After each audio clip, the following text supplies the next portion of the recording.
Good morning, everybody. I will call the Tisbury School Project Construction Manager at Risk Selection Committee meeting to order at 9:15 a.m. It is Friday, November 19th, 2021. Welcome, everybody. Just for clarity and everything, I'm John Custer, the chair. Other members present in person are Andrew Flake, Jennifer Cottrell, and Siobhan Mullen.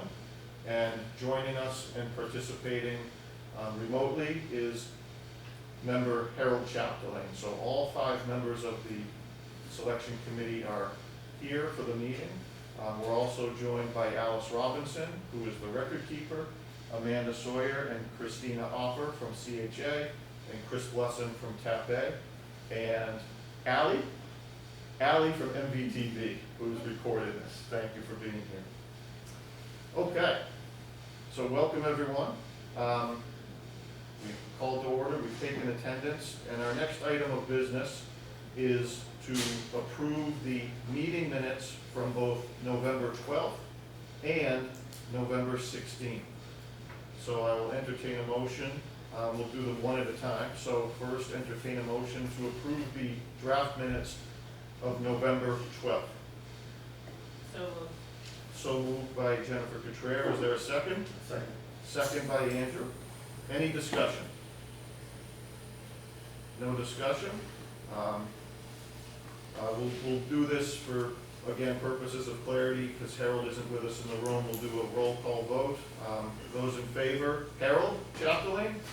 I'm going to abstain because I have not fully read the minutes. Fair enough.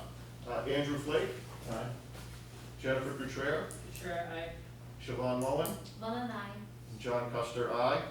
Those minutes pass 4-0-1. And entertain a motion to accept the draft minutes of November 16th. So moved. So moved by Jennifer Cottrell. Second? Aye. Second, Andrew Flake. Any discussion? Okay. Again, all those in favor, Harold Chapdelaine? Abstain. Okay. Andrew Flake? Aye. Jennifer Cottrell? Cottrell, aye. Siobhan Mullen? Mullen, aye. And John Custer, aye. November 16th minutes pass 4-0-1. All right, thank you all. We've taken care of our housekeeping. The next item on the agenda is the interviews for the construction manager applicants. We will have 3 of them at scheduled intervals throughout the day. The first is Commodore Builders, which is due to start at approximately 9:30, followed by the joint venture J&J Contractors and O&G Industries, and then finally the third one, W.T. Rich Company. So, prior to the first interview, are there any questions or comments from the members? No. Seeing none, our professional team, any last minute words of wisdom or guidance? Christina? Just a technical thing, because you guys won't be able to see Harold and he won't be able to see you.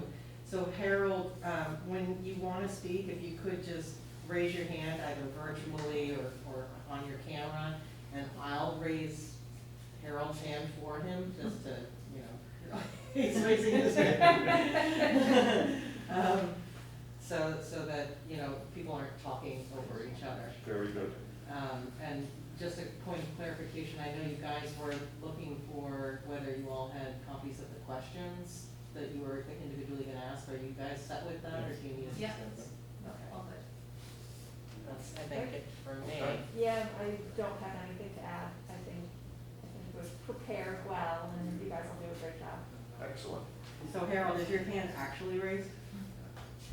No, Christina, that was just a test. Okay. Chris, anything to add before we jump into things? Okay. All right, so Amanda's going to go get the first firm, and we'll just pause for a moment. Oh, okay. Would you mind? Okay. We'll just pause while we wait for them to come and get set up. John, I'd like to ask a question. Certainly. Were updated in the last meeting that I did not attend? Members of the committee, yes, essentially. Okay, all right. So there's a format for that, is any one person asking, are we, did you guys establish a format to ask questions? We did. Let me just try and grab that. I can follow your lead. We've assigned certain English questions. They have it, yes. You have that just so because Harold wasn't able to access that. We're on it, Harold. Thank you, John. Of course.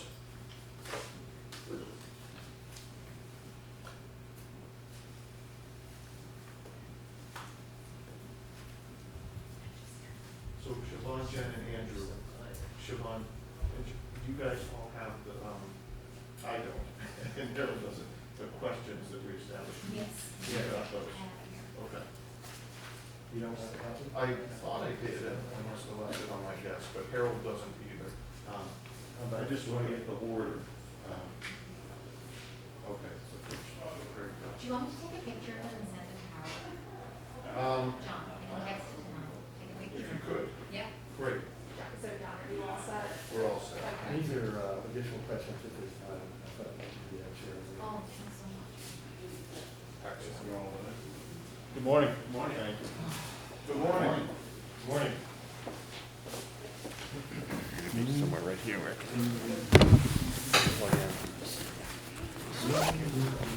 close to the screen. Set up the middle there, fella? Chairs, feel free to interact. Yeah, I'm just gonna get so I can plug this thing in somewhere. Talk. See if that reaches. Perfect. I should probably plug my power in, yes. Just in case. If I could just have, one of you fill out, who's present here, just for our note taker, that would be very helpful. You want me to do it with your handwriting? Yeah. You should probably have Ryan do it, he's got the nice hand. And if we print for clarity, that would be really helpful. Certainly. So grab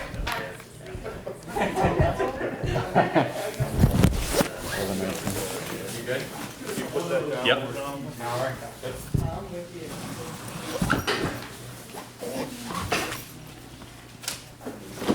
No, I'll sit on. Did you? Sure.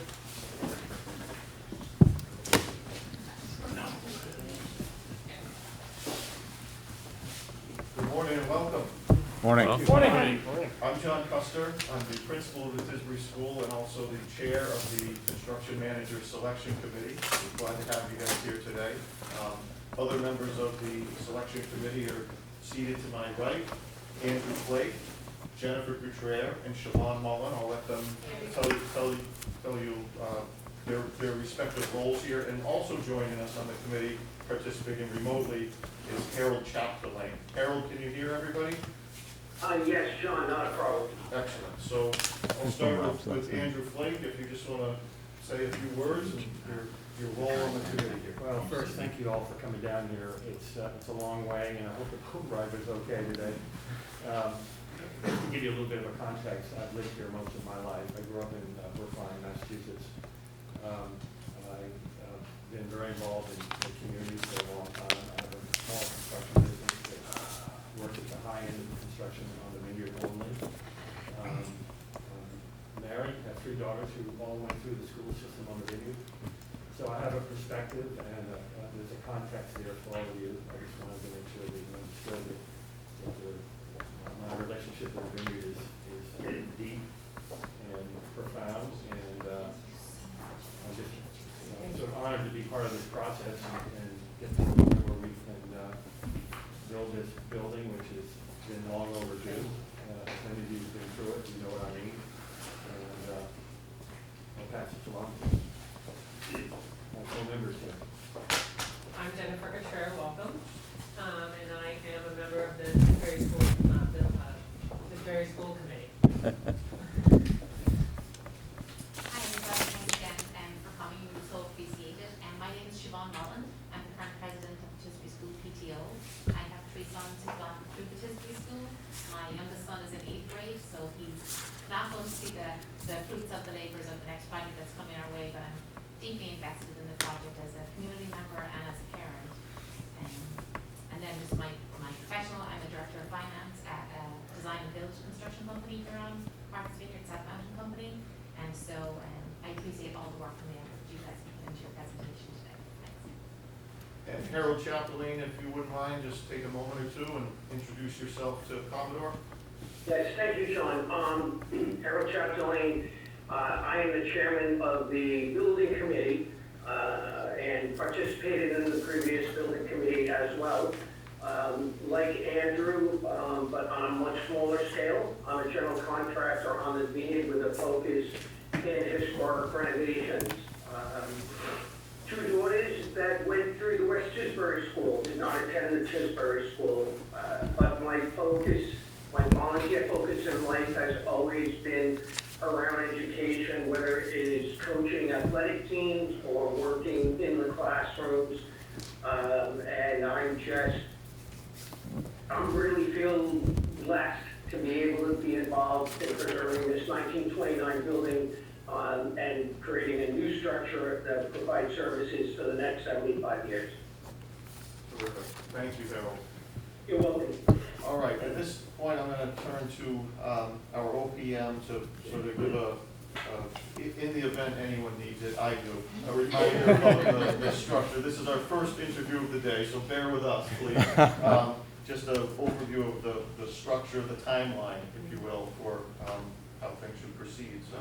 Yep, so good morning, thank you everyone. I'm Amanda Sawyer, I'm the project manager for CHA, the OPM. So again, thank you all for making your way out here. So I think the structure of the interviews will be a presentation by you guys. I think we said about 15 to 20 minutes because we really want to kind of have more of a dialogue to get to know you, your team, and really have the building committee understand kind of how you guys work. So I think, was there anything else, Christina? Christina Opper, she is the assistant project manager with the OPM team as well, and she's really been a strong force moving this process forward. So I think that you may have been communicating a bit with Christina. So Yeah, I project managed the first part of this project as well as the previous version of this project back in 2016. So Tisbury and I have been working together for a very long time now. And we also have Chris Lesson from our architect, okay. Yeah, I know our committee is very anxious to get to the questions piece, so I'd like to give you time to do your presentation, but please do it as concise as possible. yeah, and we'll probably give you a heads up as we're approaching the 15-minute mark. If it seems to be going a little longer, we'll give you a heads up just so we can wrap that part up and get that dialogue going. But if you guys are ready, if the committee is ready, please go ahead. We are. We worked hard to keep it to 20 minutes, and then I agree, the dialogue part is the best part. And certainly in this presentation, if something jumps out at you, feel free to chime in and just ask a question. My name is Richard Luke, and I'm Vice President and Operations Manager at Commodore Builders. Thank you for having us here today. I mean, we clearly understand all the hundreds of hours, late nights, and volunteer that you have done just to get this school to where it is. So, we appreciate that. You've done great work, and it's an exciting time. So Commodore Builders is about a $400 million construction manager. We specialize in this type of work, and we really consider ourselves planners, and we have a dedication to client service. And really where we can help, and I think the reason you went CMAR is because you want to pick who builds a school, becomes part of your community, who becomes a partner with you to take you to the next level. And pre-construction is where we really think we can make that difference. We can really help early on to help fit budget and help fit scope into it, and just really understand the community and everything else. And that's where we can add, we think, our most value. And we put together a great team here, a team that's very experienced in this type of work, and also a team, a lot of them have worked together before. So we were very thoughtful about how we did that, and I think it's going to show as they present. So here's our project team. I'm gonna have them introduce themselves in a second.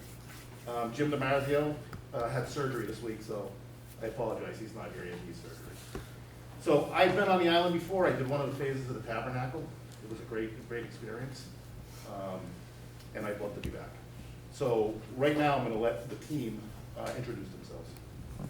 Good morning, I'm Mike Dupuy, I'm a project executive at Commodore. I've been doing Chapter 149A and CM at risk projects now probably for 20, 25 years of my career. I've done a lot of schools. I'm very excited about schools because they provide a very positive impact on the community. It's something we all enjoy, and I think you'll hear that through the presentation. We'd like to get involved. On the screen, there's two schools that I worked on that are very similar to this one. There's the Sharon Middle School, Bay Path Vocational High School, both complex phased occupied renos with 40,000 square foot additions. They're really great. Next. Mike Pugh, Senior Project Manager with Commodore. School is also a very special place in my heart. My hometown just completed a new elementary school in Millis. As a dad with two kids in that school, I got to see what that did for the impact, positive impact for their learning experience, so I'm very excited to be part of that for Tisbury. Rob Fanucci, Senior Project Planner. I'll be taking part of planning the pre-construction phasing of the job. I'm really excited to take part in this project because I really enjoy multi-phase, logistically challenging projects, especially renovating an existing building that's almost 100 years old. Similar to the hotel I did in Los Angeles, a vertical expansion of a 100-year-old building, as well as multiple phases of work at TD Garden prior to their property expansion. My name is Jonathan Marini. I'm the Chief Estimator at Commodore, so my role will be to drive the budgeting and the establishment of the GMP and to make sure that the town gets as much program into the budget as possible, working with the design team and you folks early on. So one thing that really excites me in this project is just the logistical aspects of it, making sure we can get all the material over here, the people over here to do the work, and I've done a bunch of jobs on Nantucket, so I understand the shipping and barging of stuff like that. So, I mean, that's something that I think will really intrigue me. Hi, my name is Ryan Dorico. I'll be the superintendent for the project. I've been working on schools for the last 9 years or so, starting up in the Galvin Middle School in Wakefield, where Chris also was. Different company at the time for myself, but been doing schools now for quite some time. Enjoy them, especially the ones that are additions and renovations similar to this project. A lot of pre-planning, like being involved early. The Qac Middle School in Lexington was very similar to this project, and I was there from day one, from the presentation right through occupancy. So very similar. I'm very excited to be here. Thank you. Hi, my name is Andrea Rizzo, and I'm an assistant superintendent at Commodore. I just wrapped up a couple projects on the Northeastern University campus, and that gave me some great insight into what it means to work on an active campus, maintaining student safety, and just making sure that we're keeping an open line of communication throughout the entire project. And in addition to that experience, my entire educational experience, I benefited from a small school feel, and I think that's something that you're trying to emulate here, and it's just exciting to work with a community that wants that in their school too. My name is Josh Asmus. I'm going to be the project manager. Just recently finished the Charter Lab school in Dorchester last September. Despite all the challenges with COVID, we were able to move the students in on time in September. Also, I have completed the first passive house in New England. After that experience, I took that to Tufts University, and I was able to help them create their first sustainability net zero house with a design assist. So I'd like to take all my experiences and kind of implement them all into this project. Thanks. So just jumping in right now, I just want to give you a brief kind of synopsis of what we talk about during pre-construction here. But the pre-construction process, we like to address three things: collaboration, transparency, and accountability. Making sure that we're the ones facilitating all the parties necessary to get the project on budget and planned during pre-construction. That ends up being a seamless integration with construction. When there's a disjointed process, that's where all jobs go downhill. So we want to make sure we're engaging all the correct people, making sure we're giving the right informed decisions to you folks so you can make decisions on time, and looking at all of that. So part of that will be scheduling, constructability, permitting, community outreach. So Being a small island, I envision you guys want to use as many local resources as possible. So either subcontractors, work, trade people, and we'll try to engage that early on through work, open houses or whatnot. And the other thing just during this process is making sure we're working tightly with the design team to look at any type of constructability or scope jurisdictions that we see that might be more efficient for the project.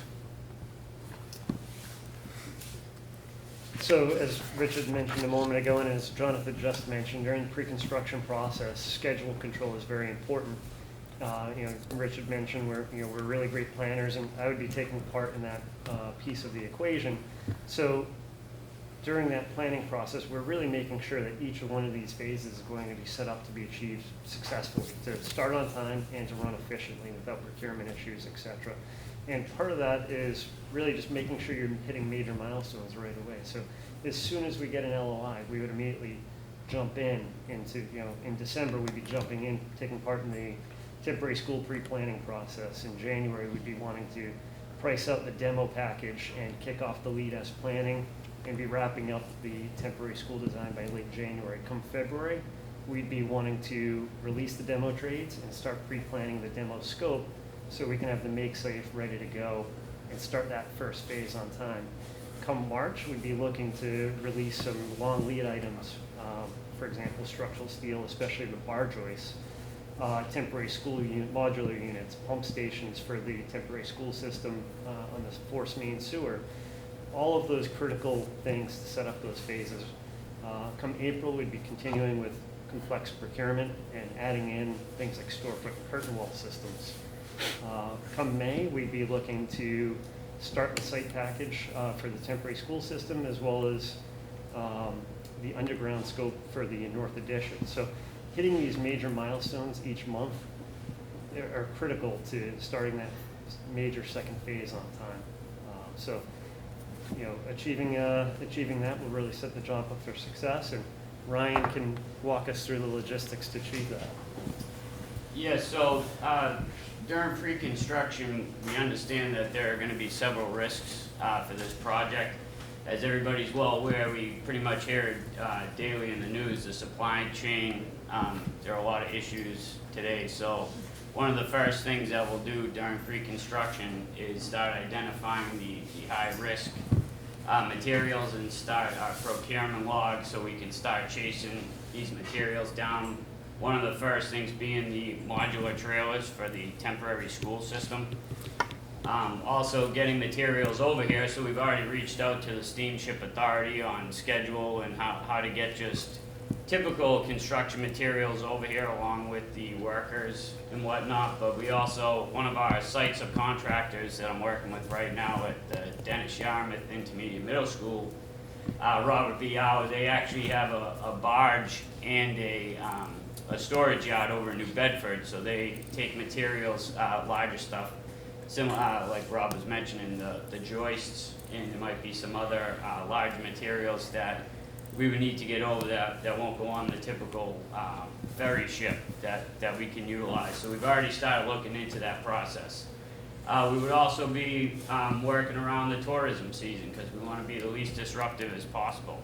We understand things are very tight around here, and we don't want to interrupt the tourism season as much as possible. And we can go Yeah, to... and one other thing I just want to touch base on, Ryan mentioned too, the temp trailers and stuff. We just came off a project a few years ago at LaSalle College where we did a very similar thing. We had an occupied renovation and addition. They wanted to go through a huge kind of multi-phase aspect. We proposed bringing in a whole trailer complex set up.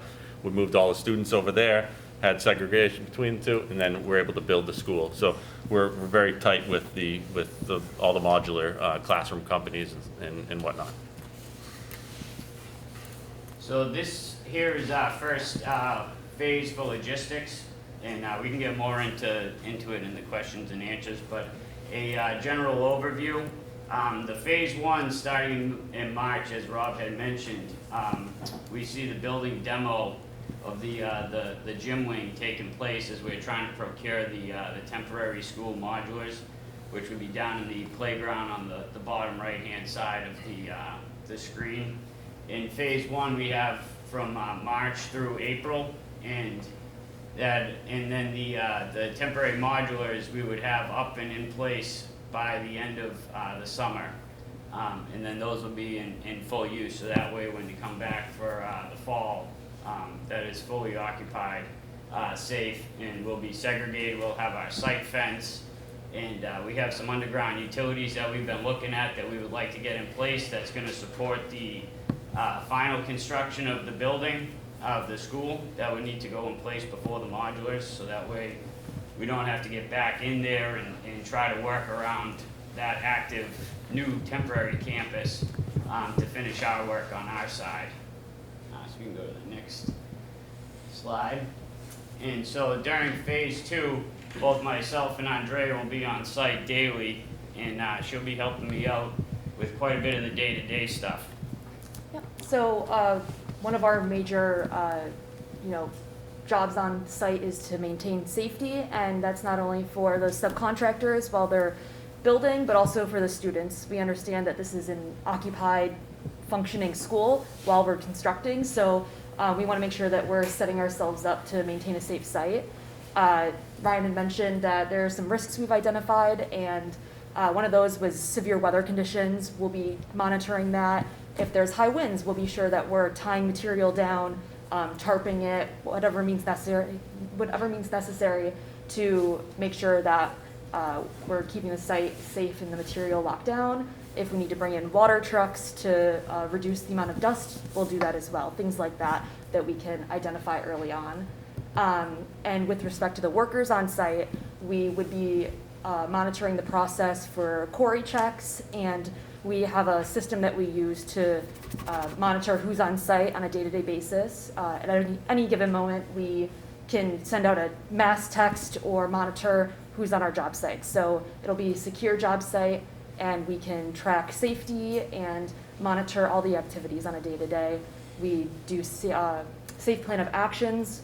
It's a form that the subcontractors fill out on a day-to-day where we identify the activities they're going to be doing, potential safety concerns, and how we can mitigate those.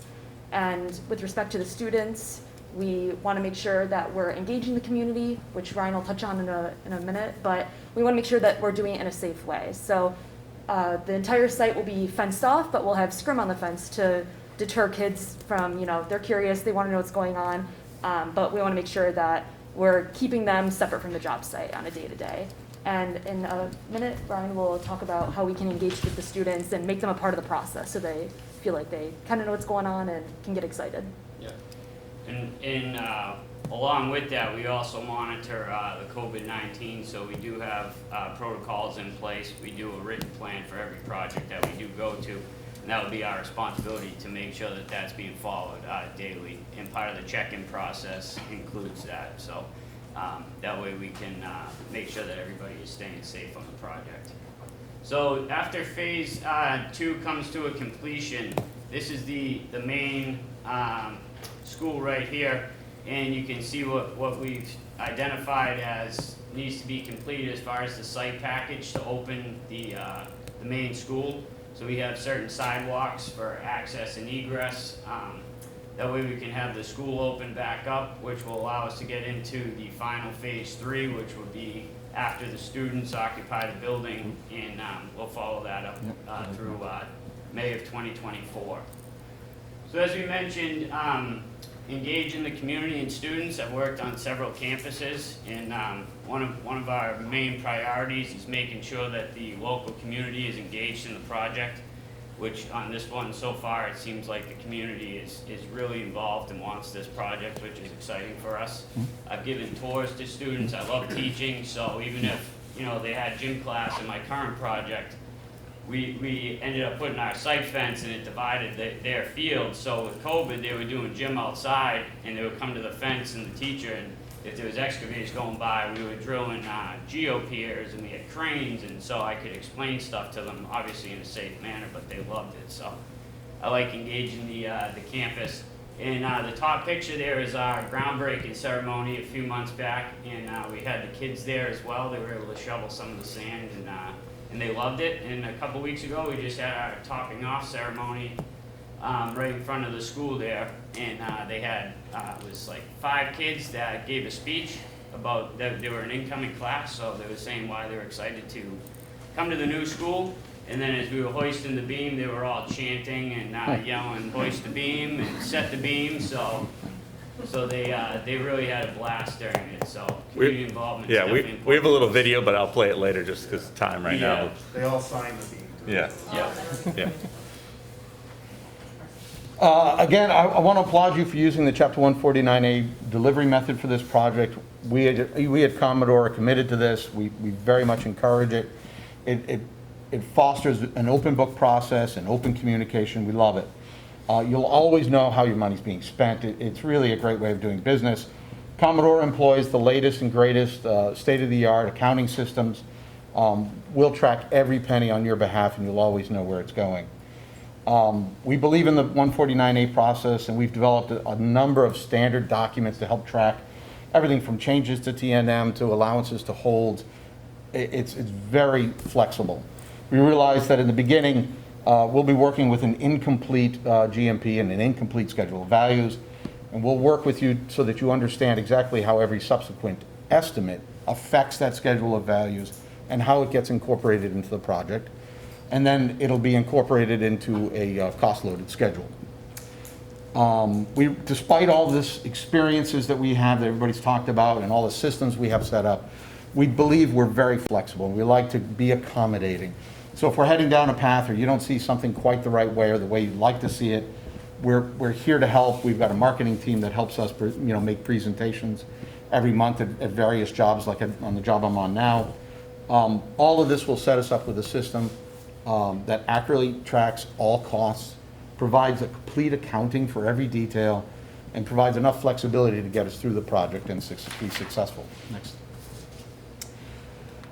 Here, we're just trying to demonstrate that Commodore is committed to meeting all project diversity goals. We work diligently during pre-con and then procurement to establish an upfront plan to meet the goal and then a plan to follow through. Commodore has had a lot of success on our recent projects, as you can see here, and we obviously plan on being successful on this one as well. Next. So I mentioned during my introduction, my hometown recently completed an elementary school. So that kind of gave me a unique perspective as a resident, kind of being on the other side of the table for this. So I very much understand the importance of building to a fixed budget and also kind of the connotation that a change order can bring to a project. So what we do, you've heard communication several times throughout this presentation. Very important. I believe a lot of things can be mitigated just through open communication throughout the team. And not just us and the subs, us with you guys. I mean, there needs to be open communication. This is a partnership, it's a team. So this starts out very early pre-construction. We work with the design team, we tag the drawings by trade.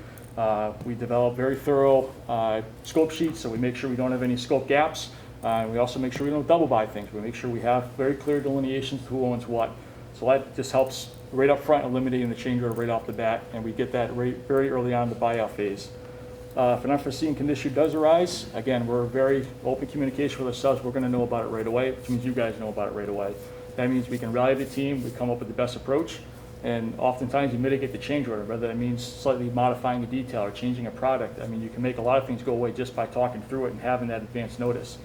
So in the case the change order does become warranted, we thoroughly vet, we scrutinize the backup, so by the time it does get to you guys, it's been thoroughly vetted, you know about the issue, everyone's aware of it, and the backup is all substantiated, the price is fair and reasonable. And now I'm going to hand over to Josh. You can talk about some of the other project controls that we use. I wanted to say one. So open communication also doesn't mean we always say yes, right? So during the pre-construction process, we're really committed to hold. You have a budget that we need to hold to. So if we just say, yeah, add that in, and the estimates keep growing during the GMP, and you end up over budget. That doesn't help anybody. So we really work hard to, communication both ways, to push when we need to push, to try to keep everyone on track, to keep the budget where it needs to be. And just to give you a time, we're almost at 20 minutes. Okay. So at Commodore, we know that there's no such thing as a sub that doesn't want to perform work. There's always a reason why they're not performing. Could be something as simple as procurement or manpower. We use our tools to identify what that problem is, try to help them eliminate that problem. After that, we collaborate with them to try to make sure that we're all back on schedule or try to stay as much on the current path as possible. To do this, we have a couple processes at Commodore and new technology. So one of them is Procore and one of them is Open Space. Procore is an amazing tool that we use to track all documentation. Some examples is observation tool. An observation tool is very, very powerful on a job site. It could be something as simple as me walking around and say, hey, does this carpet line up with the tile in the other room? Do we have a transition strip? And I can put that in there, have the subcontractor reply to it, and it all gets resolved and tracked, and nothing gets left till the end. Another tool in there is the QA/QC inspections. So before, during, and after a scope, we'll do a QA/QC inspection, make sure everything is good, and then on top of that, we'll bring in the sub that's taking over the scope. So if it's something like drywall, we'll bring the painter in and say, is this wall up to your quality before you take over the scope for the drywaller? Another tool that we have is Open Space. Open Space is I think is going to be amazing, especially on a job like this on an island. It is a tool where we have a 360 camera and we put it on top of our hard hats. We walk around the job site 1 to 3 times a week, and it tracks everything in live, real time basically. So you can take, if there's a question that comes up, an RFI, an owner can't make it out, we can walk you through the job site just with this camera. There's also amazing reports that it pulls out that's definitely going to help us in the future. One of them is if I upload an MEP drawing, I can walk around the job site and it'll tell you, okay, there's 90% installed on level 1, 20% installed on level 2. So it helps with the billing as well when we get involved. And I'll turn that over. Yeah, so this is the last slide. This will take like 30 seconds, and then we can get right into the questions and answers. And then if I can have a minute maybe at the end, but hopefully we have time. Wrapping that up. Again, thank you for the opportunity to present to you today. I hope you can see by our presence of our entire core team here today that we're committed to this project and we're very excited about it. Commodore brings this entire single team, one line of communication, an experienced team that's committed to community and open communication, a team that is available and ready to go, all of which leads to a certainty of outcome for you and the project and success in the bitter end. With that, we'd like to open it up to questions for you. Thanks, guys. Harold, are you able to hear everything? Harold? Yes, I would say 98%. Thank you very much. We'll take that. Very good. I'm happy with it. Okay. Wait, so questions? Yep. Yes, Yep. if you guys want to jump We're gonna into. go with our Start with yours first. Sure, sure. Can I borrow that? Just 'cause it's on my phone? Thank you. Let me just add, I think what they didn't explain is that this committee of 4 plus 5 plus 1 on the Zoom call has prepared a list of questions that every CM group will get. But obviously they've been taking notes as well, and there might have been something that pops up. So these first few questions, all groups will get, but then there'll probably be some specific ones to things you've presented that will come up through something. Thank you. Thank you for saying that, Chris. So, as principal of the school, I see my primary role in this project is representing, assuring for the needs of the students, staff, and families. So my question is, during the temporary school phase of the project, how will Commodore advocate for what is best, in the best interests for students in terms of space for things like lunch, recess, physical education classes, programs that will not have the space that they typically do while they're in the temporary school. So love your thoughts on those items. Yes, thank you. It's a great question, and I think a lot of it comes down to working with the team during pre-construction.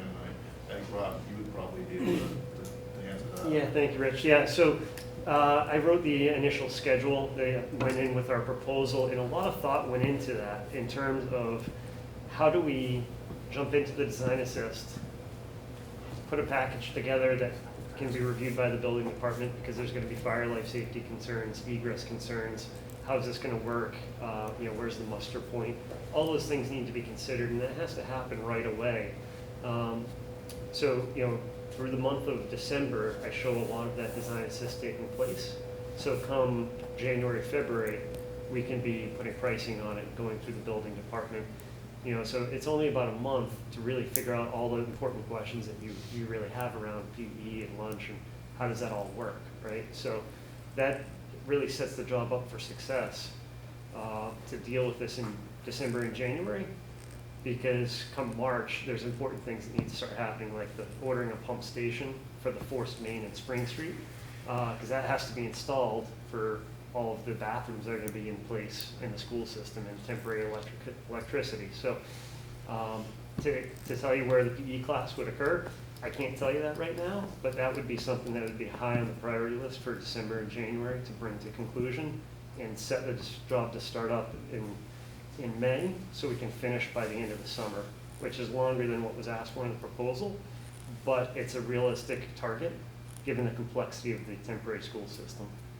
I think before, we've had things like town meetings, where we'll bring in whoever you would choose from the school and get a bunch of ideas on paper and work and basically rank them and then work through them and figure out how we can, we're limited by space, we're limited by budget, but what's most important, what's a must-have, what's a want, going through all that, figuring that out and really, like you said, not saying that doesn't work, try to make it work, try to advocate for that space and think about maybe if we move it this way, or maybe we take some space over here. We certainly need a certain amount of space to build a project and store materials and trailers, but we certainly don't want to ever lose track of what's important to the students. And yeah, it can be disruptive getting moved into modular trailers. And so we work really hard with you and your team on that to figure out what's most important and how to integrate that into the modular campuses, as Ryan said earlier. Yeah, we were just walking the site earlier this morning before we got here, and we just thought maybe we could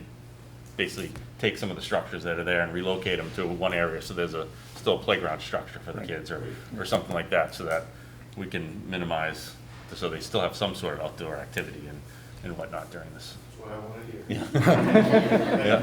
What we did at Sharon Middle School, a project I worked on a few years ago, is we flipped the schedule around to accommodate certain things like that. It's a phased occupied rental, so the kitchen was going to come offline for an extended duration. We moved that section of work to be done over the summer so that it was a minimal impact to the school.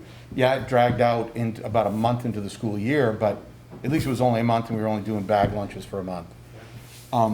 At Bay Path, we actually sat down with the principal of the school, and this was after we actually started construction, because we put a schedule together based on big chunks of rooms. We went through every room, what program it belonged to, what grade it belonged to, and we sat down for, I think we had meetings every day for about 2 weeks to go through where those classrooms were moving from and to, where they were going to land permanently, where they could go temporarily, so that as a program they were still a unit. And I think we'd like to be able to do that here, sit with you and understand, because we don't understand what rooms are associated with what program, but we can get to know that and figure that out, and help you decide, keep those programs together, keep the kids together, just maintain that continuity. Yeah. I had a second question, but you guys answered it thoroughly in the presentation, so thank you. Yep. Okay, so moving.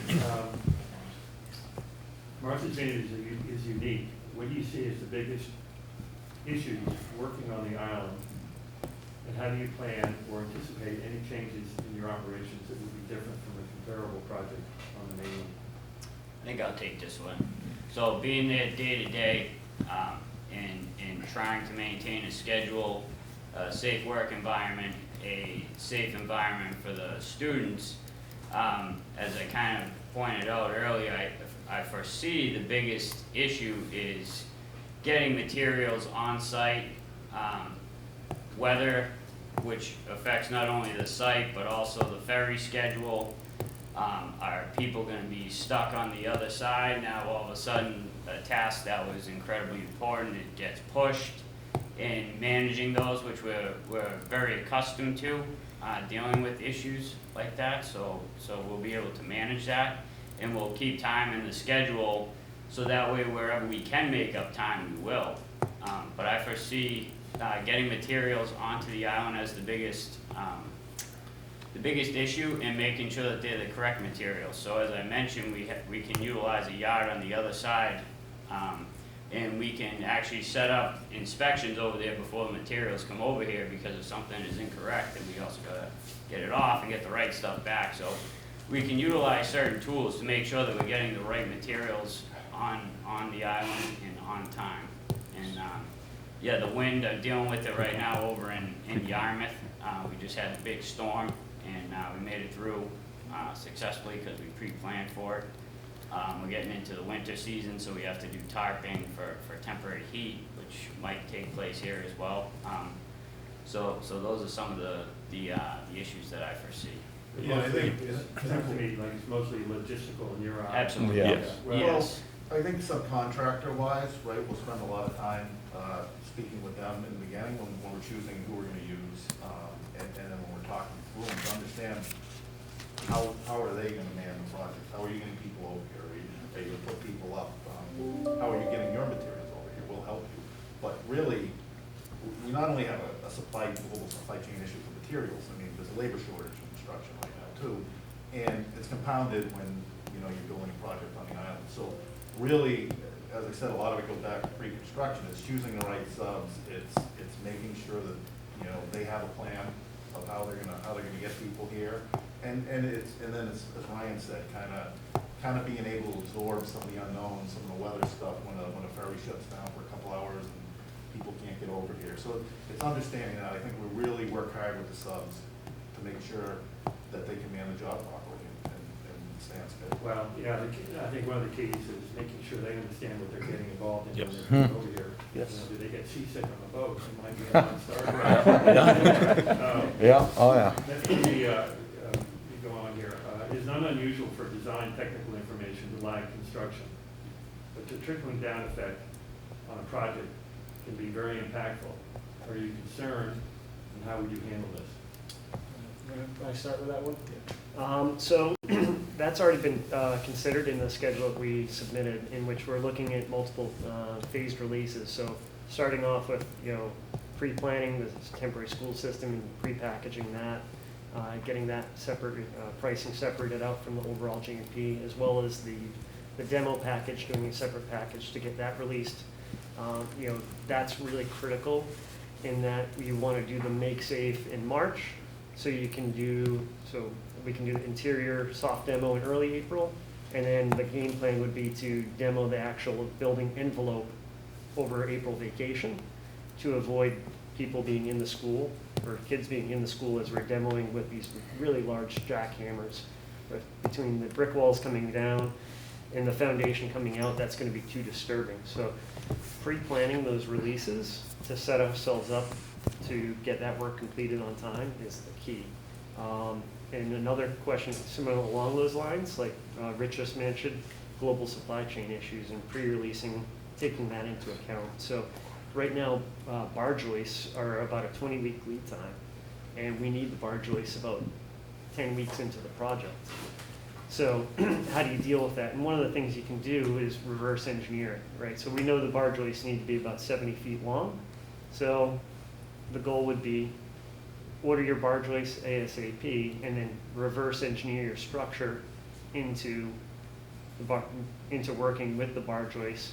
You're going to be within a few inches that no one's going to miss, right? We're not doing a high-end residence like you're familiar with. You know, no one's going to miss 3 inches in a gym if it's a little bit smaller, but it sets the bar joists up to arrive on time. They're 70 feet long, and we may or may not have place to put them. They may have to get craned right in. So those pre-planning activities will set the job up. Yeah, really, there's some design elements that can lag, and then there's some that absolutely cannot.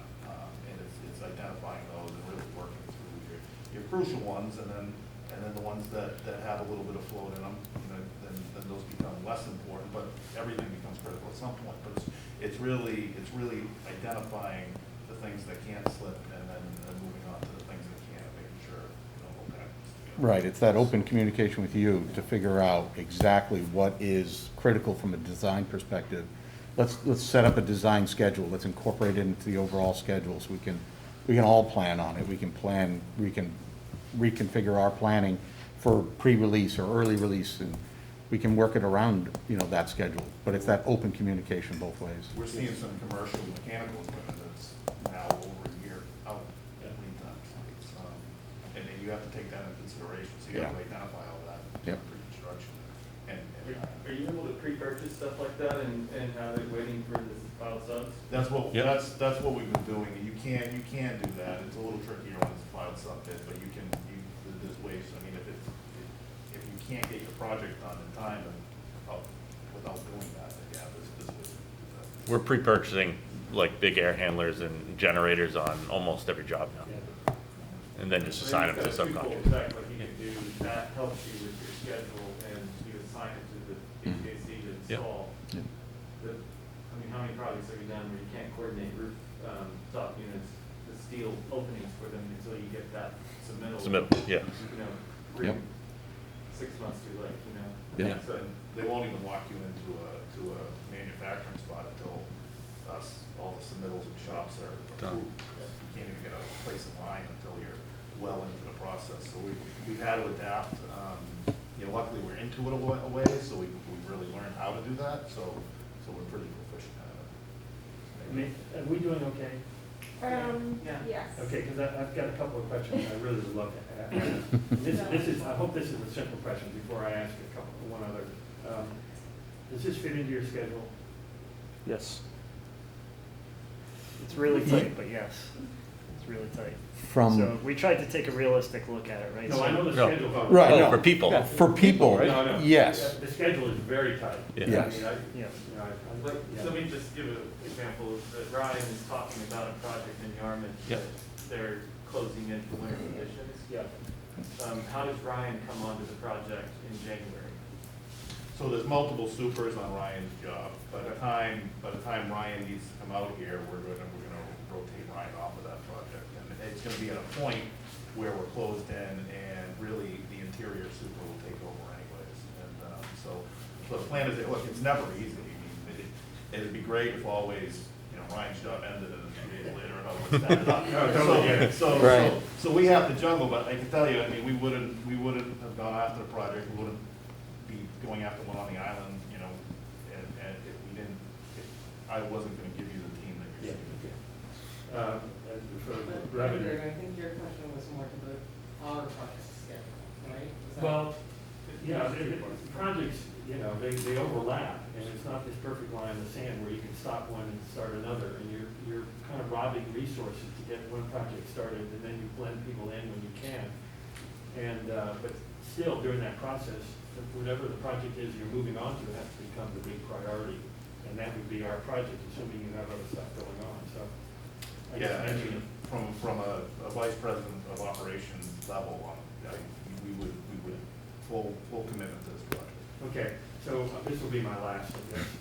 What are the three biggest risk factors in managing a fast-track project? And how do you mitigate these in the pre-construction and schematic design phase? Three of the biggest issues for fast-tracking a project. Yeah, I'll let you take it. I mean, one has to be. Procurement. Yeah. It's the procurement piece and it's the information. So like, one example, right, we've got 100% set of DDs and we really know what the structure looks like, but we don't have the structural information, right? So we can't start shop drawings yet until that next set, maybe the 50% set comes out. So, making sure that each subsequent set that we're trying to pre-release off of has the information we need to pre-release that, right? So that's where we'd be working closely together with your architects to make sure that we understand each other's expectations of what we want to release, what information is required. So, structural steel is a critical pre-release. The temporary site utilities for the school system, as I mentioned before, you have a forced main for the sewer system, which means all of the sewer is pressurized, which is pretty uncommon. Most places it's just gravity fed, right? So that means you need to put in a pump station just behind the parking lot to hook the temporary school system up to. So getting that pump station released and getting the parking lot trenched probably over a weekend, plating it and then coming back to it subsequent weekend to get that sewer line installed. And then the other big thing, you know, aside from our utility piece of the install, is the utility company coordination. You're gonna need temporary power, you're gonna have separate sewerage hookups. We're gonna have to come up with a fire alarm system for the modular school system, because, you know, normally if you were, let's say the 1929 school was gonna keep the fire alarm panel, we could tap off of that. That's not gonna happen, right? So we'll have to set up a whole separate fire alarm system, even though we're really close. I'm sure they're gonna want a separate fire alarm system, right? So you don't wanna come waving down the street saying we need help. We were saying, can you yell out the window? Send up a flare. I think labor too, I mean, Yep. if you have all your materials and you're on a fast track project, then you also need the manpower or the labor to put it in place. And that's a challenge on the island, as we discussed, but that goes into our planning. We started with the project planner role a few years ago because what we saw is that, you know, a lot of times existing teams during the pre-construction period are working on other construction projects. So what someone like Rob does is he really heads that pre-construction effort and makes sure that the team is pulled in where they need to be, like when Ryan needs to work on something. Rob's orchestrating the whole thing and giving you a point of contact where we can really dig in during pre-construction. So it's procurement of materials, it's labor, and then it's logistics. It's moving, I would say, moving everyone around the way we need to, and making sure we do it in a manner that everyone's comfortable with, and we can do it quickly, because we have, you know, you're right, a lot of this stuff's overlapped, and, you know, this piece needs to move here before this piece can happen, and that all has to, you know, and if you lag on one part of it, so it's schedule and it's logistics, you lag on one part, you know, the dominoes all fall down. So, you know, I would say it's procurement, labor, and logistics. And subs need to know exactly what they're getting into, right? So what we do is we prepare what we call an Exhibit B, but it's supplemental instructions to bidders, and it's gonna clearly go through, this is what the schedule looks like, this is the logistics problems, these are our logistics plans. We're gonna key in on certain trades. By the way, we're gonna specifically call out, we're buying this piece of equipment and you're going to inherit it, so that each trade will understand what they're doing, what their expectations are. And you're talking about, Mike, even with the filed sub bid. Even with the filed sub bids. It's easier Everywhere. for the subs we own, but we make sure if we get supplemental instructions in the specs, even though we only signed a 2-page contract with Right. the filed sub bidder, they're tied to all the upfront stuff, our Right. safety. They're tied to the schedule, they're tied to any of the specifics of the Yep. project. So that helps us really, even from a filed sub bid perspective, make sure they understand what they're getting into, and they can't say, well, I didn't plan for a phase. Right. You know, occupied renovation, I didn't see that on there. We clearly help call that out. Thank you very much. Okay. So will your staff be traveling back and forth each day, or will you find some housing over here? If you can find it, is the question. And with weather delays and et cetera, with the boat, how do you plan to stay on track? Because we've had a lot of boat problems in. Yeah. So I would, to answer your first question, I would say, you know, when I went to talk to Ryan about going to Dennis Sherman's, he was hesitant at first. Now I think he's never leaving the Cape or Capering Island. So when I went to talk to him about this one, he was excited. So the day-to-day team, it would be quite a grind to try to take the boat every morning and come over here. So that would be one of our first orders of business, is finding somewhere where Ryan and Andrea and you know, Josh and Mike can stay when they want to, so that you know, you don't have to get up, drive an hour to the ferry, spend an hour on the ferry, spend an hour on the way back. Like there's no way to live. So yes, we would plan on finding somewhere on the island to put people up. The second part, I don't know if anyone want to take. I mean, it's planning. What I would say is we're going to plan in a certain amount of days that the ferry's going to go down based on historical data we can find, and we're going to work that right into our schedule. So if 10 days were lost last year, you know, we'll put 12 days in for next year, play it a little safe, and then the schedule takes that into consideration. So for people, yes, that's what we'd factor in those kind of shutdown points, but for material, like everyone now in construction wants just-in-time deliveries. I don't want to store stuff. Well, here you can't. Right. One of the projects I did on Nantucket, we were saying we wanted stuff 3 weeks ahead of time. We rented a yard from a local contractor there, and we actually stored stuff there on site. So at least it's on the island. You can get the material and it stays on the island. Yeah, and that's to that point, right? So there's the opportunity at 55 West William to use some of that space, and as well as there's that other 25 spots across the street. So, they could be doing a combination of things of, putting our site trailers at 55 West William to open up the job site a little bit more. Maybe that becomes a playground with that space that we create there.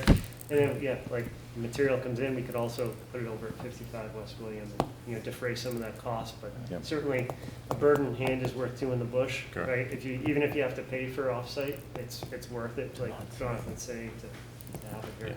Yeah, big conversation last couple of days of where we store 70-foot hard joists on Martha's Vineyard. So Yeah. we haven't found it yet, but we'll Well, it was that and the beach house that we're gonna have.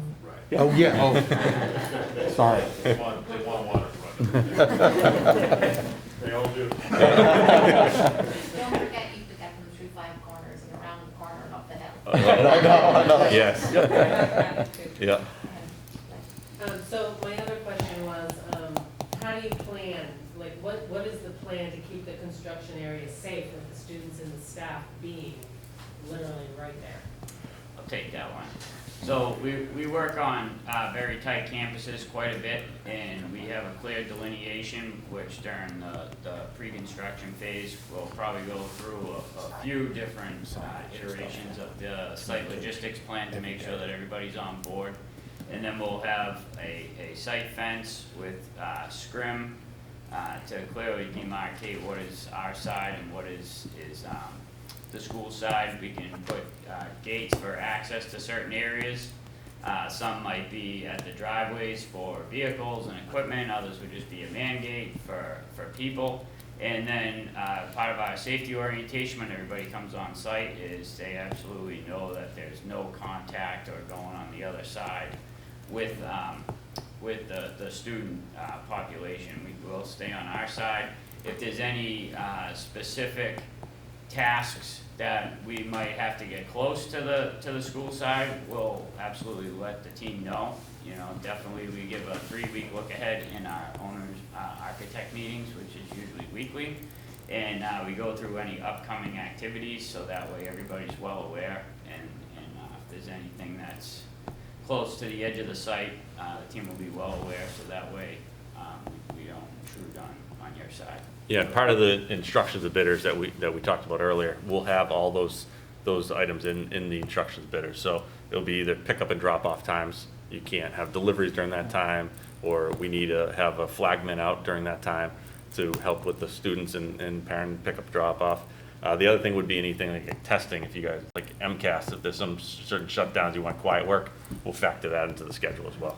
I would like one other thing to mention to that. We do understand also with an elementary school in particular, you've got residents that can't necessarily read, and there's a lot of really cool shiny equipment on the other side of the fence that they're going to want to get to. So it's not only putting a sign up or putting a scrim up, you have to have a way to physically stop the kids from going in there. So we fully understand that. We will keep ourselves protected and keep, it's not as much to keep us in, but keep little ones out. Like we fully understand that it's not just sign, it just has to be physical barriers. Yeah. And in the past, we've also set up flood sites where parents, the teachers, even the students can go on it, and we're going to tell you where we're going to be, just so people can, just to keep people aware of what's going on, and then that's like, that's step one of many steps to try to just, the more knowledge people have, if they know we're going to start taking this area in 3 weeks, it's in their head, and maybe they stay away from it. So that's just one of the things we do, and it's also a good communication tool for, rather than everyone asking, are they ahead of schedule, are they behind schedule, where are they? You can go on there, they can track where we're at. It's a pretty good tool for communication to the school and the community in general. So we usually set up a project-specific website. And we let you help craft the content. You will get to know Ryan very well. You guys will be thick as thieves. He'll talk to you every single day. This is not just a weekly thing. It's, in Sharon Middle School, we were working right inside. We were doing the auditorium right inside the building. So we completely designated, this is the contractor path. This is how he gets in, this is how they get out, this is how we get material in, this is how it gets out. And it was, this is when you'll go in, this is when you'll go out. And we, you know, talking every day, it was, well, we got a special thing going on Thursday. You know, we want to do this, we want to do that. I mean, it's just that open communication. I mean, I still hang out with the principal of Sharon Middle School. We go golf, and it's really, that's why I love schools, because it's such a real involvement with the community and the people. I think you'll love it. Yeah, I would urge you to reach out to Carol Woodbury, who's the superintendent of Dennis Sherman Schools. I believe they call Ryan the mayor down there. Although we're not attached to the school there, we are right up against it, and he's handling this every day. And you know, Ryan and Andrea are the ones you're gonna see the most. You know, you'll see a lot of these guys, but you know, they'll be the favorite. They'll probably be out there directing traffic. We've done it before. Yep. Yep. Yep. Do we have time for one more? Yes, yep, there's about 8 minutes. 8 minutes, okay, good. And so just to get back to safety, and Andrea and Ryan, I think you guys have said that you're pretty much on site for the duration of the project. And I think for our town with limited resources, a crisis on site due to weather is something that we have to consider. And how would you prioritize our project in terms of safety and handling a crisis on site because of the weather? We've had 2 tornado warnings in the last couple of months. Just recently. Just recently. Yeah. We had 3 days, on average, they said it was 3 days of no power here. You have subcontractors on site who've left. Are you the only 2 team members who are going to stay on site and help us navigate our way through a crisis on this? Well, we storm? we would definitely make sure that if there's enough fair warning the week ahead, I mean, we have plenty of generators on site for power and whatnot, and we can definitely help out with whatever's needed. So we have quite a bit of resources, and we can pre-plan and get certain things over to the site that would be needed So I in think case of an emergency. I guess Absolutely. it's pre-planning piece, but on day 2, when Right. everyone's gone, and it's Yeah. just you 2, and we have limited resources, it's the biggest project we've ever done in the town, Sure. probably on the island. And so what happens on day 2 then, when we still have no power and there's more damage done on the site and we need somebody there to help? Yeah, we've had generators on site within a day or 2. You run over a big cat generator, you get power up to site, and we have to keep going. And, you know, you're right, there's one thing about planning for contingencies, there's the other one having them. So there's so many different types of weather things can shut you down. But power, you know, we work through losing power quite a bit, and that would be by bringing in some sort of temporary power, and then figuring out how to make up the time that we lost from that. Yeah, and just digging a little bit, not so much about the time lost, but like somebody like fixing So- something on site, or something's fallen off and we need to get it off the, you know. we Yeah, need so to- depending, like this literally just happened with the last big storm at Dennis Yarmouth. We had trees fall over, the fence was down, and our site contractor was there. We were able to clean up the trees. Quite a bit of the site fence did blow over, so if we knew that there was an impending storm, we would make sure that our own labor would be there, and we might even call in extra resources. We have our own labor company, Child Services, that we utilize, so we can always call in and say, hey, we need 10 guys, and get them down and be on standby, so that way, yeah, absolutely. But we would have a labor foreman and probably a carpenter foreman for a Absolutely. significant portion of the job down here with them. So there would be other trade Yes. people that would be. And it's working with the subs, you know, particularly the site guy who has a lot of equipment and a lot of other guys and resources. We'd certainly work with them, hey, there's this storm coming up, we need to make sure that you're prepared for X, Y, Z. Let's make sure you keep guys on the island for the next couple of days. Yes. They're probably staying here as well. So I don't expect that it's just Andrea and Ryan on site, you know. Yeah, we won't be out there with the Yeah. chainsaws, but we will if we need to be, but there'll be plenty of other people with I don't know, Andrea excavators looks and like she's pretty chainsaws. excited about it. Well, Ryan makes a good point with our self-perform capability. I mean, we have the ability to mobilize between 80 and 100 laborers and 60 to 80 carpenters at a moment's notice. I mean, they work directly for us. We don't have to, if we need them, and if it makes sense for the project, it's when we use them. We don't have to call a sub and have them say, oh, we can't get over there. We can, you know, we can hire a water taxi, get people over here immediately, start mobilizing the site to take care of things, also, I mean, it's why it's so important that I think the core team does stay over here on the island, because we can't get a call and say, oh, I gotta drive to the ferry and then come over. Like, we need to be able to, on a daily basis, be able to, get here in 5 minutes. If we can find a house within 5 minutes, I don't know. Yeah. On the I'm beach. looking. Okay. Harold, you're on. Well, thank you very much. Certainly, some of my questions have been answered as we've gone through this process. But my primary question is this. The Tisbury School Building Committee sees the construction management at risk method as a cooperative venture as compared to bid build. Can you describe your efforts in cooperation with the design team to identify areas that may be flagged as potential change orders or cost overruns during the pre-construction review? Please include how your findings are communicated and whether or not you provide suggestions on options for the committee and the design team to consider. Examples of past experiences would be welcome. Yes, so I can take this. So I think there's a few things we look at right away. Constructability reviews. So we're not just, so I'm involved during the estimating stuff, but we also bring in Ryan, we bring in Andrea, whoever's actually building the project, along with project management, to look at all details, to make sure the flashing detail works properly, it sequences properly. And what we end up doing is we take a lot of the details that will be on the drawings, we pull them out of the drawings, and then almost make a QA/QC process during pre-construction where I identify and tag everything, every detail in the project, making sure it's assigned to a spec section, making sure it's assigned to a subcontractor, and make sure it's assigned to the schedule and how we're going to actually phase it. Exterior walls usually the big aspect where. So with that same thing, we can look at if you're in between a masonry facade versus a metal panel facade versus more glass. We can do all these different types of cost matrices. They'll help you easily make decisions, because what we have to do is give you the right information so you can make decisions on time to mitigate those change orders that we talk about. During pre-construction, there's no change orders. It's during construction, so get all the stuff worked out during pre-construction. So that's exactly right. It's certainly our hope, given the escalated cost of construction, that it's an in-depth review up front to minimize change orders. We certainly are sensitive to the fact that it's a reno ad, and that brings its own complexities.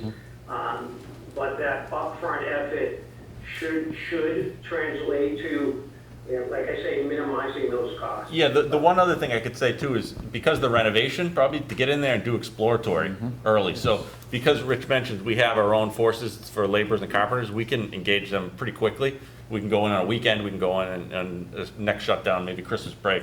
If we need to open up a wall to look what was there or anything that the architect needs to see, we can do that all kind of where the students aren't there either. Yeah, that pays a lot of dividends, really coming in and on a weekend opening up places that you can't see, so you know what's there. I mean, unforeseens are a big driver of, especially in a reno, unforeseens are a big driver of change orders. And the more unforeseens you can make foreseen, if that's a word. You know what I'm talking about. The more. To that end, with the school being occupied, is this something we schedule during vacation periods? To set up a timeline so that we allow you access so that that effort can be comprehensive and complete. Yeah, we do that a lot on college campuses and on elementary and high school campuses. As we'll come in during April, February vacation, Christmas vacation, and we'll just really spend the week in there with the design team. Open this up so I can see it. We also have capabilities to in-house to do laser scanning, to do 3D, like I said, 3D laser scanning, so we know exactly where everything is down to, exact. So there's a lot we can do. And during the various estimates, we'll also be engaging, key subcontractors of our own for feedback on systems, what systems to use, what systems will pay back. We'll try to give you options as we go along and have them point out things that are a problem later on that they see, or the costs or lead times are an issue, or it'll be key in making your decisions early on as we move ahead too. Okay. So I think we've hit A small follow-up to Andrew's question. Do you see, any potential conflicts with your proposed staffing, and what are the resources you have available if there is turnover with the staffing that will be in place for this project? So, I mean, we're a company of about 200 people from the management and superintendent and accounting and things like that perspective. You're right, things do happen where people leave, and what we do is we have a deep enough bench that we can replace them, but what we do is we always make the school and the design team and the selection committee part of that. We'll bring resumes in, we'll say, you know, Ryan's leaving and going to California, but here's some superintendents who we think can replace them, and here's why we think they're the right fit for this project. Now, I hope Ryan does. Well, if you get them the beach house, I think. In August for, So we have the ability to do that, and it, as you point out, it happens. Yep. We hope it doesn't, but people do leave and change careers. It definitely happens to us all. Yeah. That is where the question came up. Yeah. Yep. Okay. Well, thank you very much. Yes, I was gonna say, we've hit our hour, so if you wanna wrap it up with some closing remarks, that would be great. Okay, Rich, I think you asked for a minute. Yeah. I'm happy to give you that. Okay, I mean, so just to close out, thank you for having us. We're super excited about this project and we'd love to do it for you. The team's ready to go, the team's available. A little bit more about Commodore, we're a veteran-owned business, founded, we're turning 20 next year. So, you know, that's a big milestone for us. 200 employees. Child services, as we talked about, that's who we can mobilize there. 73 carpenters, 65 laborers, plus or minus, we can do it. And those are just the market sectors we're in. But, you know, certainly we hope we answered your questions here. We came in last night to get a little taste of the culture here. And it's a little bit slow around here, but it was good. Had to drive both lost one. It gets slower. We couldn't find a Patriots on anywhere. So yeah, it's just a great little town you have here, and we'd love to be a partner on the project. Thank you. We appreciate you all coming over and spending this time with us. It was enjoyable for us and informative, and we thank you. Thank you. Thank you very much. Everybody, Yeah. very, very helpful. Thank you. thank you, nice to meet you. Nice to meet you all. You too. These, if they want hard copies, they need thumb drive. Here, there's two thumb drives here. I A got handful of there. copies of the presentation. That's all copies. Yeah, the town just requires that. Yeah, no problem at I don't know if you want more of these either. No, Okay. that's- all. No, throw those away. Those were just. Do you know Joe? Yeah, so who were you with on Sharon? Joe. Sharon. Joe? No, who were you with on the? Oh, I was with Consigley. Oh, right. That's back Okay, in that was 2007, I didn't- plus or I minus. didn't- I wasn't with the firm involved with that Yep. project. I left the firm for 3 years. So Yep. I've been with veterans for almost 20 years. Wow, that's awesome. Yeah, so Joe and I have worked together Oh. for a long time. I love Joe Sullivan. Yeah. Really do. Thank you very much. Thanks for coming in. Great. Thank you. You guys want to go on this road, it's gonna be easier. Very nice to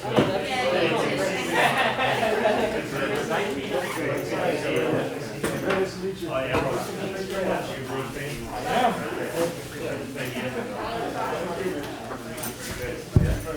Thank you. Have a good day. Thanks very much, I appreciate it. Yeah, I know, it's a while. I saw the name. Yes, I like it. Sounds good, buddy. Hey, it was great to see you. I think you had somebody else coming in, so take care. Good luck, see you. Bye-bye, nice to Thank meet you, you. nice meeting you. So Amanda has this. So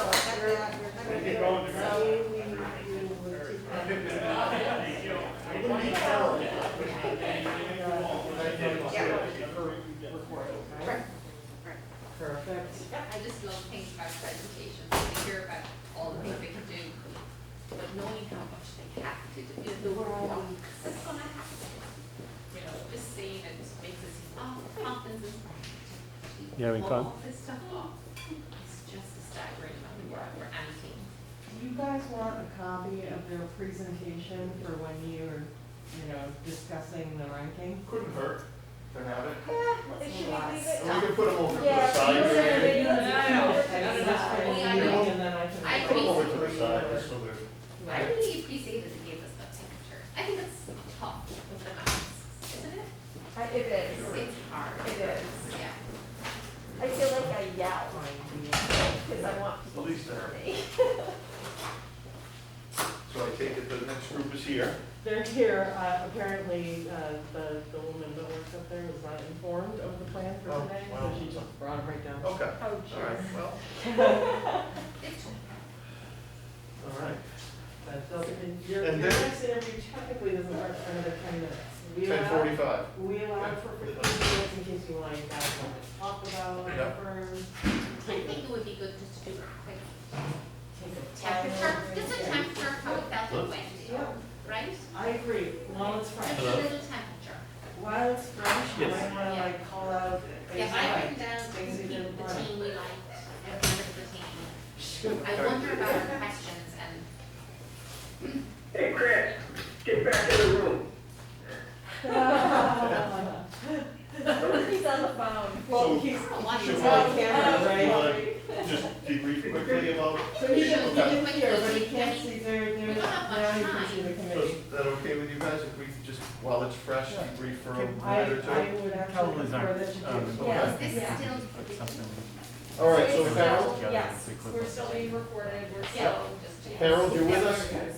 I'm here. Okay, Harold, so we've got a few minutes before the next interview is due to start, so we figured the committee would take just a few minutes, literally, to, while it's fresh, just share out and a little bit about Commodore's presentation and the responses to our questions. So, Siobhan, I'll start with you.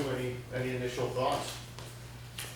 Yeah, I mean, I think I was impressed. I mean, I feel like it was great to hear from them the depth of their experience in the recent past on complex projects and how they've got a lot of experience with procurement of materials. And I think it's, their insight and experience in that was great. It was great to know that they have already come up with real solutions to get materials here and to figure out the process, to kind of flip it in some regards, to make sure that things go smoothly.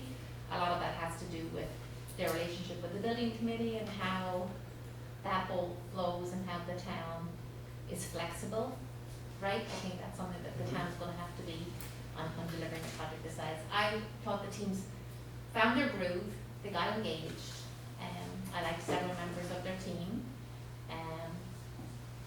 Yeah, there was a couple of members that were kind of confidence inspiring. I mean, Rich Lute, Mike Lupus, Jonathan Marini, Mike Pugh, and I thought that Ryan was engaging and personable and would be a nice person to work with on a day-to-day basis. Very good. Thank you. Jen? I agree with what everything Siobhan just said. They seem to be open to communication, which is really important. And the fact that they've even thought about getting over here and getting their staff on island before we even brought it up is awesome. Excellent. Andrew? It's gonna be easier to answer that question when we've had the other two interviews. Of course. And that's gonna tell me a lot more about them and my thoughts. But interestingly, Ryan spoke to me, there was something about him that I found very appealing. And although he's an important part of the process, as many other people, having that guy, that personality I think he has, on site 24/7, I think is a really important. And so, as an individual, he spoke to me. And I think the superintendent is one of the most important single positions. It might be the number one position in the entire hierarchy of their organization. And he seemed very committed to it and seemed very passionate about it. But I'm going to reserve further comments until we've gone through the others. Absolutely. Harold, any initial takeaways from you, for you? I did like the description of their what they said, state-of-the-art accounting programs. And it seems as though the turnaround of that information will be timely based on the presentation, which I think is crucial relative to the cash flow that runs the job. I think they identified the logistics right away, and the fact that they spoke about utilization of a barge. They may need to learn a little bit about how Packer Marine works, but that's another step. I liked the closing comment that they would love to be our partner, and emphasis on partner. I didn't feel I got examples of managing the, the potential cost overruns or those issues that were crucial to us. He gave a description of all the managers, but didn't give any past examples. That's all. And I would just add my own takeaway. I was planning on asking a question regarding communication, because something that occurred to me during the presentation was the need and the importance for regular, ongoing, clear communication about the project to staff, to parents, and to the larger community, and who would prepare and disseminate that communication and how. And they addressed that a little bit with Rich in particular, they would have a website, which was, I thought, very, very interesting, surprised me. Perhaps it shouldn't have, because that's something that is on my mind about being able to give our entire community regular, ongoing, accurate sort of progress reports about what's happened and what's on the horizon. I think that's critical. So I appreciated them addressing that. All right, well, as Andrew said, we've got one under our belt, and I think things went really well. Can I jump in Yes, here for a Christina, second please. and Sorry. actually ask Amanda to jump in here? Because Yes. Andrew's comments about the team are very important. And so Amanda is working with a CM on a K-8 phased occupied renovation right now. Yeah. Who are the three people you talk to the most? Yeah, so the assistant project manager, the superintendent, and the project manager. I deal more, and it might be how they, different companies may do things differently. So I deal more with the assistant project manager on this other, $100 million phased renovation. So about half the size of ours. So it's the assistant project manager more than the superintendent. But I have a feeling based on this group, the superintendent might be that person for this group. So you may notice with some of the other interviews that other people may have more of a bigger role in that communication piece, where I think Ryan was that person for this group. So just kind of keep that in mind, even though. And I've had the same experience on Yeah. CM projects. Sometimes it's the PM, like he's just there in everything all the time. Yeah. Sometimes it's the super, and you see the PM all the time, but it's the super that you just have they have their fingers in everything. So you might see that shift between the different. Yeah, that's a good Kind of point. relevant. You seem to enjoy it. Yeah. It's something that resonated with me, with him. Yeah, yeah, I no, have to deal with my own business. yeah. How about you, Chris? Do you want to weigh in on this?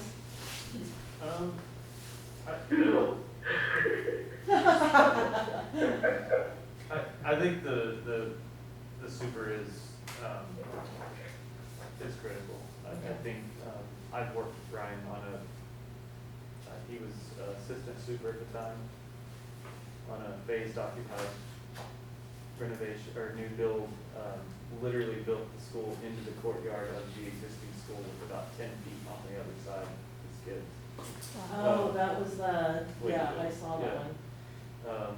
And he did a good job. I think the super is important. I think in this world of what we're doing here, I don't know, I have Well, a you sense guys that, finish up, we're gonna run up Yeah. and get the other group. I have a sense that this on-site presence is important, but it's almost, in some ways, I'm kind of thinking, you need a superintendent that's on that side of the water, and a superintendent that's on this Yeah. side, and they need to like be working Coordinate, together yeah. about like someone over here is like, it's burnt, like, you know, Rome is burning, and then one over there is like, okay, I'm coordinating all these people and pushing them towards the outcome, Right. right? And so like that person on the other side is not a superintendent, that's gonna be more of a project manager, so I think in this project, like that combined role of project manager and superintendent, maybe an assistant PM and a super, that's gotta be, like lock jointed and like well oiled, or else there could be some problems there. That's a great point. So. Okay. All right, Amanda's going to get the next firm, J&J and O&G, the joint venture, so they're headed into the room shortly. We'll let them get settled and begin interview number 2. So catch your breath, Harold.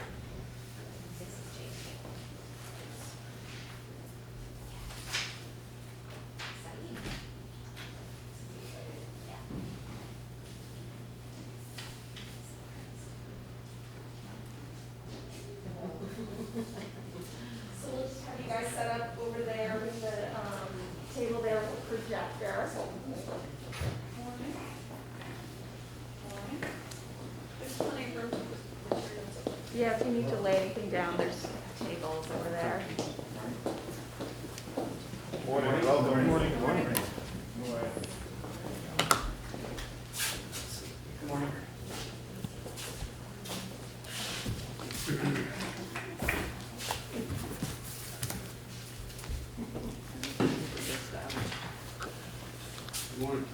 I appreciate a recorder, everybody pretty clearly.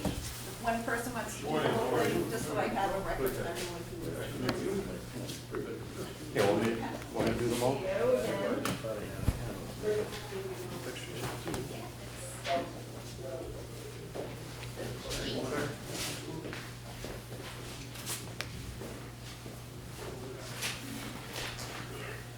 I didn't abandon you, John, I just had to leave for a moment. No worries, no worries. J&J and O&G are just getting settled in, so we'll begin in a moment or two. Okay, Harold? Sounds good, thank you. So if you need to pull up any chairs or feel, you know. Sure. feel free Yes, to have make a yourself seat. comfortable. It's opinion. I know, we're trying to. Of course, he's in Virginia, but I'll explain that in a moment. Spend a couple of weeks up here every summer with my family for about the last 15 years, and I know it's pretty casual. We stay out on Haganat Road, if you know where that is. Yeah. In Edgertown, there's a family there, a twin family that's owned about 400 acres of land right on the road. We were lucky enough, my daughter went to college with one of the land descendants, and we got to stay there, and we come up every summer for a couple of weeks. I have 13 grandchildren, I love the saltwater ponds, and we have a great time. That's a great spot. Yes, beautiful.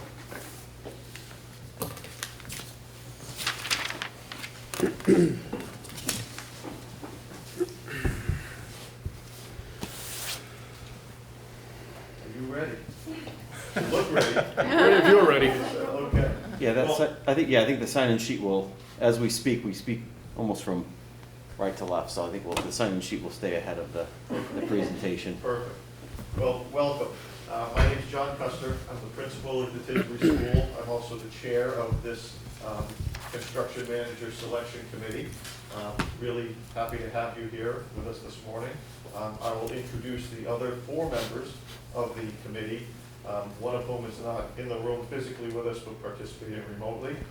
And I'll give them a moment or two to tell you about who they are and, more importantly, their role on this committee. So I'm joined by Andrew Flake to my immediate right, Jennifer Cottrell to his right, Siobhan Mullen to her right, and joining us remotely is Harold Chapdelaine. Also, we've got our OPM, CHA, Amanda Sawyer and Christina Opper, and from TAPE, the designer, Chris Blessing. So, again, I'm the principal, and happy to have you guys here today. Andrew? Hi, welcome, and thank you for being here. My name is Andrew Flake, and I've pretty much lived most of my life on the vineyard. We have 3 girls, all of whom went through the Tisbury School. I've been very involved in a lot of community issues, both in the town as well as island-wide. And it's my home, and I care very deeply about this project and certainly the outcome. My professional experience is I have a small construction company that deals at the high end of the market on the vineyard, and this is my 47th year doing that. And so I'm enjoying this process, and I'm looking forward to hearing, getting to know all of you better. Welcome. I'm Jennifer Contreras. I'm on the Tisbury School Committee. I also have 3 children, all who went through the Tisbury School, so I'm very passionate about this and looking forward to hearing your presentation. Hi everybody, welcome. And my name is Siobhan Mullen. I'm a member of this committee. I'm also the president of the Tisbury School PTO. I've had 3 sons and luckily attend the Tisbury School. I still have 1 in 8th grade. And I've been involved in this building project endeavor probably most of the time I've been at the Tisbury School. So it's wonderful to have us at this stage of the project. And deeply committed to making it a success, and I just really look forward to hearing from you. Thank you. Harold, you're up. Good morning and thank you. Harold Chapdelaine. I am currently the chairman of the Tisbury School Building Committee. I sat on the previous school building committee, which unfortunately had a failed vote, but maybe truly fortunately, because this is a wonderful renovation addition project that preserves a kind of an iconic building that many in the town of Tisbury identified with. I have 2 adult daughters. We did not participate in the Tisbury School. We were in the West Tisbury at that time. Personally, I've been involved in volunteer work with education since 1991. Through coaching and classroom volunteering, and really am passionate about this project and looking forward to providing a suitable educational facility that serves the town for the next 75 years. All right. Thank you, Harold. I'm going to ask Amanda to just sort of set the overview for the next hour or so, and if she would. Yeah, thanks, John. So Amanda Sawyer, project manager with CHA. So for today's interviews, we have about 15 to 20 minutes set up for you guys to do a presentation. If it doesn't take that long, that's fine. I think what the committee's really looking forward to is getting into some dialogue. They have a set of questions that they'll be asking every interviewee. But, you know, if some dialogue comes from those questions, you know, that just helps the committee get to know your team even more. So that's really the ultimate goal. Chris or Christina, do you guys have anything to add? No? All right, so you guys are free to do your presentation. We'll let you know as it starts to approach 15 minutes or so. Yeah, when we had been, we were around the 20 to 21 minute mark, okay, so that's just. fine. Yep, we'll just give you a heads up. Okay. And Great. thank you. Well, as you know, we're a joint venture between O&G Industries from Torrington, Connecticut, and J&J Contractors from Billerica, Massachusetts.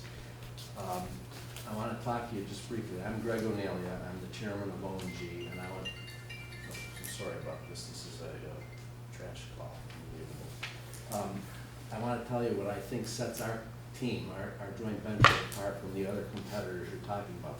First of all, we have island experience. J&J built the elementary school in Edgartown, and our company is very large and diversified. We ship building materials to Martha's Vineyard. We've shipped equestrian sand up here to somebody that has a jumping facility, and in addition, we've sent stone products and things for high-end houses that have been built on the island. So we're very familiar with getting product on and off the island. Together as a team, we've built over 300 schools in Massachusetts and Connecticut. Many of them have been high-performance schools. We've achieved LEED Gold certification on some of them. We've had geothermal wells and photovoltaic systems on there. And our company currently in Connecticut is building the first net zero school ever built in Connecticut, in Manchester, Connecticut. One other thing that sets us apart is we are self-performed contractors. Our company has about 900 employees. And we typically do our own site work, concrete work, rough and finish carpentry. And how that benefits you, we would bid, if we're allowed to, all the trade packages in those areas, which, you know we can do the work for, and hopefully we might be the low bidder. We protect our budgets that way. And in addition, if we're not the low bidder, and the low bidder starts to fall down on the job, we can supplement their crews, which is important today because it's hard to get manpower and keep the project on track. I'm going to turn this over to Dave Cravazzola, who's our project executive, to introduce the rest of the team, and they'll talk about the modular buildings in the course of the presentation. Thank you. I'll just come up here just so we talk through the chart. So, as Greg said, we're here as a joint venture. It's one entity that you're going to be dealing with, combined resources to deliver your project. So I first want to talk through the people that are here today. Myself and John Braley are the two project executives. We're the primary contacts.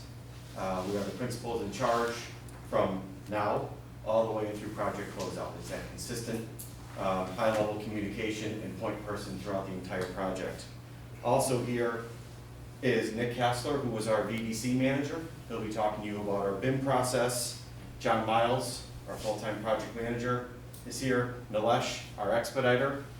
And we had a couple of things. So Mark Sedensky, our pre-construction manager, his wife had a medical procedure scheduled today, and so he could not be here. So Laurel is Mark's peer in our pre-construction department, so she could truly deliver the message that Mark would have delivered had he been able to be here.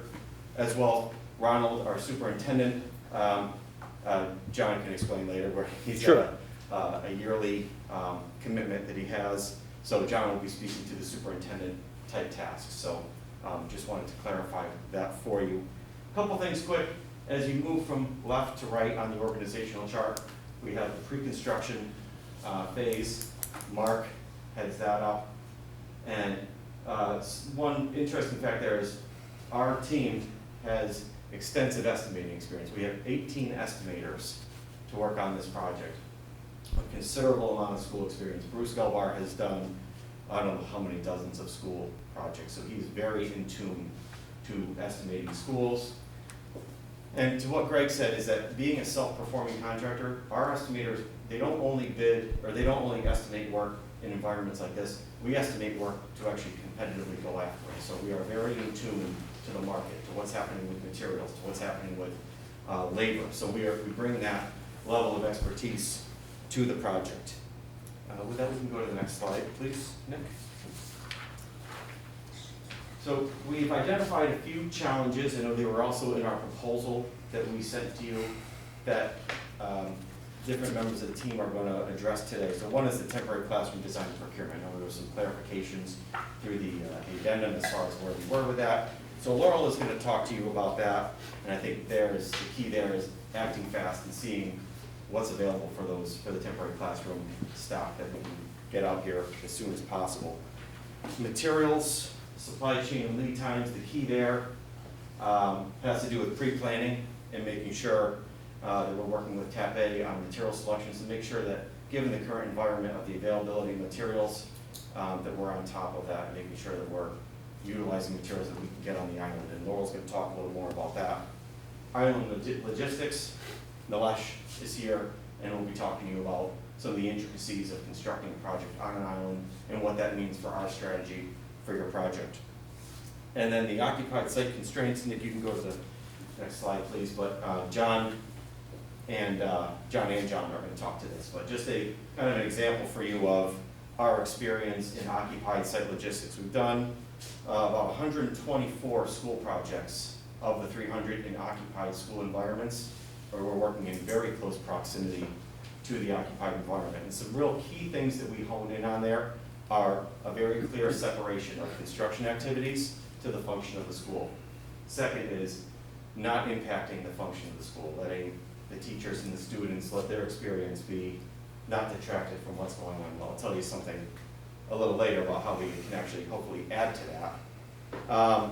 This experience here in Middletown, Connecticut, was a lot of coordination with buses. You know, similar to the Tisbury site, you got traffic around 3 sides of the site, making sure that people can get to and from the building without being obstructed by construction activities, maintaining cleanliness, and again, that being a good neighbor to who's around. There are a lot of homes around here, and we need to make sure that we're also holding up our end of the bargain and being a good neighbor through the process. So through our experience, we've identified three key takeaways that really contribute at the end of the day to a successful project. And it's communication and transparency, quality and cost control, and schedule management. And you'll hear from the team as they each present their facet of the project. You're going to hear how those 3 key components weave into their day-to-day work on this project for you. And with that, I'll hand it over to Laurel. Okay, thank you. As was mentioned, I'm here on behalf of Mark Sedensky, but I'll just talk to you about your project and what I see as things that we need to be aware of during pre-construction. The role of the pre-construction manager is to ensure that the design progresses when it needs to and that it stays within the budget, and to really set the project up for success. In order to do that, we need to work very closely with the principal, John, because it is an occupied site, it's multiple phases, making sure that the school is going to function. It's always a school before it's a construction site. So in the various phases, how is the school going to operate? How are we going to operate? How is there clear separation? Where the buses are going to be going? Where's parking going to be going? Where's playgrounds going to be going? That has to be thought of throughout the entire process. That is all set up in pre-con. So the site logistics will come out of that, as well as Nilesh, working with what the island logistics are going to be, so that the bidders are aware of what the constraints are with coming to the island and getting materials here, and what controls we have over that. As far as cost control, I'm not going to get into what we do because it's a regular, typical CM process. But cost escalation, there's been a massive amount of material escalation in the past year. We are aware of that. With copper, that's in your plumbing systems, your heating systems, your electrical systems, that's gone up 70%. Drywall's gone up 70%. Steel's gone up 120%. So being aware of this escalation and clearly accounting for it in the estimate is very, very important. We don't want to lose sight over that. And keeping track of what the market is doing. Our firms are both very aware of what's going on with the materials industry. And then as far as the schedule, concerns for your schedule, obviously is getting a jump on the temporary classrooms, the design and the procurement of them, as well as programming.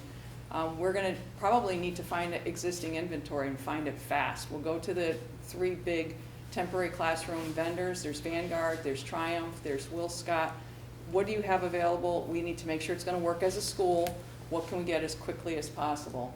So that's like front and center. That's day 1. Get going on the temporary classrooms. Materials lead time. So we talked about the cost escalation, but we've also been running into issues. Everything is taking longer to get, and it's not just because it's an island. It's just in the industry. Everything is taking longer. So making sure that the schedule that is put together when we go out to bid is actually realistic. That the materials can be there when we need to.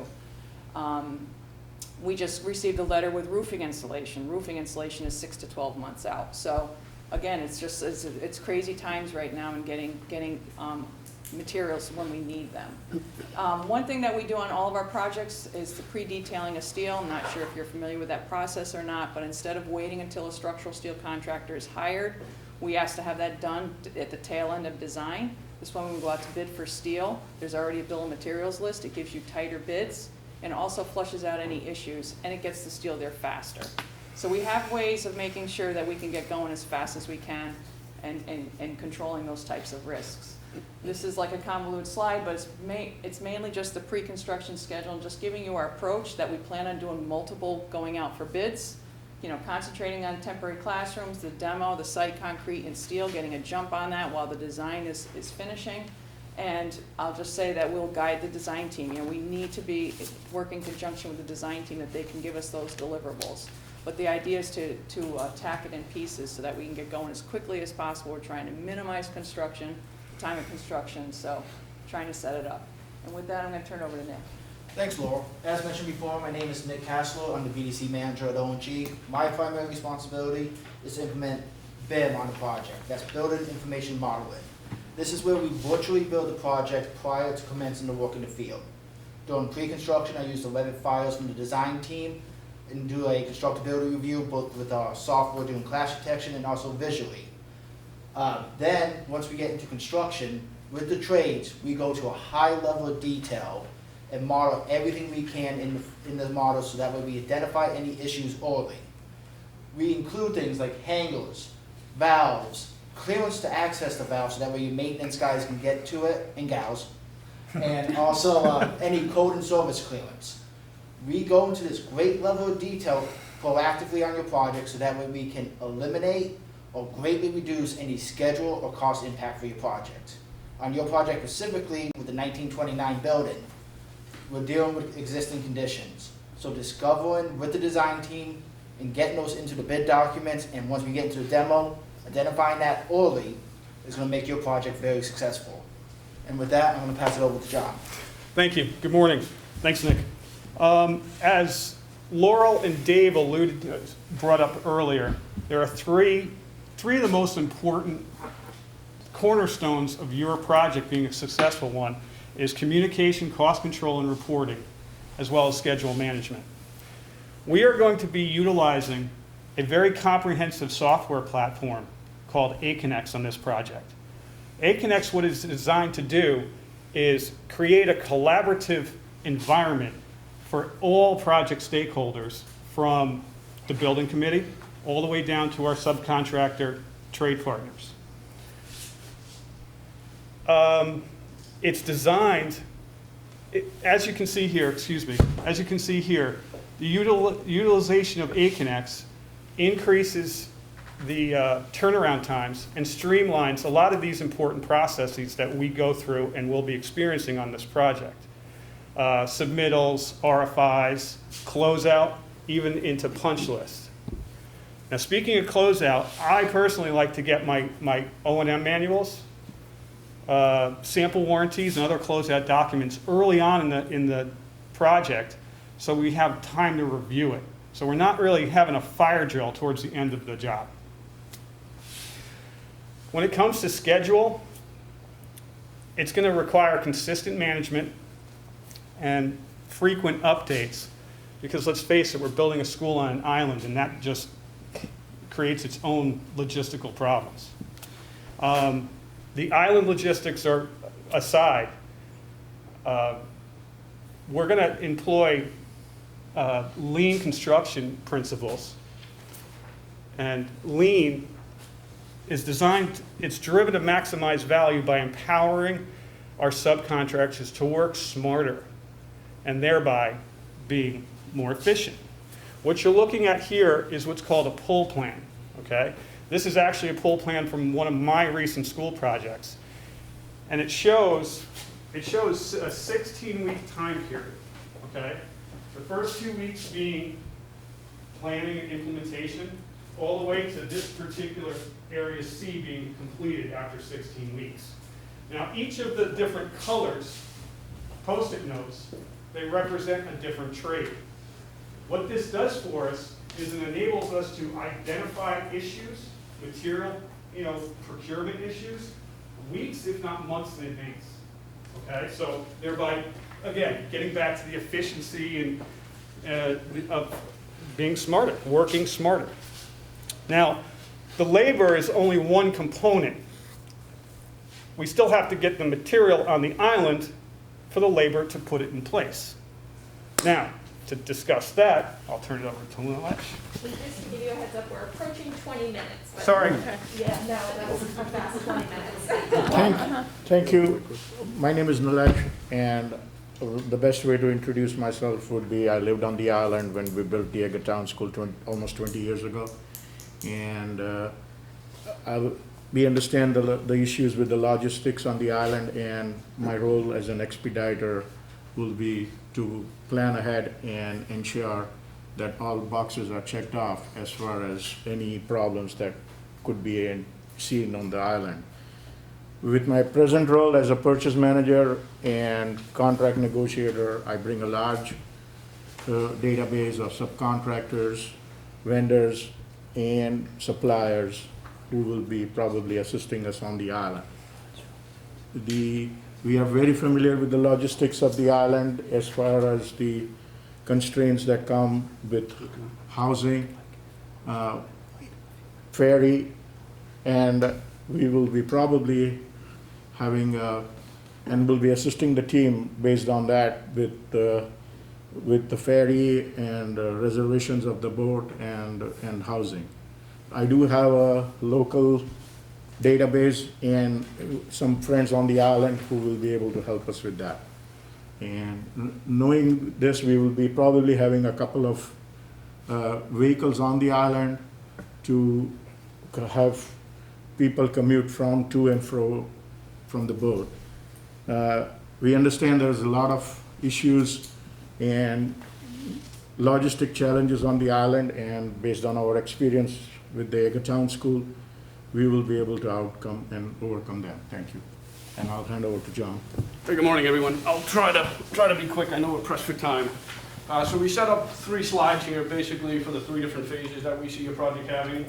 The first one is obviously setting up those temporary modulars, as well as isolating the construction zone.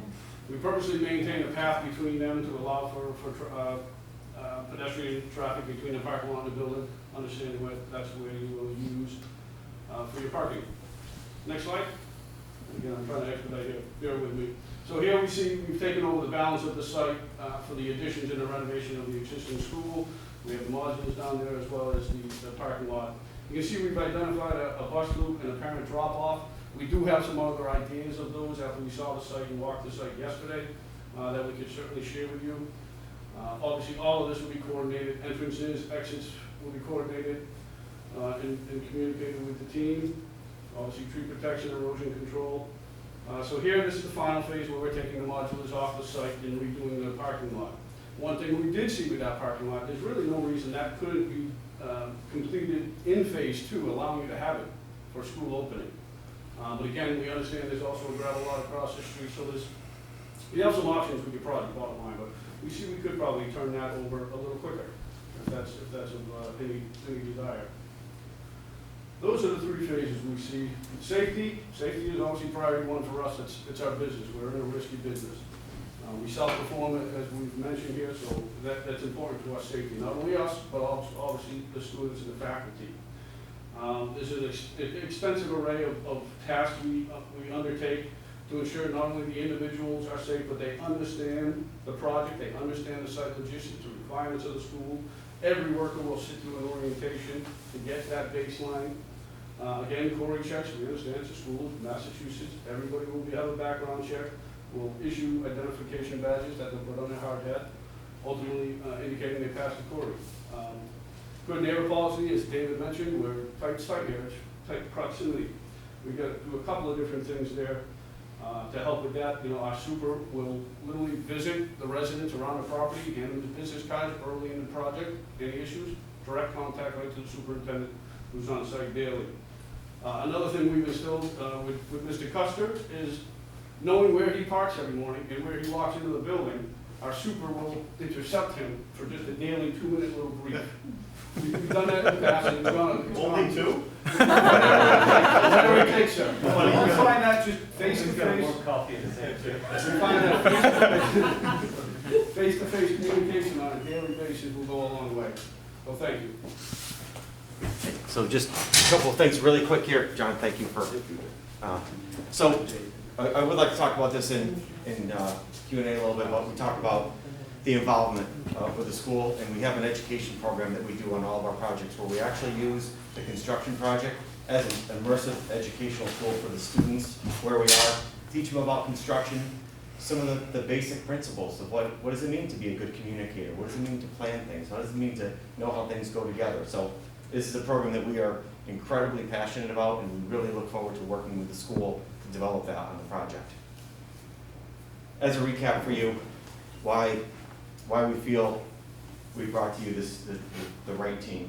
Our island experience, the number of educational projects that we've completed and those unoccupied school environments, our ability to self-perform work, and our access to a large pool of contractors.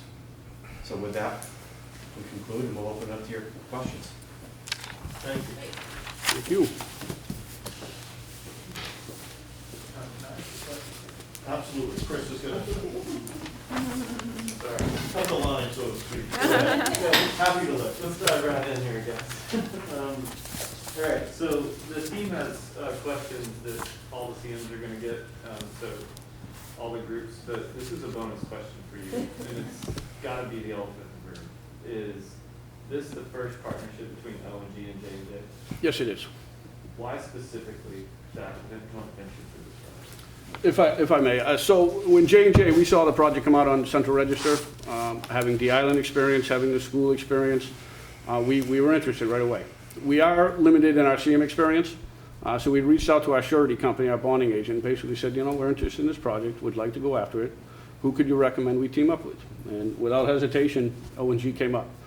So we were introduced to O&G, and we've met obviously a few times, and we have very similar backgrounds per se. They're a much bigger company than us, but we both self-perform, which I don't think our other competitors here do. We think that brings a great value to being on an island and being able to supplement workforce and so forth. So it was kind of a match just made based on similarities that our shared bonding agent felt we would be a good fit.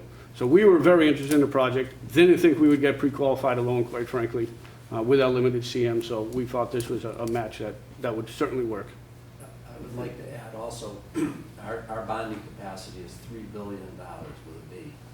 And we've never been able to participate in a 149A project in Massachusetts, because a typical question you get asked is, have you done a 149A? Mm-hmm. And my answer to anybody from Massachusetts that will listen to me is that we've done, 297 schools in Connecticut. And the process, CM process in Connecticut is exactly what happens in the 149A process in Massachusetts. It's exactly the same. We do it, although not in name only, but we always get asked that question. So when J&J called us, they have 149A experience, and I thought this, combining our bonding capacity and strength with their experience with 149A might give us a chance. And I would say to anybody that says you haven't done a 149A before, the guy that did, if you think like that, the guy that did the first 149A would have done all the rest of it. Yeah, I think at some point you have to take a chance. I think from my perspective, that's less,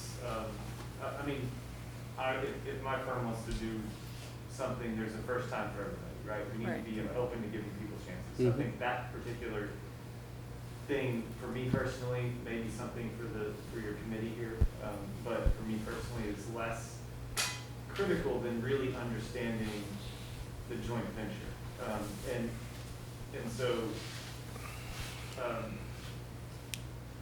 I think I'm getting a clear picture of what it is. I really don't want to spend too much time on this because there's so many other qualities that we need to talk about and get to. But the way to kind of answer the question or ask it, just again, is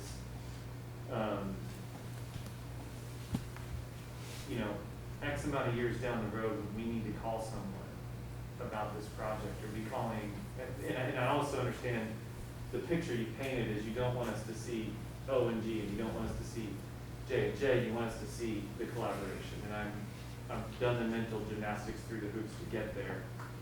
But there's not a phone number for J&J, O&G, right? There's a phone number for one or the other, and who are we calling, and who is the sort of, after completion, walking through the rest of this project with us as a partnership, because you've portrayed that it's about relationships and partnerships that start now and carry through construction, and then, those years down the road, who is that?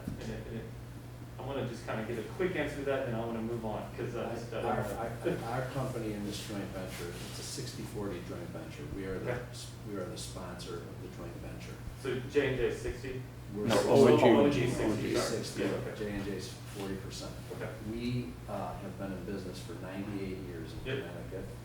We've done, I just happened to look, we've done probably about $750 million worth of work in the state of Massachusetts. We're in the road building business, we're in the materials business, and we're in the building business. You've worked on many highways in Massachusetts and built many buildings in Massachusetts. We will be around. I told you, I'm up here for 2 weeks every summer. I told you where I am staying, you can find me. You can find me. And you'll have my number.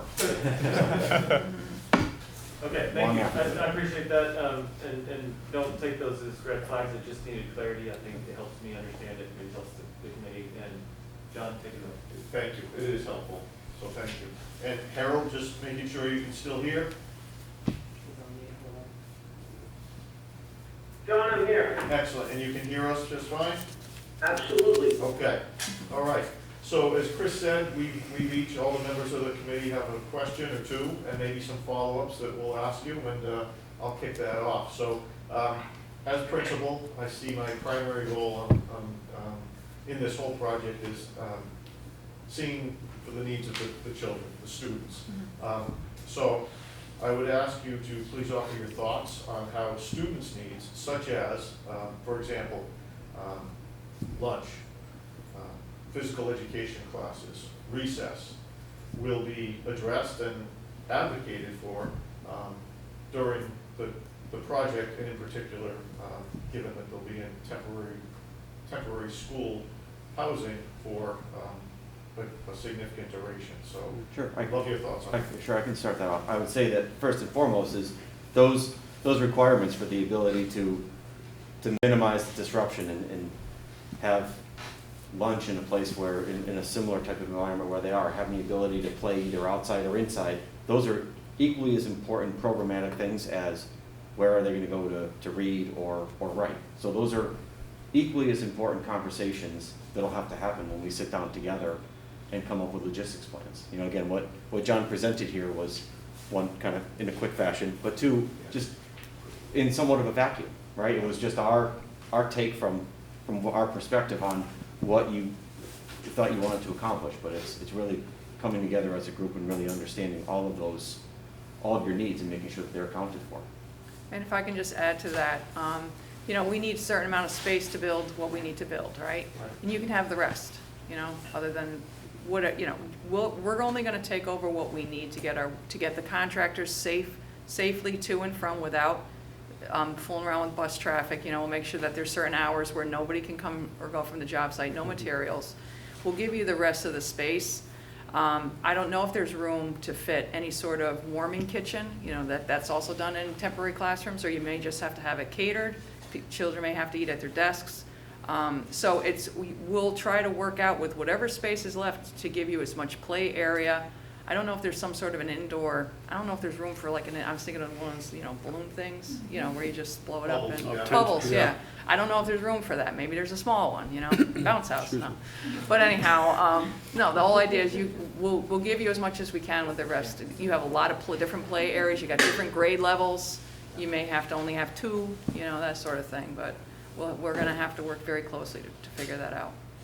And John, one other thing too, just is that we understand that managing this project is not your primary responsibility, right? You're there every day to make sure those students are getting an education. So the goal, I think it was alluded to, is to arm you with enough communication, but not be burdensome to you. You know, and you know, we oftentimes, if you have a 2-way radio system that you use in the school, we usually like to have one of those, or give the main office one of our radios. So if there's ever something quick that just has to, if there's something going on in the school that you need us to know about, we want to make sure we're there to do that. So you don't have to go out of your way in dealing with what you're dealing with in the school and then say, well, let me go take care of going to see, you know, J&J O&G about it as well. So we try to make that as least impactful to you as possible, knowing that you have another job to do all day. I appreciate that very much. Thank you. I had a second question, but you addressed it in your presentation, so I will pass along to Andrew. Thank you. Okay, thanks, John. Martha's Vineyard is unique. What do you see as the biggest issues working on the island? And do you plan or anticipate any changes in your operations that would be different from a comparable project on the mainland? Yeah, they're going to buy a house. One thing I'll say first is that Nilesh, John, our superintendent, will be, and our project engineer will be living on the island during the project, so that they are here. Our plan is to buy a house here. we've already talked, I have a lady, a friend of mine named Carol McManus, who's in the real estate business up here, and she's given me 4 listings. We've priced, you know, the opportunity cost of parting with $1 million to buy a house up here, you guys, it's pretty expensive. And we put that opportunity cost in our proposal, plus the taxes we'll have to pay, and the heat, light, and power, but we fully intend to have our people live on the island. So if there's an emergency on the weekend, the superintendent gets a call, the project manager gets a call, and we're here. You don't have to get on a ferry and come over from Falmouth or something. When we did the Eggertown School, we had a couple of guys living on the island. I was one of them. I lived for the entire course of the project. And I'm very familiar with how to arrange the ferry reservations, the logistics, and especially the housing issue, and in particularly in summer. So I do have close contact with people still, and I know they rent out a lot of houses, because at the peak time we had probably rented 6 houses when we did the school. So it's very familiar, and I think we can overcome those issues. Okay, thank you. Second question. It's not unusual for design technical information to lag construction. This trickle-down effect can have a big impact on the project. Are you concerned about this, and how would you handle it? So just so I'm clear, and you're talking about that, what we were talking about with the early packages, and knowing that the full CD document set would still be progressing as we're talking about letting some of the earlier packages? Well, there's a tremendous amount of information, and, you know, in a project like this. And it's not unusual when you're fast-tracking something for the information to be lagging critical aspects of the construction. It certainly isn't in my world. Probably, I don't know whether it is in your world, but that's why I'm really asking the question. Is it a concern, given the fast-track nature of the project, where getting information in a timely way is a concern? And how do you handle that bottleneck? So if I could ask 2 team members to respond to this, I'd like Laurel to just talk about the relationship of when you're doing an early package while the remainder of the design continues. That, and then John, if you could just talk to the whole thing about with the last planner system and lean planning, about how things like RFIs and those things that are always the 11th hour questions that come up, how we take care of that through that process. So the whole thing is to ensure, Chris, I'm assuming you're the architect? Okay. Make sure that Chris's team is aware of what deliverables we're looking for and when, and making sure that we're in agreement. Nobody's going to bulldoze each other with what we need. So to concentrate on the temporary classrooms if we need a design from them, or for them to review what would be proposed. The site concrete and steel, you know, the structural, it's something they can concentrate on ahead of time while the rest of it lags. So I think it's more about gearing up what information we need earlier, right? The rest of it can lag, but still the information should be pretty complete when we go out to bid the rest of the trades. So, you know, I'm not sure, and you know, usually in our world the information's pretty much complete every time we bid, even though could be other phases coming, but that particular discipline is usually designed well when we go to bid it. The unique ability, the unique, what makes Last Planner, what Dave alluded to, special, it's not just about on-site activities. You don't have to use it for that. Like when I'm working with Laurel in pre-con, we can literally use the same stickers and same Post-it notes to get us from where are we now to setting or getting steel on site. So it's very, very dynamic in that fashion. So yeah, it's a very, very useful tool across a lot of different platforms. And I'll just quickly opine on that too. Through the planning process, well, that process forces the trade contractors to get involved earlier and really look at the documents. Right. You know, a lot of times what happens is a trade contractor shows up on site with their foreman essentially the first day that they're going to start work. And then here come all the questions. And now here come all the questions that need answers with 5 people standing there. So that the idea of doing planning and pre-planning is that you're forcing them to review the documents earlier so that any of these questions can be brought up in a time where Chris and his team has the ability to answer them without being under the gun to come up with some quick answer because there's a clock ticking, so that's. Right, again, weeks, sometimes months in advance. And one last thing I'll just mention, since there's a GMP on the project, there's a guaranteed maximum price. When we go to do our GMP, if there are still some items that are outstanding, not necessarily flushed out from a design standpoint, we would just carry an allowance and just, so that this way you have the price for it, or a price for it. So it sort of begs the question, how do you get your number one, your best subcontractors involved in a project quickly? Because the time frame between being awarded the project and having to engage your subcontractors is a very short window. How do you get the best people in this construction environment?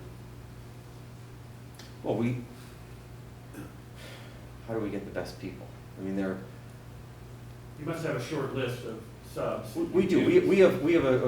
We collectively have a group of contractors that we prefer to work with. I mean, Correct. we typically try to, with some of the public bid stuff, if they're qualified, they're allowed to bid, but we strongly solicit and go after those that we've worked with, that we have a good relationship with, that understand what it means to work with us and our requirements and the level that we expect from them. And you're confident the availability of your number one or number two, Yeah. 1 and 1A are available for this project. Right. We also, while we're working on other projects ahead of this, we'll let them know that this job is coming. This job is coming, this job is coming out. I mean, there would be, we use Smart BidNet, which is a communication system for bidding, and we just send out a notification to our trade saying this job is coming, keep it on your books, estimators, keep an eye out for it. Just give them a heads up. Quickly, what are the biggest risk factors in a fast track project? Design not being done. What did you say? Design not being done. Again, these days, procurement really Yeah. takes priority over a lot of it. Just making sure that, if we need a roof on in 2 months and you're not gonna have roof we're looking for insulation, 6 so what are you gonna months. do? You're gonna pay for a temporary roof just to keep it on schedule? I mean, we've had a big issue with joists, pre-manufactured joists, all of a sudden you can't get them for 6 months. Well, we switched to shop fabricated steel trusses.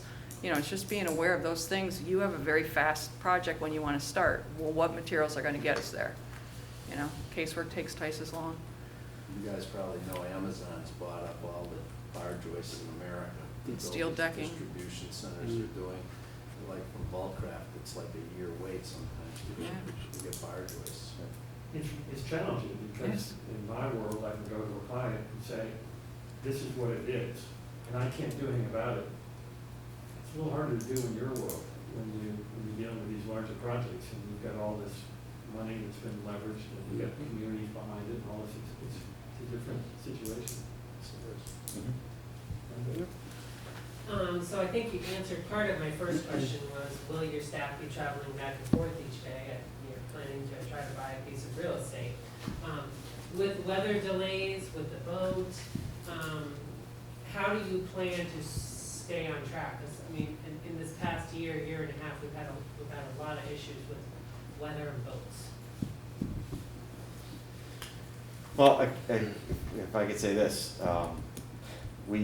while it may have not been a boat in this scenario, we had several construction projects going on when the pandemic hit, and each and every single one of those projects kept going, and they still finished on time regardless of the pandemic hitting and having a drastic change in what day-to-day work meant as far as how people went about their day, how we wiped down the building, how we figured out how to get people to places because they could no longer carpool because of some restrictions. So I would say that it's just like we all put our heads together to keep that work going, we'll do the same thing here. And obviously, we can't control when the ferry is shut down because of weather, but one thing we will do and what we do is we will book ferry reservations well in advance, not knowing if we're gonna need it or not. But that way, we just have it locked in. And so our plan would be, to follow up on what John said, for example, if the structural steel is fabricated a month in advance, we might get it on a ferry and get it over here and find some place to store it on the island so that it's available. We wouldn't wait till when it was needed. We'd get the stuff here if it's ready. We'd get it on the island so we don't have to wait. And by booking random ferry reservations throughout the year, we have slots where we can tell guys to get the stuff to the ferry and get it on and get it over here. When we did the school, we actually had made reservations on a regular basis, so we could share them with the subcontractors, and they used to use that and bring the material on job site. And with the kids and the staff being so close to the construction site, how do you plan to keep them and the staff safe? How do you keep the construction area? It's always a hard barrier between those two activities. In signage, proper signage, properly located, not only for the workers, but also for the school staff. The And other again- thing we've done on some projects is, and I think we would probably do it here if it's of concern to you, but we did some work at a girls' private school in Connecticut, and it was right in the middle of the campus, and the students were all around, construction workers. Every construction worker has a device on him. It's I hate to say it, but it's almost like a dog fence. You know, when your dog crosses, you want to keep him in your yard, and when you're the fence, he gets a jolt. They don't get a jolt, But we get alerts. we get an alert in the office trailer that tells them that the guy is monitoring construction workers where he's not supposed to be, and that's one way we keep the students and the teachers and everybody safe. The software is called Triax. And we're doing a project now in Connecticut, and we're constructing a new building about 12 feet off, a new 2-story building, 12 feet away from the main entrance of the school. So we built actually plywood walls to clearly delineate and make sure that at no point a random piece of debris fell over or anything. So it's about as close as you can get to that school building like that. Thank you.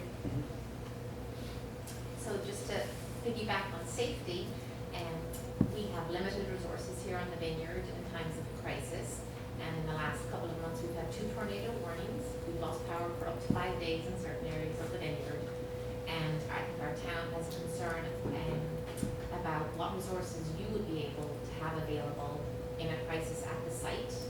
That's not about the ferry being closed down, but in pre-planning, and you mentioned that you're going to have a house on site, that perhaps you have a superintendent or a project manager and yourself living on site, but that's just 3 people. What would you do to prioritize the safety of the site in crisis and having people on there to manage it? I'm not 100% sure I'm following you where you're going. Just At any moment in time, we Sure. could have a storm coming, we might have 2 days warning, and subcontractors leave the island, they've battened it all down. Right. There's only 2 people left on the island to take care of the property. Is that how you would manage it, or would you bring more people over so that we would have an additional resource of a labor on the site? I think from my point of view, being on the island myself, if I'm getting a storm warning in 2 days, I'm calling guys in from Torrington to move into the house to make sure that when all our subs disappear on the last ferry out, you know, I'm not left there holding the bag myself. Exactly. And I think it's a concern of our towns that they're not left holding the bag either. That Of course, that you of guys course. wanna manage. Right. And part of that too is being proactive as far as making sure that throughout the project that it's not littered with debris. You know, Right. that those efforts, when it does come down to a day or 2 days before a storm, it's not catching up on 6 months of housekeeping that should have been taking place. Right. And again, I think we have some additional resources on the islands between some friends and families that Nilesh knows as well as Greg. I think we do have a pool of residents we could reach out to as well.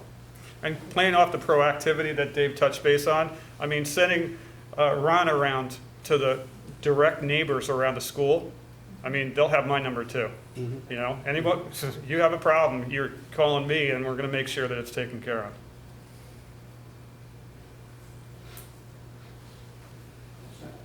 Harold, you are up. Uh-oh. Harold, you're muted. You could unmute. Thank you. The Tisbury School Building Committee sees the CM at risk as a cooperative venture as compared to bid build. Can you describe your efforts in cooperation with the design team to identify areas that may be flagged as potential change orders or cost overruns throughout the project? And during the pre-construction review. Tell us how your findings are communicated, and can you provide some examples of how you've managed this in previous projects? I can take Sure. that, Dave. Yeah, so are you gonna talk about? Yeah, the whole because it's construction? like, it's constructability reviews and it's stuff that I blew over on my slide. Yeah. So whenever we do our cost estimates, we take the opportunity to do a constructability review. We have an MEP coordinator that their sole job is to review the documents from a mechanical, electrical, plumbing perspective. I usually take the site architectural and structural, and I'm looking for any sort of conflicts, if something is incomplete. And we make a running list. I just do it in an Excel file. I'll say, cite the drawing, you know, what the issue is, and we allow the design team to provide a response to it. And then we back check that against the progression of the drawings as we keep going, because we'll do it at the end of DD, 60% CD, 90% CD, and we'll just keep so that everything gets checked off. At the same time I'm doing that, as the drawings are progressing, Nick will actually do the clash detection. He'll take whatever model information is available and run a clash detection and also provide a report. So there's written reports that are provided to the design team. We'll copy the owner so that they know what issues we've seen and what we've flagged early. And one thing I didn't mention during my presentation was existing conditions survey. You know, making sure we understand that's a potential for change orders on your project, is what's left of the building shell that we're dealing with, what are the elevations, and also what's underground. So making sure that surveying is done properly of the site and of the building so that there's no surprises when we go to do that work. So it's just flushing out those types of issues. Thank you. Another question is, excuse me, do you see any conflicts in your schedule with your existing staffing levels? And what are your resources in the event a critical person on the staff leaves the company or is just unavailable? Oh, I thought you were taking this. Okay. So, yes, our staff that we've named here is available. And we do have, we have a relatively extensive staff of people. So if something were to happen and someone no longer chose to be gainfully employed by one of our organizations, we would bring the credentials of that person before the committee, as representative for your review prior to them stepping into a position on the project. We have 900 employees in our company. I can't tell you how many project managers and superintendents we have. The event that Harold asked about happens sometimes. Somebody leaves, especially in this market today. People are poaching each other's employees. It's kind of an interesting time. What we would do is exactly what Dave just said. We'd give you the resumes of 2 or 3 people. You'd look them over. You could interview them and decide which one you felt most comfortable about. But we would have no trouble. We wouldn't leave you high and dry. We'd have somebody here immediately to take over for sure. Even Dave. Thank you.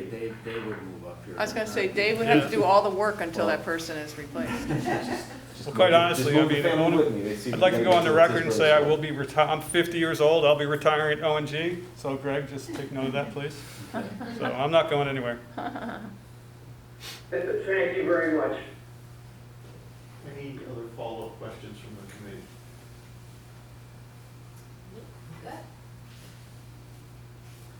Amanda, Christina, or Chris? Anything else? Yeah, I don't have any questions. All right, your final words to leave us with. Well, we're excited about the opportunity. We'd like to hope you'll choose us, and we won't disappoint you. I'll tell you, I brought this up. I wanted you to see this. We do a magazine quarterly about our company and focus on our employees and projects. And this happens to be the equestrian sand. We do for horse jumping, and you can see we've sent Martha's Vineyard. And we're asking about safety. This whole issue to vote for what we think about safety in our company, and take a look at it. If you'd like to see more, I think you can go to our website and find all the issues. See what we do. Thank you very much. Thank you. I have the hard copies and the 2 flash drives. Wonderful. That's it. Thank you. Thank you. Very much. Thank you so much for your time. Thanks for coming over, and we appreciate it. Thank you very much. Really, thank you for the opportunity. Thank you all. Pleasure. Likewise. Meeting you. Likewise. Thanks, Mark. Thank you. Thank you very much. John, thank you. Thank you very much. Of course. If you guys want to help this tour, it's probably easier. Do you have stuff upstairs? Well, our shuttle is up there. Okay. It's nice. I don't do it again, but I do. Nice meeting you, thank you. Thank you. It's a very different animal. I'll wake up to that view anymore. Did you guys end up staying? At the harbor view? Oh, lovely. Lovely indeed. Yeah. Right? As is John's people. Oh, I bet. Yeah, absolutely. Yeah.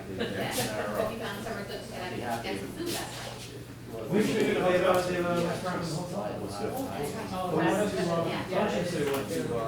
News from America. News from America. Get your content there. You got everything? Yeah, my iPad's still on, it'll be fine. I don't need one today. Thank you all very much. Yeah, thank you. Safe travels. Thank you as well. Thank you guys. Take care. Thank you. Did you work with these? Yes, I did. I was on the job, you know, John mentioned you, I really wanted to be. Actually, my son regularly ate the food, and I was. Almost to one, right? So yes. It's almost to one. 11:45 right now. Next one's scheduled for afternoon. We're scheduled to complete at 1, and then deliberation. We have snacks. Door down, it's freezing. Something before. At 1, we were planning on stopping for. Thank you again. Just having a. Yeah, right. Just, I saw the picture. Just, we all shaded before you were saying hi.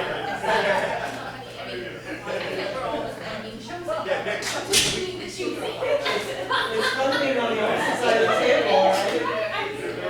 I'm really relaxed and enjoying it. And I love the questions that are coming from you guys, from both the actual, like, design and construction experience side, as well as the, I have to operate this building side. Yeah. You know, Practical it's- side, right, yeah. And also just, you know, you're all residents, but you're kind of attacking them from both sides. Like you have to honor me as an actual owner and operator of the building, and you have to honor my actual understanding of what you do. Yeah. And talk to me like I'm not an idiot, right? It speaks to the culture of these firms because it all starts at the top. And so the people that they bring to the table, they're the ones, the people that are going in and out of the building, the ones that are, you know, leaving their beer cans in the back place, hopefully it's not beer can, you know what I mean? Yeah. Those are the people that we're gonna be. Right. And, we can have all the best management in the world, but if the people who are actually doing the work don't fit, I know, I was just about to do that. it's really important, and, I don't know, it's interesting to see how we Having all, fun with that. Do you guys Do you guys wanna want to have Yes, like let's a do it. little rehash? So the next, the third and final interview is scheduled to begin at? No. Okay, so we've So got We're 10 on minutes. schedule, which is Okay. great. You guys are right on schedule. Well, You hey. did a great job. All right, so similar to what we did following Commodore's interview, we've got a little time here before the next one. So while it's fresh, initial thoughts and takeaways, and Harold, we'll start with you this time. Anything you'd like to offer up about the J&J, O&G? Press up, you're muted, Harold.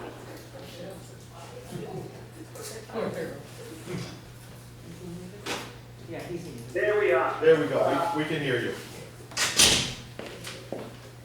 So I think I will hold my comments for deliberations at later this afternoon. Thank you.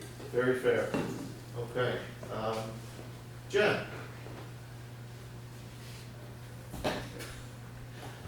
I mean, I think they had some problems answering some questions. I don't know. We can talk about it. Yeah. I'm going to reserve it. I think Yeah. at this time, there's a lot to digest. Yep. After the first, it was kind of like, now we've got two to kind of consider back to back. Yep. So I think for me too, I'm gonna go with Harold. I think I'll reserve our conversation for later on this afternoon. Fair enough. Andrew?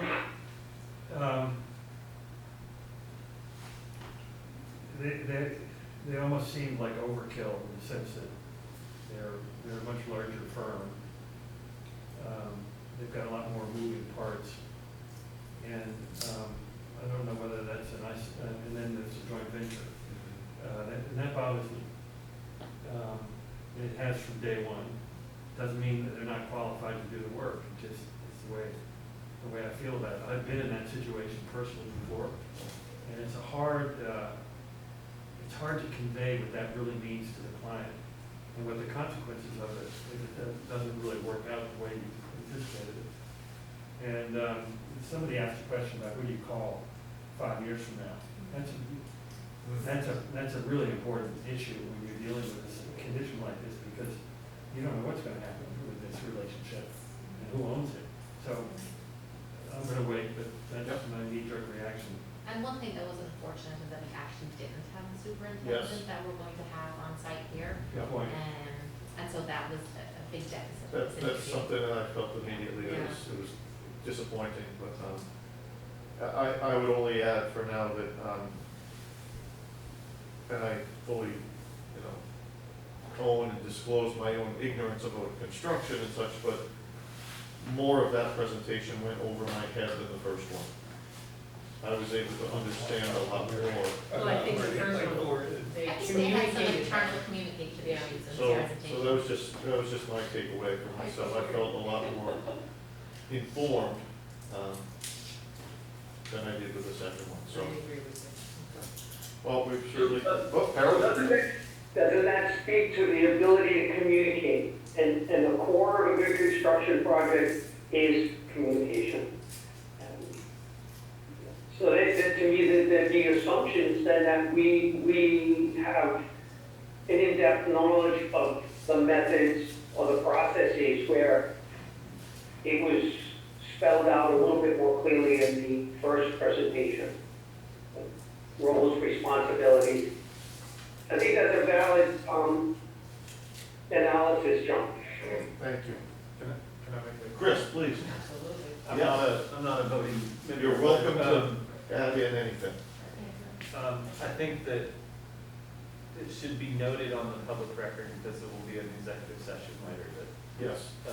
is sensitive. But I think, I feel like it should be noted on the public record that there's 3 parts of this particular group that I think that this committee, even if this is not the successful group, that you should be looking potentially to evaluate in applying to the other, or the successful CM at some point. I think you are allowed to take the beneficial parts of another team you see and say, can we get that on your team as you negotiate later? Good to know. And so one of the things I found that you're the only ones I've seen mention it explicitly is an expediter. And having someone like, you remember what I said earlier about Yes. the PM on that Yes. side Yeah. and the super on this side? That might be what I was thinking in my head, I just didn't say the word. All right. All right? Good to know. The self-perform aspect of the CM who does a lot of self-perform work has the ability to really kind of save you a lot of money, a lot of coordination, and a lot of those logistics when you've all of a sudden, like if you had 10 subcontractors and you have a self-perform CM and they can do 5 of those subcontractors work in-house, it streamlines things in the field. And I've had a lot of projects where they've had self-performing CMs, and those self-performing scopes of work end up being the ones we fight about less, or if there's a miss in the scopes in terms of change orders, the CMs can deal with it easier than if they have a bunch of subcontractors to run that through. So that's something that likely if they're not addressing it now, there's no way that others can deal with it, and there's other constraints like union shops and not union shops and all of that kind of stuff. And then I think they're the ones that have most aggressively addressed the on-island living situation. And I think that has some positives to it. So those are my 3 things I just thought would be worth highlighting to your community and to this committee, that are benefits of what I saw today, but all the concerns you raised notwithstanding. So. Thank you for your comments. Thank you. And Chris offers a good reminder, I'll say it now while we do have a little time. Following the third and final interview of the day, we will entertain a motion to go into executive session for purpose of considering the applicants and ultimately determining a rank order to pass along to the school committee and select board. So that will happen, and likely in executive session later on, following the interviews, which are in open session. So I just wanted to clarify that while we're in open session, but that's the anticipated process for the rest of the day. Okay. So we've got a couple of minutes. I'll just invite folks to stretch their legs, get a drink, use the restroom, because we do have 5 minutes before the next scheduled interview.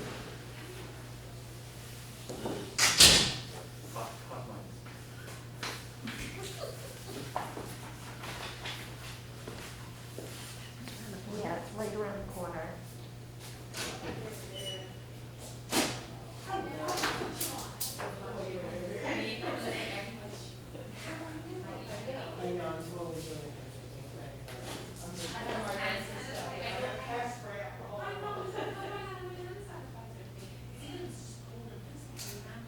I did learn that there's such a thing as equestrian sand. Yeah, it's not my rule. Yeah.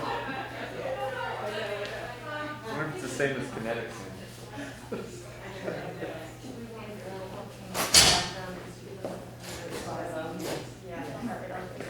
Thank you.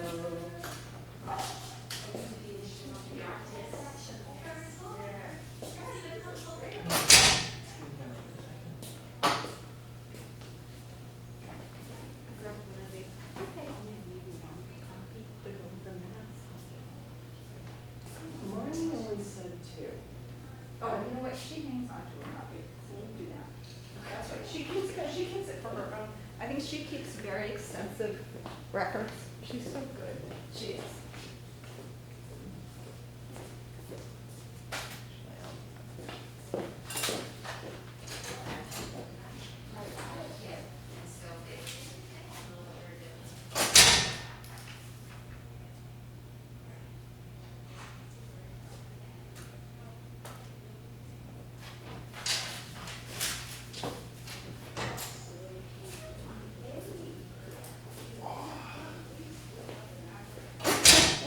At least these chairs, I like your bungee chairs. These are great chairs. Yeah, these are good chairs. Your bungee chairs are really good. They are, in particular when it's warmer weather, because they Oh, yeah, kind of, yeah, they ventilate in a sense. right.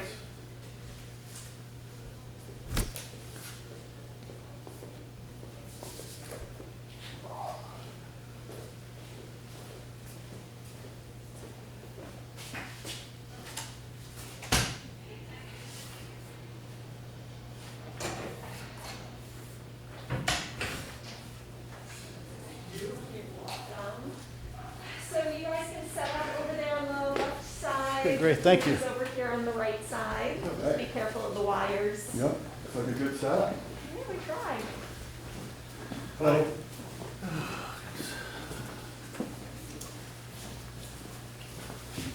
I can sit up. Sit up right. Morning, everyone.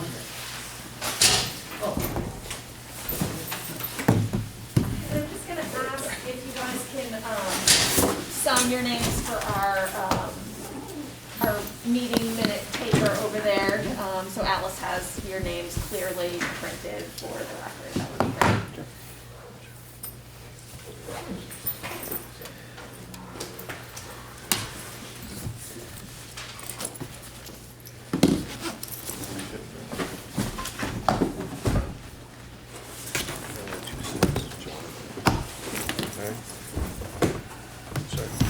Yep.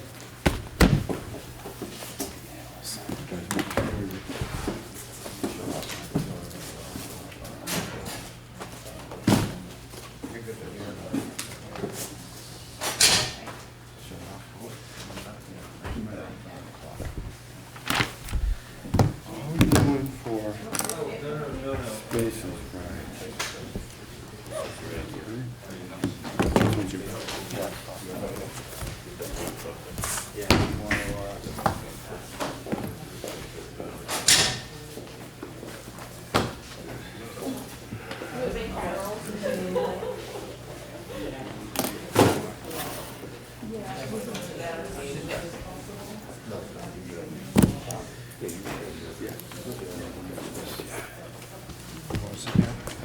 you good. Oh, yeah, feel free to grab more chairs if you guys need to grab chairs.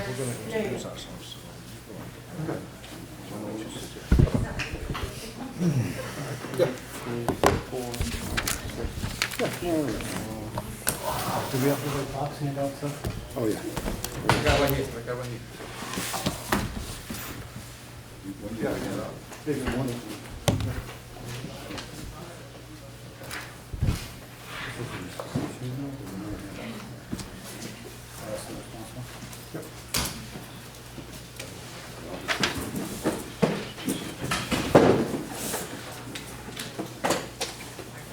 You want to just fill you guys in? Yes, please.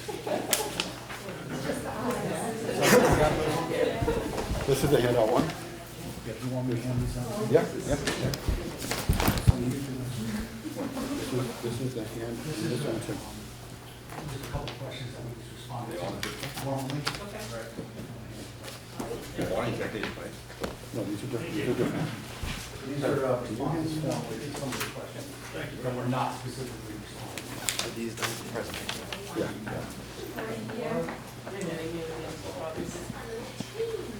You're welcome. They're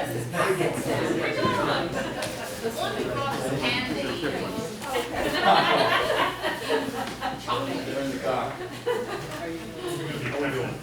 Good, thank you. You got any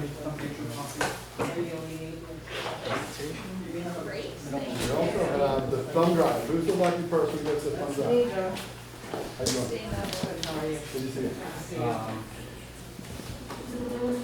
Extra presentations? Yeah. John, these are good, right? Peter, I would ask if a copy of those handouts could be retained for my own.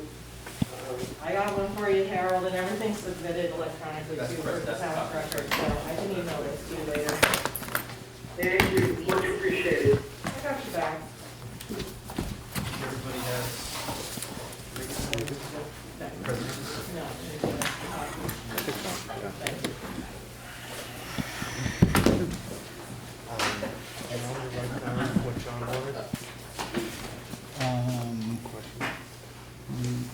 Yeah, yes, if you can. You need anything? Oh, I'm sorry, I have to just finish that. Stealing a piece of paper.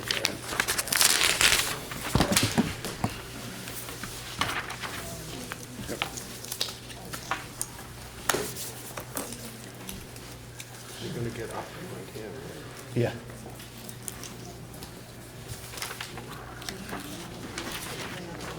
I know.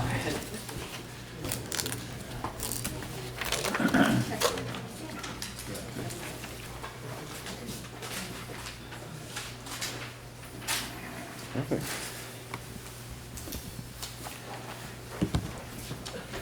You all are ready? Oh, yes, we are. Good. We're waiting for some kind of signal. Let me begin. Sit, please. Okay, sure. I'm John Custer. I'm the principal of the Tisbury School. I'm also the chair of the Instruction Manager Selection Committee. Welcome, and thank you for being here this afternoon now, past the noon hour. We're really looking forward to your presentation, and it's nice to meet you. I will introduce quickly the other members of the selection committee, and then I'll give them a chance to tell you a little bit about themselves and, more importantly, their role on the committee. We've got, to my immediate right, Andrew Flake. To his right, Jennifer Couture. To her right, Siobhan Mullen. And joining us remotely from Virginia is Harold Chapdelaine. So without further ado, Andrew? First and foremost, thank you for being here. Really appreciate it. This is a project the community obviously is very attached to. It's very important. You've been through the old building, you know how much we need a new building. And the Virginia community is very unique. And of course, there's a lot of involvement from all the neighbors and the people who live in the town. I've lived here most of my life. I grew up in Boston. I have a family. I have three daughters. We have three daughters, all of whom went through the Tisbury School. So I'm very familiar with the climate and culture of the school and the importance of it to the community. I have a small construction business that deals at the high end of the market on the vineyard. Has done so for over 45 years. And So this is a little bit of a learning curve for me in terms of how you handle your own operations at the commercial level, but I find it very interesting. I'm Jennifer Cottrell. I'm on the Tisbury School Committee. I've had 3 kids go through the Tisbury School from K through 8. I'm passionate about this project and hoping we can get it done. Yeah. Hi, everybody. Thanks so much for coming. And my name is Siobhan Mullen. I'm the current president of the Tisbury School PTO. I have 3 sons, all of which have gone through the Tisbury School. My last one's in 8th grade. So we won't see the fruits of the efforts of this project, but nonetheless, I'm so excited for the community. We've been working really hard to get this project to be a reality for a very, very long time. So that we're at this point is super exciting. I'm also Director of Finance for a design build construction company here on the Vineyard. So some residential kind of knowledge, but this commercial school building realm is all new to us. So we look forward to your presentation. All right, Harold. Harold Chapdelaine, Chair of the Tisbury School Building Committee. It is my second go-around. I was a member of the previous school building committee, which obviously was a failed vote, or you would not be in the room.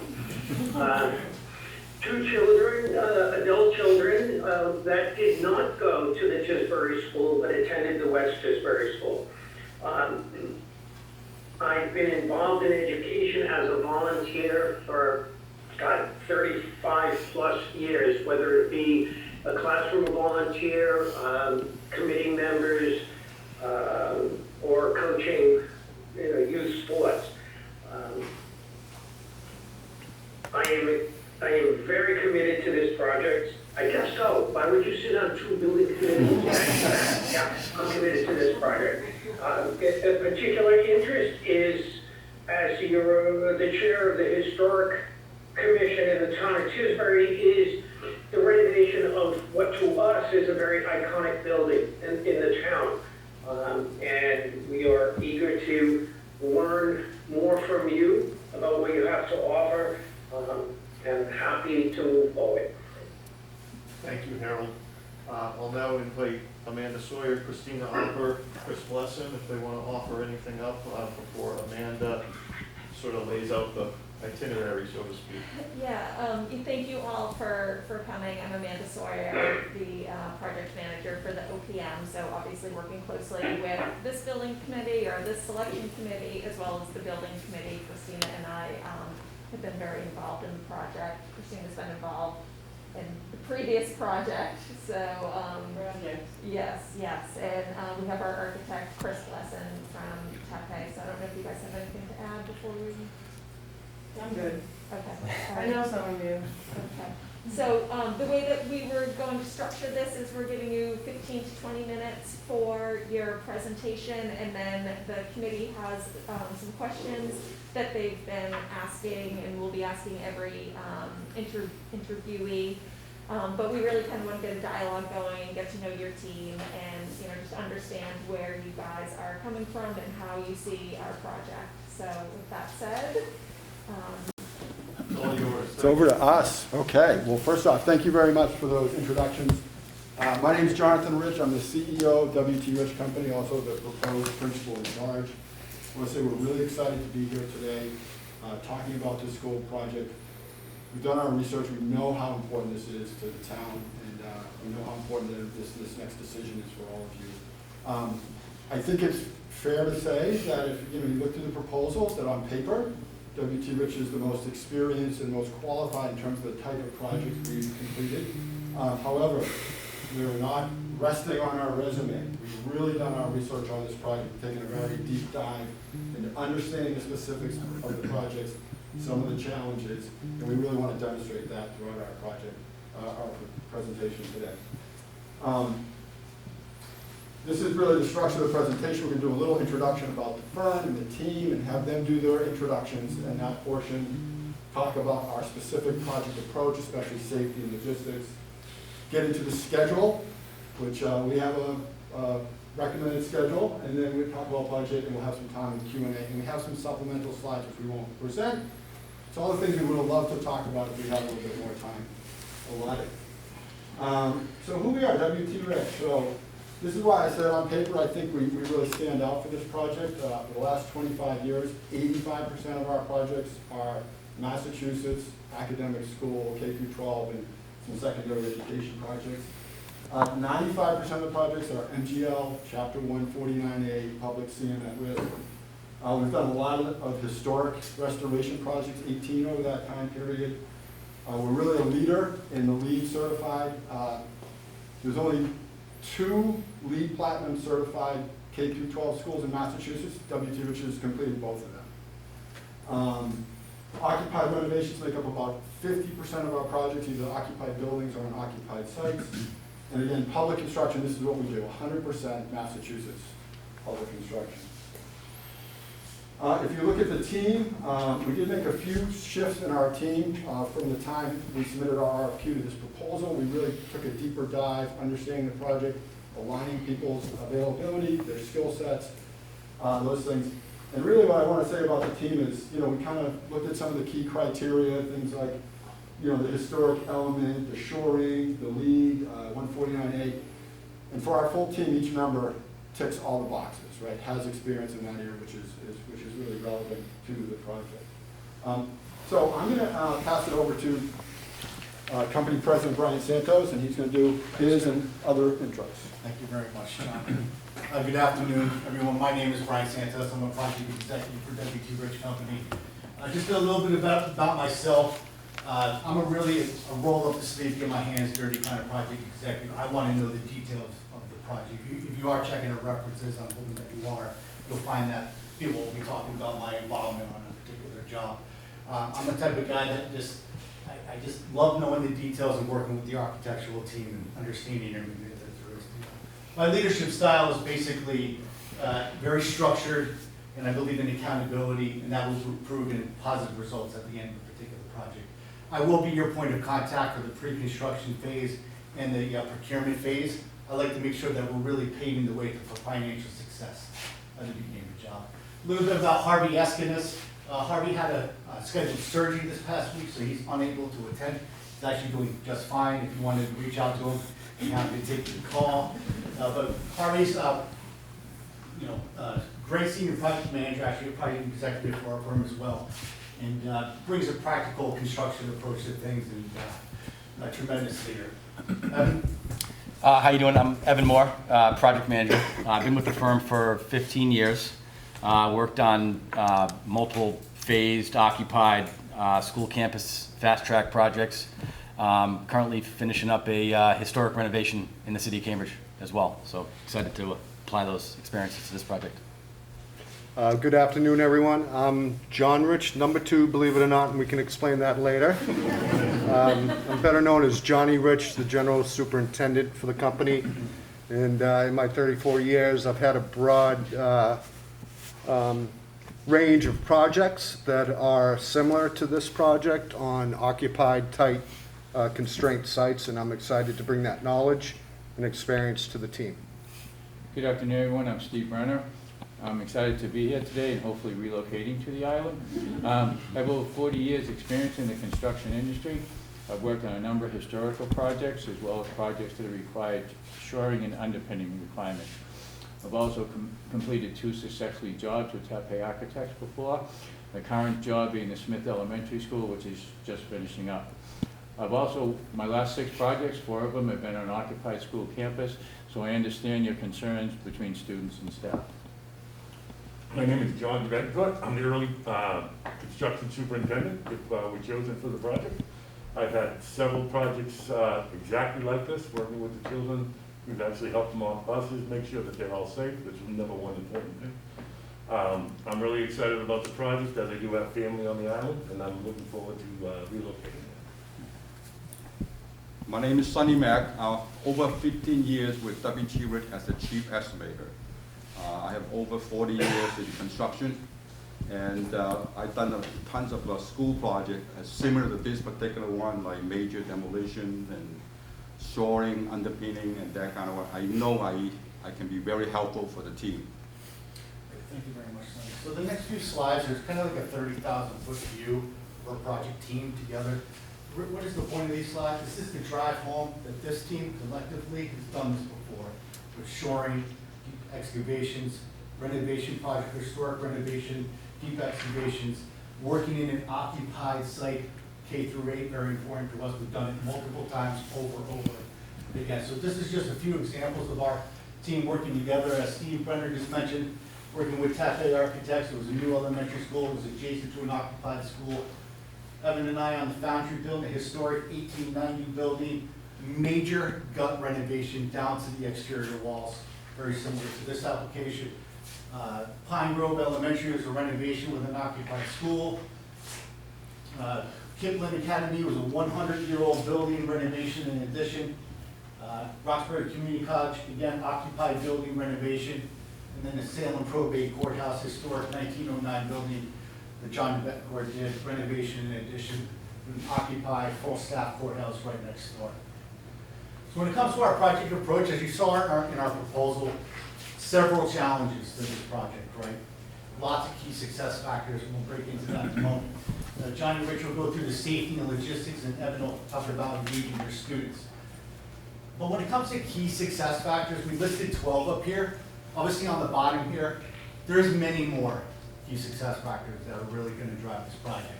But we just want to mention a few of them. Number 2, making project attractive and viable for subcontractors. The normal thing for W.T. Rich is to make sure that we get the word out on the street to everybody about about the project, putting a positive spin on the project, getting subs attention. But there's a little bit more to that as well. Working with you guys to make sure that we're maybe coming up with a very specific strategy about having lifts already on the job for subcontractors, or having a storage box so the subs can put their materials on already on here, or maybe scheduling the ferry in advance, or having the cargo ships ready to go. So we're making that subs know that we're willing to work with them, making the project attractive. Number 3, investigating of existing conditions. We are experts in doing this. This is not the first time that we've done historic renovation before. Estimating accurately. We work with one of the best estimators in New England with Sonny Mac, and happy to have him on the team. But having the financial stability right out of the gate is going to pay dividends. And then number 9 and number 10, kind of putting it together. I've already talked about it. Proactive planning for deliveries, and then having those storage options as well, going to pay dividends. I'm going to turn it over to John Rich. Thank you, Brian. As Brian shared, one of our key success factors is having safety at the forefront of everything that we do and plan. Great safety starts with great planning, and right during pre-construction, we'll come up with a site-specific safety plan that will account for all the unique environment that the Tisbury School project brings. A theme that you'll hear a lot today is site separation, and how important it is that we separate the safety or the school's activities from the construction activities, so we ensure the safety of the students and the staff at all times. Communication. Communication is the backbone of any good safety program. Our superintendents, they'll be in constant contact with the school so that we understand the school's needs and deliveries in their schedule, so we can coordinate our activities around that and to ensure the highest levels of safety. There will be blackout periods during the drop-off and pickup times, and obviously this will be where no deliveries will be allowed. All the workers will be subject to a Quarry background check, and they'll also have to go through our W.T. Rich safety orientation before they're allowed to work on site. We'll also be enforcing our COVID-19 safety protocols that we have in place. So once again, ensuring the safety of the school, the local community, and the construction workforce is going to be one of our top priorities. Okay, this slide here, construction mitigation. I think this slide speaks volumes. This shows some of our jobs that we've completed over the past 4 years, where we've constructed a new school, shown here in red, right next to an occupied existing school, shown in yellow, as you can see in close proximity. This is something that we're very familiar with doing. We've done it before. We've managed it with great success. and I really feel like it's in our wheelhouse of expertise. With that said, I'm going to turn it over to Superintendent John Betancourt, who will go through site logistics.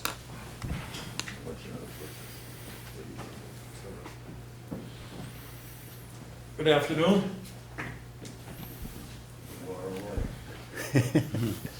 Back up. I got to hear from your John. What you see here is your site as it is today. We've taken the time to take a look at it and Oh, sorry, John.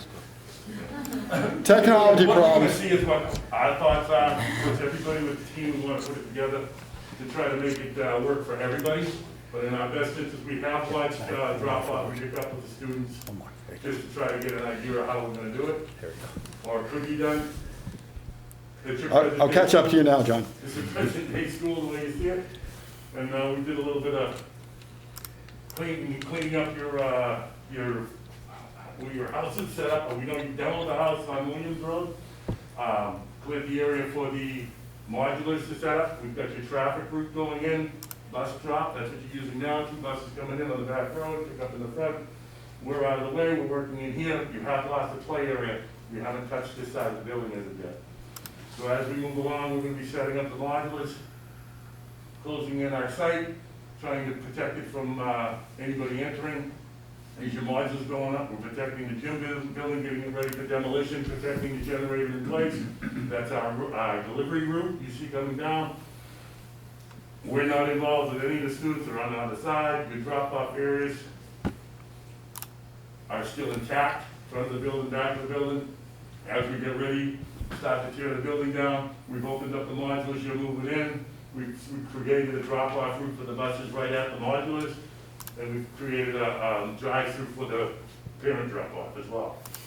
Can be adjusted. This is the best view that we saw. We set up our staging area across the street. All our materials are coming in the back, loading up here, so we're ready for the building to be built. Site's ready to start the building, and I'll turn it over to Steve for the next round. Thank you, John. Good afternoon, everyone. As John had mentioned, your buses are totally separated from our work site. The fences are up. As we've started, the gym has been demolished, debris has been removed. We're starting the foundation work on the gym area. That will be the summer, fall of 2022 to the spring of 2023. We'll demolish your current administration wing. As you can see, foundations are done. Steel is going up. We're working on foundations in the admin building, as well as we're doing work into the existing 1929 and 1925 and 1995 building.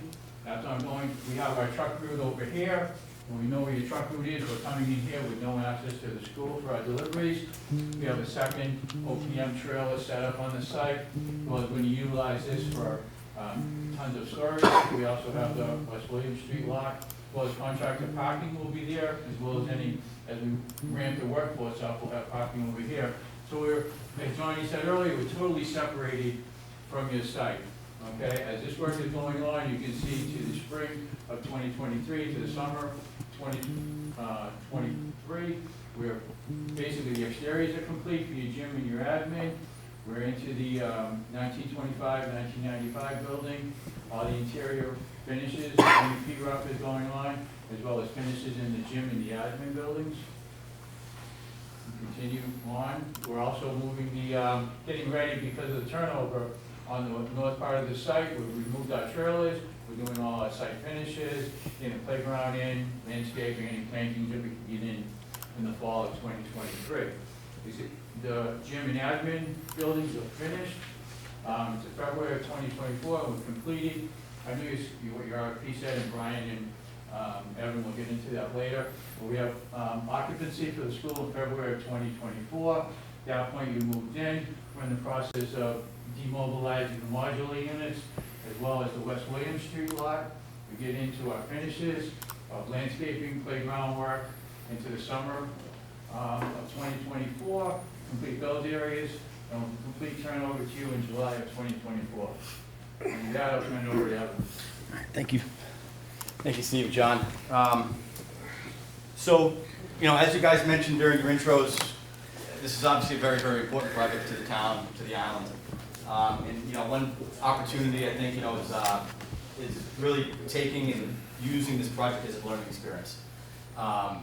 Obviously being right next to the school, right next to the occupied temporary school, it's going to be an opportunity. I think it would be a great opportunity to really engage the students, engage the community. We've done it on a lot of our projects, whether it's special class projects, periodic questions and answers, webcams, project tours. I've got 2.5-year-old twins. They love trucks, they love construction. A little younger than the kids who are at the school now, but that's the type of thing we like to get engaged, like to get the community. We'd like to have you guys feel a part of the team, a part of the project. And another opportunity obviously is with the regional high school, with the CTE students, paid internships, getting them involved, guest speakers, class projects, assignments and such. So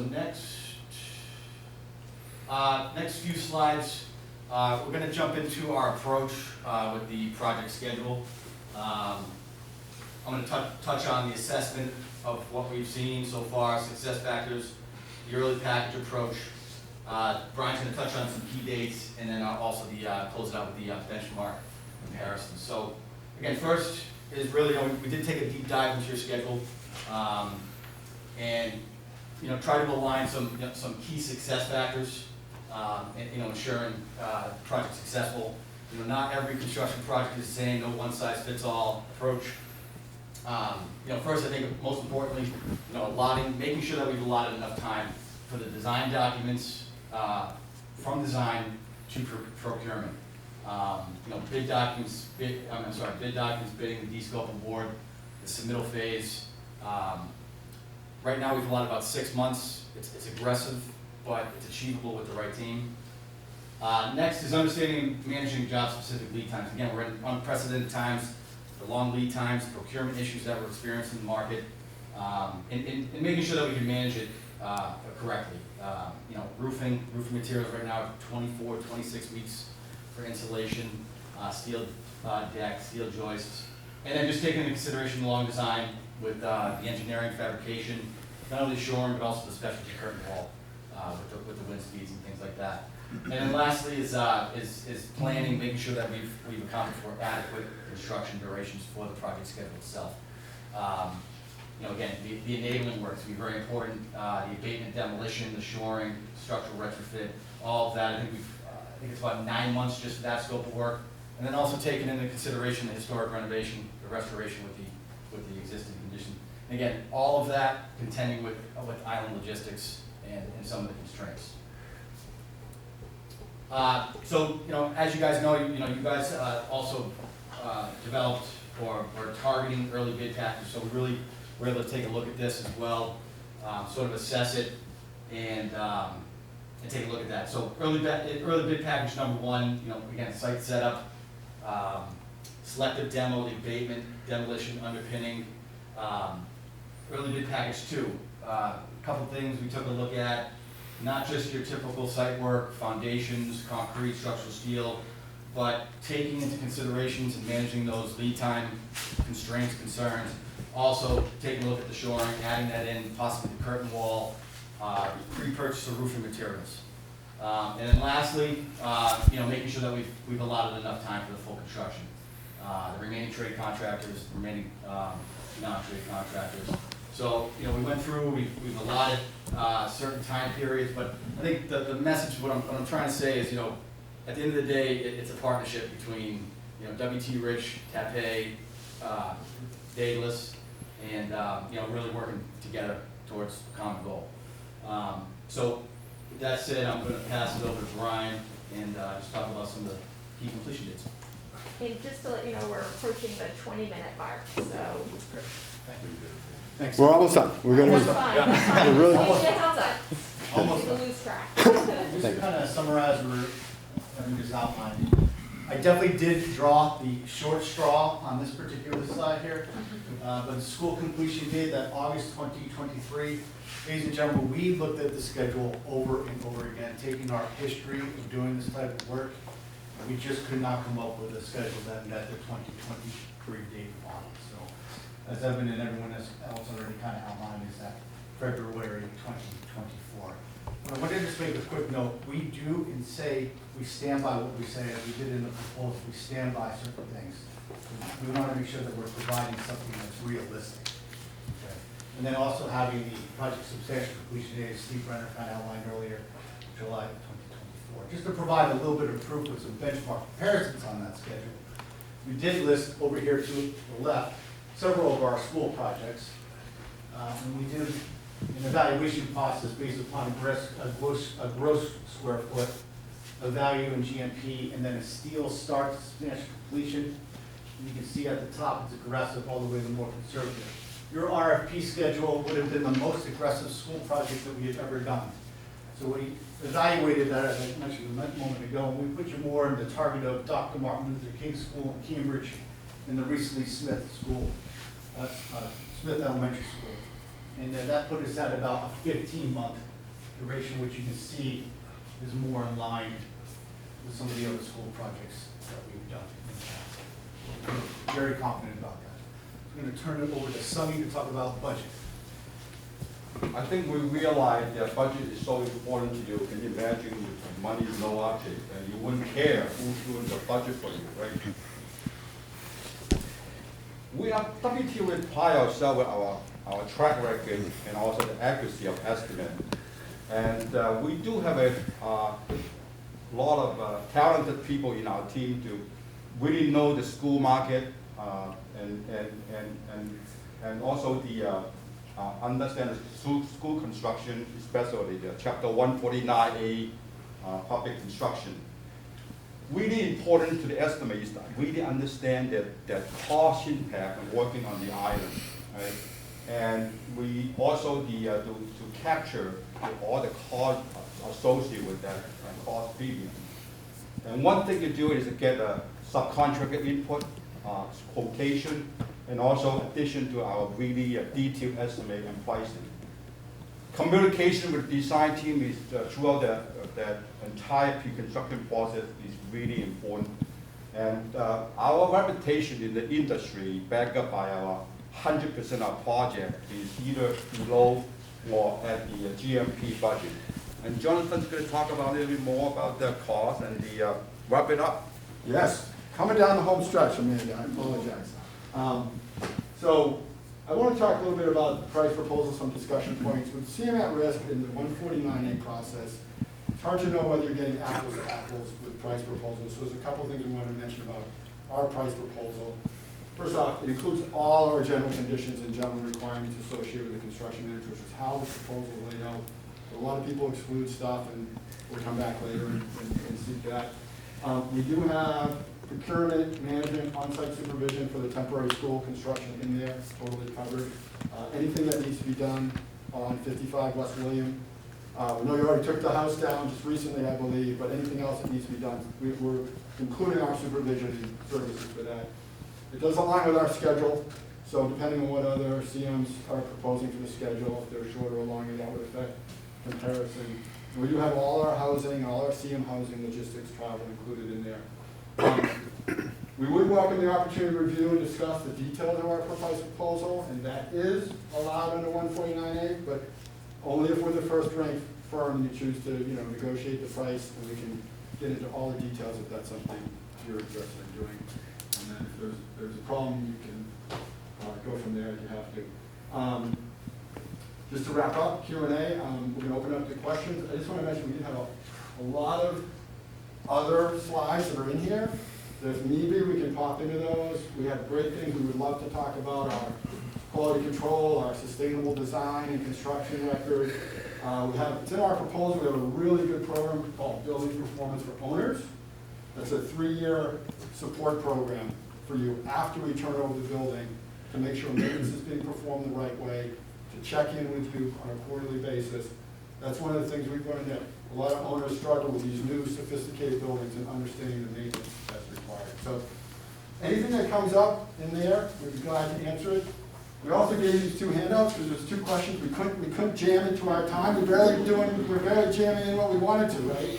So we did a nice narrative to really thoughtfully answer those questions for you, and of course we can bring those up. So I'm going to sit down because if we have to pop into any of these supplemental slides, we can do that, but thank you for your time. We're glad to answer any questions you have. Thank you. That was very helpful. Good. Very helpful. As Amanda said, we do each have a question, or perhaps multiple questions that we'll ask, that we've asked of the other applicants as well. And then maybe some follow-up specific to your presentation. I'll begin. I'd love for you to offer your thoughts on how students' needs, and as principal, I see my role first and foremost throughout this project as advocating for the needs of the students. Love your thoughts on ideas, suggestions that you have for during the project while students are in the temporary school, where programs such as lunch, physical education, recess, in the absence of a cafeteria, a gymnasium, and playgrounds, where programs like those can be, how they can be supported to best support students. Sure. I'll take that one, John. So given our history with doing modular buildings and things of that nature, for outside play spaces, I think we've accommodated that in our modular laydown. We want to make sure that's available. Also, let's just talk about traffic flow as well. We want to make sure that it's easy for these kids to get in and out of the bus. I think we've outlined that pretty clearly. You have a very good system. I did come to the one of the days that was operational. Actually, I was thankful because it was actually a half a day as well, so I got to see the full thing. But you have 2 buses that come in and out of the backspace. We want to make sure we made those accommodations as best as possible. And then there was a lot of parental pickup as well, so we did that. But yes, having a outdoor space for the kids, not only for play, but for cafeteria and things of that nature, especially in this COVID arena as well. I think there's a lot of specifics that we need to go through about those modular buildings. We kind of gave a general layout of those, and making sure that we come up with the appropriate plan, whatever plan that you guys have established with the COVID situation, we want to make sure that we're still implementing that. We did provide 2 fairly large units that are on there that I think can make the accommodations for the cafeteria, the play space, and keeping social distance or whatever else aspects that you are a part of. So I think we've done that accommodation. But really, it's a collaboration of us getting together and working through those details, and we'll pay particular attention to those as well. Thank you. Yeah, you're welcome, John. Okay. The vineyard is unique. What do you see as the biggest issues working on the island? And do you plan or anticipate any changes in your operations that would be different from a comparable project on the mainland? Yeah, you want to take that one? Yep. So we did, this is one of this, we want to get this slide in, but somehow it didn't make the cut. But this is working on the challenges of working on Martha's Vineyard. So, there's not quite the typical workforce that we would expect to service this type of job. Here, resident on the island year long, right? There's some workers that we'd be able to draw from, but most of our contractors and their workers are coming over from mainland. So we've got to worry about commuting logistics, or if they're going to try to house people over here. So getting the labor force over here, making sure we're getting sufficient labor at the time we need it to service the job. This is still, even with the change we made, this is still a fast track schedule in our mind, right? We still need to have a very aggressive pace. So one is the workers, commuting logistics, how that affects costs. There's kind of the whole deliveries. We know that getting materials over here is obviously very tricky. Steamships Authority being the main thing for up to a certain width. We know we can get the big tractor trailer trucks onto the Steamship Authority, but we've got to book those and coordinate those well in advance. We really got to be working, Brian already talked about this, we really got to be working with our subs to say, okay, let's pick a time. It might be a month from now, especially during the summer, right? I come down here a lot, pretty much every summer for a week, and if we forget to book our car reservation, we're like we're on wait lists, and we're trying to get the right time, and it's really, we know how it fills up in the summer, so that's going to be a real thing. There's other challenges like getting the subcontractors really interested and excited about this project.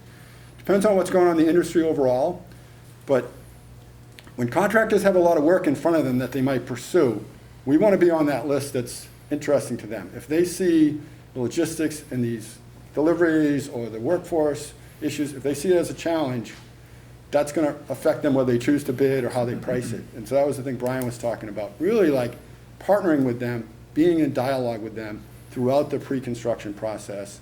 What can we do to compel you? And we have great relationships with these subs, so it's not going to be like just, you know, this random conversation. We're going to be like, we really want you to bid. What are you concerned about? What can we do to make the job more attractive? I think that's going to be one of the really important things. I will just mention, you know, we know like things like waste disposal is a big issue. We're going to really try as much separation of waste streams. Recycling is really important. That's going to be important for our sustainability goals as well. You know, suppliers, you know, there's one ready-mix supplier on the island, so, you know, we'll have to work with them and account for the pricing that they have. There's not, unfortunately, a good competitive situation for that. We've already talked to them about pricing and starting to get an idea on some of those things. I mean, I've talked to Ralph Packer, I've talked to, you know, Chris Lynch from Lawrence Lynch, who does a lot of work over here. We've already started doing that research to really understand these. So that's really it. There's, you know, there's all these things. I think the labor side, the subcontractor interest side, the delivery and logistics are all going to be things that we're going to need to manage extremely proactively and attentively. Next question. It's not unusual for design and technical information to lag construction, and this can have a trickling down effect and a big impact on the sequencing of work and the project schedule. Are you concerned about this project in any way in particular, and how would you handle it?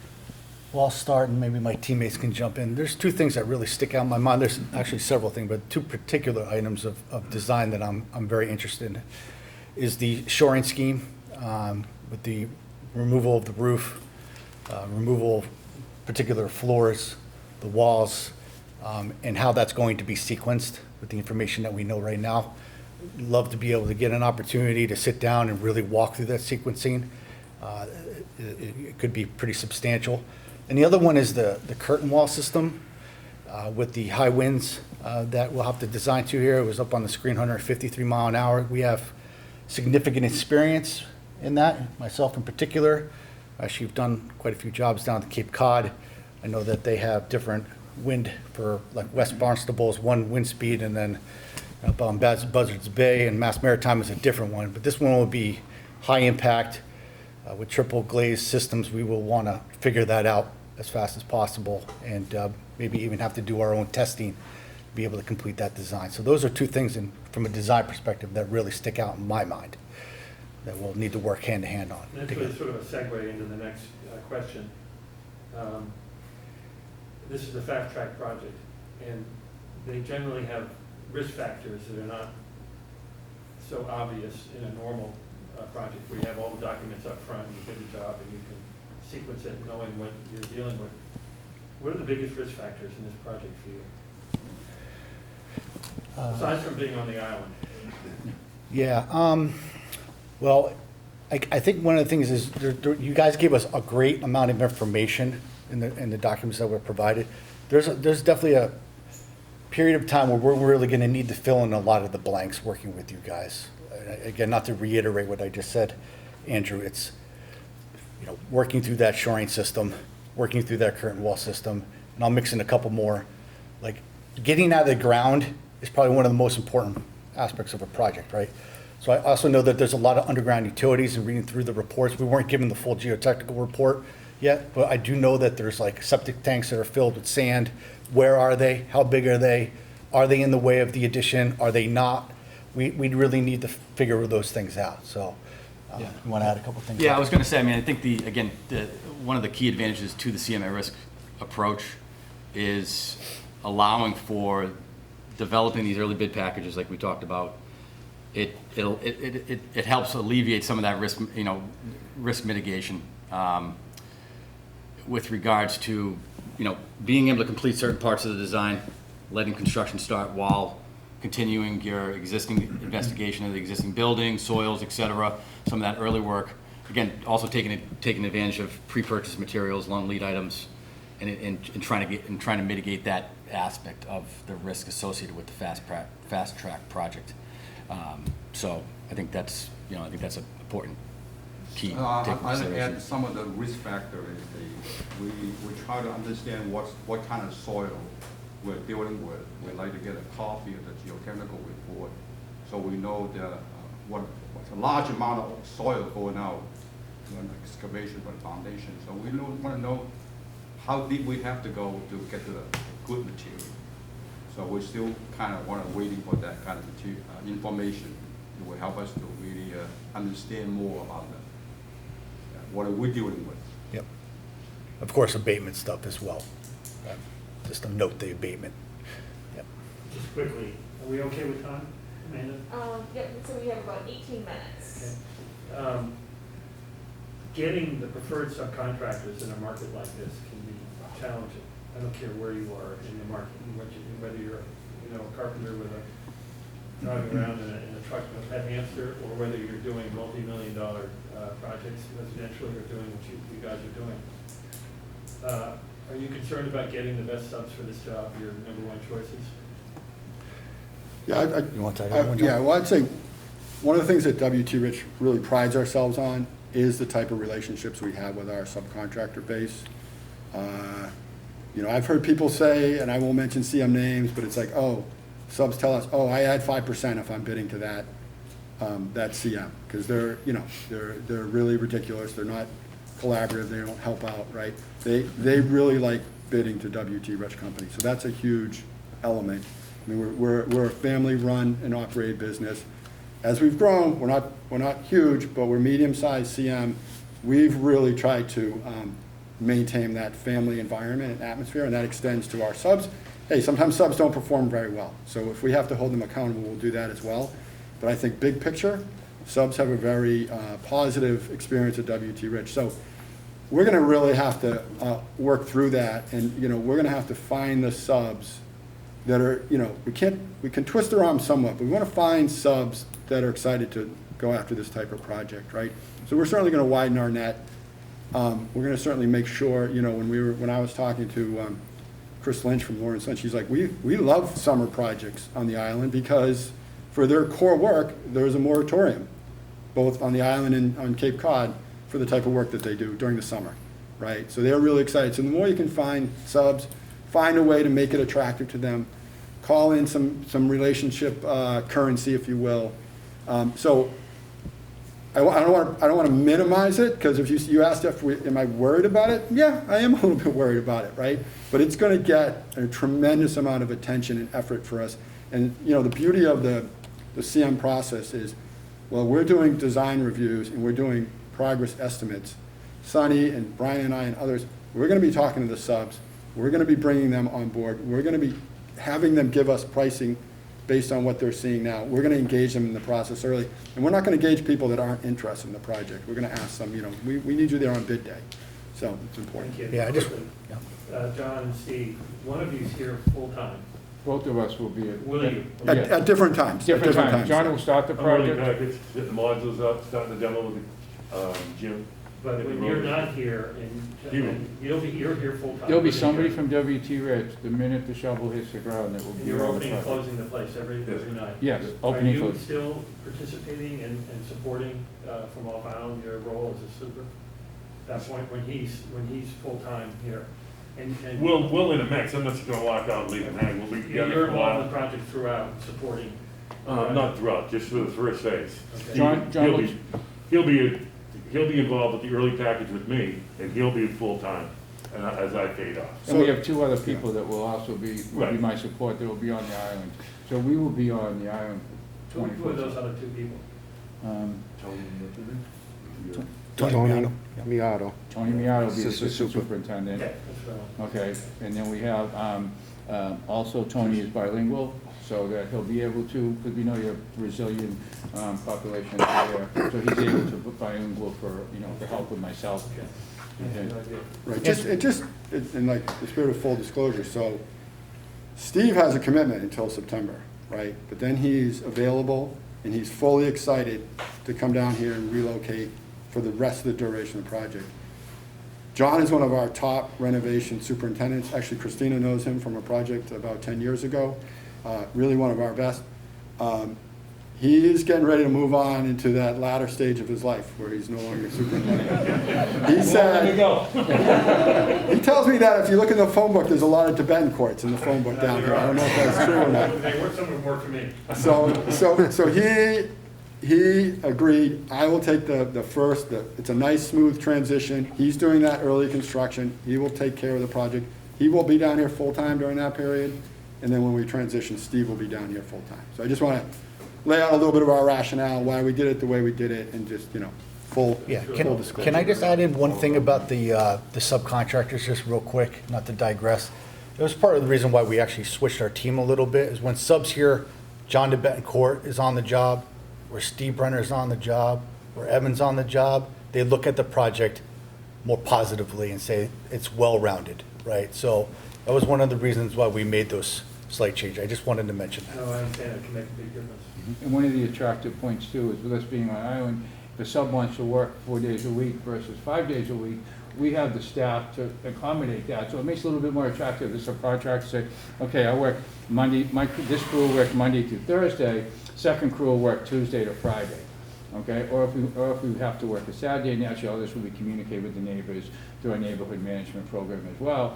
But so it's just being on island, it makes it attractive to subs to say, I want to work 4 10s. It's like, okay, my guys will do that and they have a long weekend, we'll have a second crew, the off days. So it just helps the subs to be positive about the job. Steve's being modest, but he's volunteered to cover the site 10 hours a day. I have. So My he's wife's done that. retired, she can't wait till we get down here. I told him he's got to stay in the winter too. It's not just Which the is summer, fine, you know? which is fine, that's But no he's problem. excited for We that. get more work done in the winter, so. So I guess that kind of leads into my question was, will your staff, your people be traveling back and forth every day, or will No. you be here? So you'll be here? The core team will be here, yes. Okay, and, with weather delays, et cetera, with the boat, we've had a lot of issues with our boat Absolutely. weather in the last We want to year. avoid that, yeah. Yeah, so, how do you plan to stay on track? Well, everything is about planning and executing, right? I mean, and of course, weather, things like that, the weather delays, it's New England, but having the available staff on here on the island is going to be able to drive that process, right? And if we can forecast with our subcontractors, like I was talking about earlier, having the material on the job stored here, thankfully the site is actually quite large, right? Compared to what we're used to. I mean, we're working in even more challenging logistical sites, but if we have the material on the job already, we can get the bodies on the job, we shouldn't have weather delays. I mean, other than the natural little things, but The materials, I just said, the material is really important because, to be quite frank, if there's a storm and a group of workers can't come out for a day because the ferry was shut down all day, we lose 1 day, right? But if that was the day where there was a delivery was supposed to be there, and we needed that material urgently, but the next available slot on the ferry is 3 weeks later, that's the kind of thing we can't absorb, right? Yep. So that's why Brian keeps talking about, let's get the material here, let's have ways to store it, let's make sure let's make sure we're ahead of things with that, and we're not waiting like, I hope that ferry doesn't get delayed, because then we lose our slot, and, begging with the steamship authority try to get our boat on. So that storage of material is really key. There's going to be delays. We have them up in our other jobs. There's a snow day. And It happens. No one shows up on the snow day, right? And we have to absorb it when it's a few days, like that. So my next question was about safety and keeping the staff and students safe, but I feel like you really answered that for me in your presentation. So Yeah. thank you. Actually, can I just drive that home a little bit, Jennifer? So we recognize that the students will be in school when the building's being demoed. That's not uncommon for us, right? And we will make sure that we go through the proper steps, separation, give the proper visuals to the community and all of you about what that really means and what it looks like. It's not a wrecking ball type situation. It's a very controlled atmosphere. But I feel like it's very important to drive that home because we will be demoing, at least that's the plan right now, right? During the school year. And we want to make sure that we're doing the proper steps, managing expectations with the community and all the parents and visitors that come to the school so they are well prepared for when that happens. I think that's an important thing to drive home. Prior to the subcontractor coming into demo, we'll have a meeting with him, he'll sit down, we'll tell him exactly what he can and can't do. So he'll know your whole run, when your drop off is, when your blackout period. We do it with every one of the subcontractors before they start on the job. They know everything what you're doing, where the pickup is, where the drop off is, where their parking is, what they can and they can't do. So everybody's informed on our side. To keep the kids safe, make sure that the noise is watched out for during testing. If you have some heavy testing days, we can find out that, we can stop the noise and move on, put noise blankets between the buildings. So there's many things that we do take into effect for it. Yeah, in our proposal, we talk about safety quite a bit because of our history of doing school projects, right? So these are they call Construct Secure, our safety directors, very adamant about processing and doing the safety inspections weekly, daily, making sure we're communicating. So I just wanted to point you to our proposal on the whole safety section, that's all. So, and just to piggyback a little bit on safety again and kind of dig into one other aspect. And our town is pretty concerned about what would happen on site in terms of prices. We've had a couple of tornado warnings here in the last couple of months. We've lost power for several days. And when we consider that there might be one superintendent on site, you know, on the island actually able to come on site, what does it look like on day two, when they're here, you've battened down the hatches on the site, but something else happens on site on day two, your subcontractors have gone home, what kind of planning will you do to make sure that you can address that? Because our town does have limited resources during an emergency. Yeah.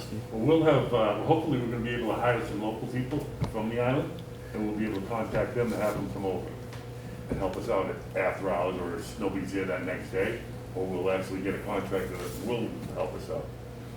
The day before, we keep an eye on the weather. Construction guys keep an eye on the weather all the time. We know what it's gonna do, and we'll make sure it's not gonna happen. It's not gonna be a problem. Things will be battened down, tied down, so that we don't have the problem. But we will have forces that we can get a hand on, whether we're using somebody for site work or whatever, if we have a flood, or we have a cave in or something during a heavy rain or whatever you think.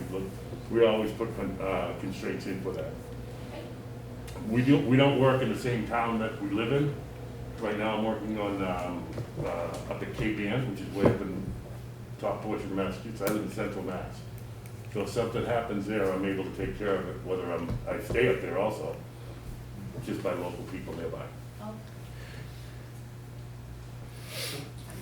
Harold, you with us still? He's at a building committee meeting. Yeah, I am John, and I did find my mute button. Okay. I have my primary question, and I have some follow-ups, and I think those follow-ups are predicated to the thoroughness of your presentation. I think just inspired more dialogue. So the primary question is this: the Tisbury School Building Committee sees the construction manager at risk method as a cooperative venture as compared to bid build. Can you describe your efforts in cooperation with the design team to identify areas that may be flagged as potential change orders or cost overruns throughout the project, and most importantly, during the pre-construction review process? Please feel free to give us some examples of recent projects. Let us know how your findings are communicated, and in that review, do you provide suggestions or options to the school building committee and the design team for consideration? You want to go through the change order of wins thing, or? Yeah. Yeah, You want to do that? Yeah, I can take that Yeah, as let's well. do that. Does Harold can he see the screen? Up here? I can, either way, I can. Harold? Yes. I'm sorry, I can, They're gonna attempt to, well, they're gonna use it. I'll run They're it. gonna attempt to see it, they're gonna use Yeah, it. I mean, I do get some of it, so roll with it. Okay. Yeah, I'll roll with it as well. The visuals are supporting what they're saying, so. No, I'm glad you asked the question. And we did prepare a slide for this, particularly the question. I mean, you guys asked it during the RFP phase as well. But, you know, again, I think change order avoidance, it really starts, and again, another advantage of the CM at risk process, like Harold mentioned, is getting us in early, having us sit down with the design team, our in-depth design reviews, again, taking, all of our experience and applying it towards these design reviews. Page turners, design assists, There's a note up there with regards to change avoidance log. So typically what we do on our projects is, we like to capture some of these lessons learned, capture these where we've seen, major change orders or, bust or whatnot, and really build and take away from that and apply it during the pre-construction phase. I think the most important thing is ensuring that the design is objective. The scopes are very clear, clearly defined. The next phase, again, going into procurement, buyout, and descope. Again, we've got a ton of experience. We do 100% public work. We know how the trade contractors work. We know how their minds work. We know how they analyze the specs, the designs. Really taking from our experience, making sure that for the non-trade side, our scope of worksheets are clear. The scopes are defined in line with your design and in line with the budget as well. Just taking that and then really going hard during the descopes. Trying to get the best bang for your buck, and really doing a good job during the descope. And then during construction, Harold is early identification. Identifying items that may be change orders, coming up with workarounds, working with the design team, subcontractors, and then vetting the change orders if they are presented to us. And ultimately, I think like you mentioned, Harold, it's a collaborative effort. We work for you. We're advocating for the owner. We're advocating for the design team. We've got a track record up there as well with non-discretionary change orders, 0.8 on new construction and 2.2% on renovation and addition. So, if I can just add a couple of because you asked for examples too, Harold. Yeah. So I just want to point out, when we do a design review, whether that's DD phase or 60%, we produce a spreadsheet with our design review comments. I would say the average is 500 items that we bring up, right? And that's not any, poor reflection on the quality of the design at that stage, but we really go through with it with a fine-tooth comb. We're very specific about any issues we're looking at.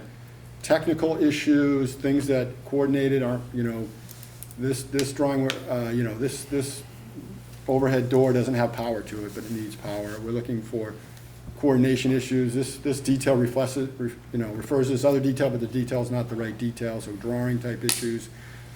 Statutory type issues for procurement with file subbids, trade contractors, to make sure those are all in line. So those we have, like I said, typical 500 comments, very detailed.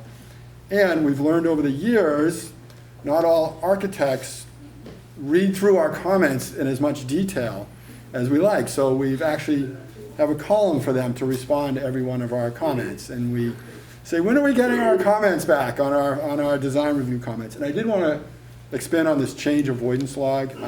So we started this a couple of years ago, and we really captured lessons learned. And I have a philosophy as a CEO, Brian shares this with me, is we should never make, as a team, not just WTH, but the whole team, we should never make the same mistake twice from one project to a different project, right? That led to a change order, right? So if there's something that was missing, I had a job, just for instance, this wall was fire rated wall, but if you look at the borrowed light, the window that goes through the wall schedule, the glass wasn't specified or the frame specified to be fire rated, right? Those are specified in two different areas. We should pick that up, and we should look at those things for you. So this change order avoidance has like a checklist of things we've had before that we can specifically go and check those again. So something we take really seriously. We also really are in a lot of dialogue with the architect. It's a very collaborative process. We're talking the whole time about what was your intent over here. So we do a lot of page turners with them too. So I think it's really really trying to expand that value of that CM role that you asked about, Harold, because I think that's really important for us. Thank you very much. One of the questions we asked the other prospective people this morning was, how do you feel about your staffing resources if you have sudden turnover in your staff? Like, someone might decide to retire a little earlier than they basically suggested. That would be me. I'll do that. I'll volunteer. Yeah, I'll just say, there's high turnover in our industry. W.T. Rich's has one of the lowest turnover rates. Probably the last 3 years, we've had, I don't know, 3 or 4 people leave the company. Extremely low. We do have some people retiring like John, but we already know, we have his commitment, he's not leaving before that, right, John? So no, I think the turnover is real. I would never want to say to someone, like, guarantee that's never going to happen. That would, because you can't predict what might happen in that area. But we have we have commitments for the people and when they're going to stay through. So I really don't foresee any of that retirement-wise or general turnover, people leaving to go to a different company. That's an area we've been really strong as a company that we're pretty proud of. Does that answer, Harold? Does that answer your question, Harold? That does. It does answer my question, and I'll go back to the new dialogue. So you mentioned your three-year program for returning back on, I think, a quarterly basis to review the building after completion or service the building.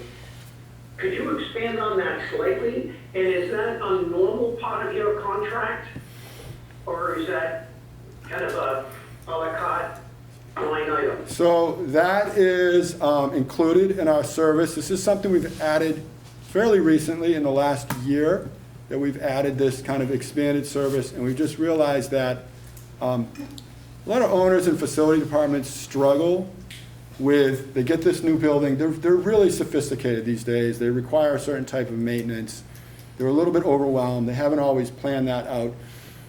We feel that we can give coaching, support, and guidance over that period. I'll be honest with you, it's not an intensive effort, it's not a full-time effort. We're not giving you a person for 3 years, right? We're coming in, we're checking with you, we're seeing if the maintenance is getting done.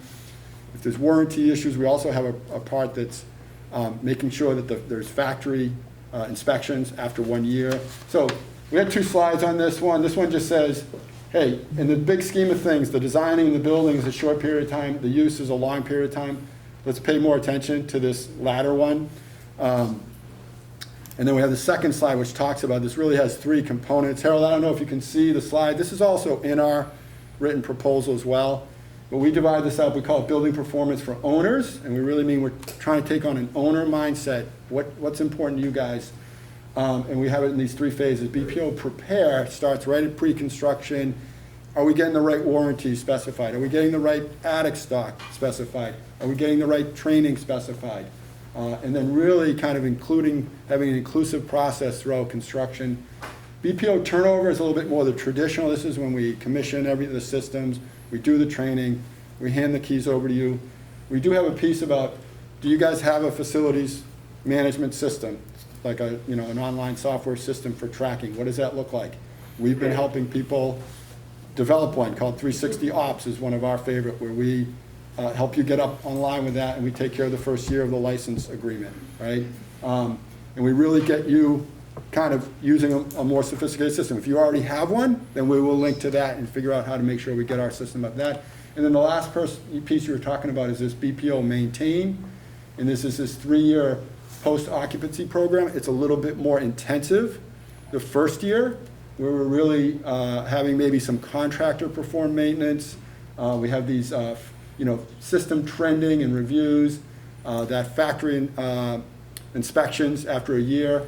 And then the last 2 years are these sort of quarterly reviews and continue with the annual manufacturer check-ins. We talked to you too, because some of the things we put in that last piece to have contractors come out and do maintenance, even though we're giving you this service included, that wouldn't be free, right? The contractor's gonna say, oh, that's in my contract, I gotta add some money for that.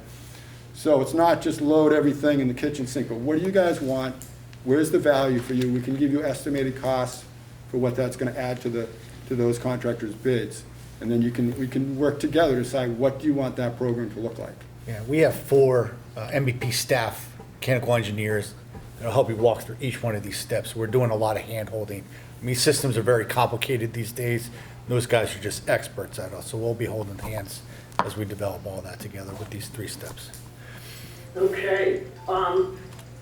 given the existing conditions report, and the thoroughness that I've observed in today's presentation and discussion, do you see the need to do more exploratory work inside the building, the 1929 building, in preparation of the beginning of construction, to go back to my first question, minimize those unforeseen change orders?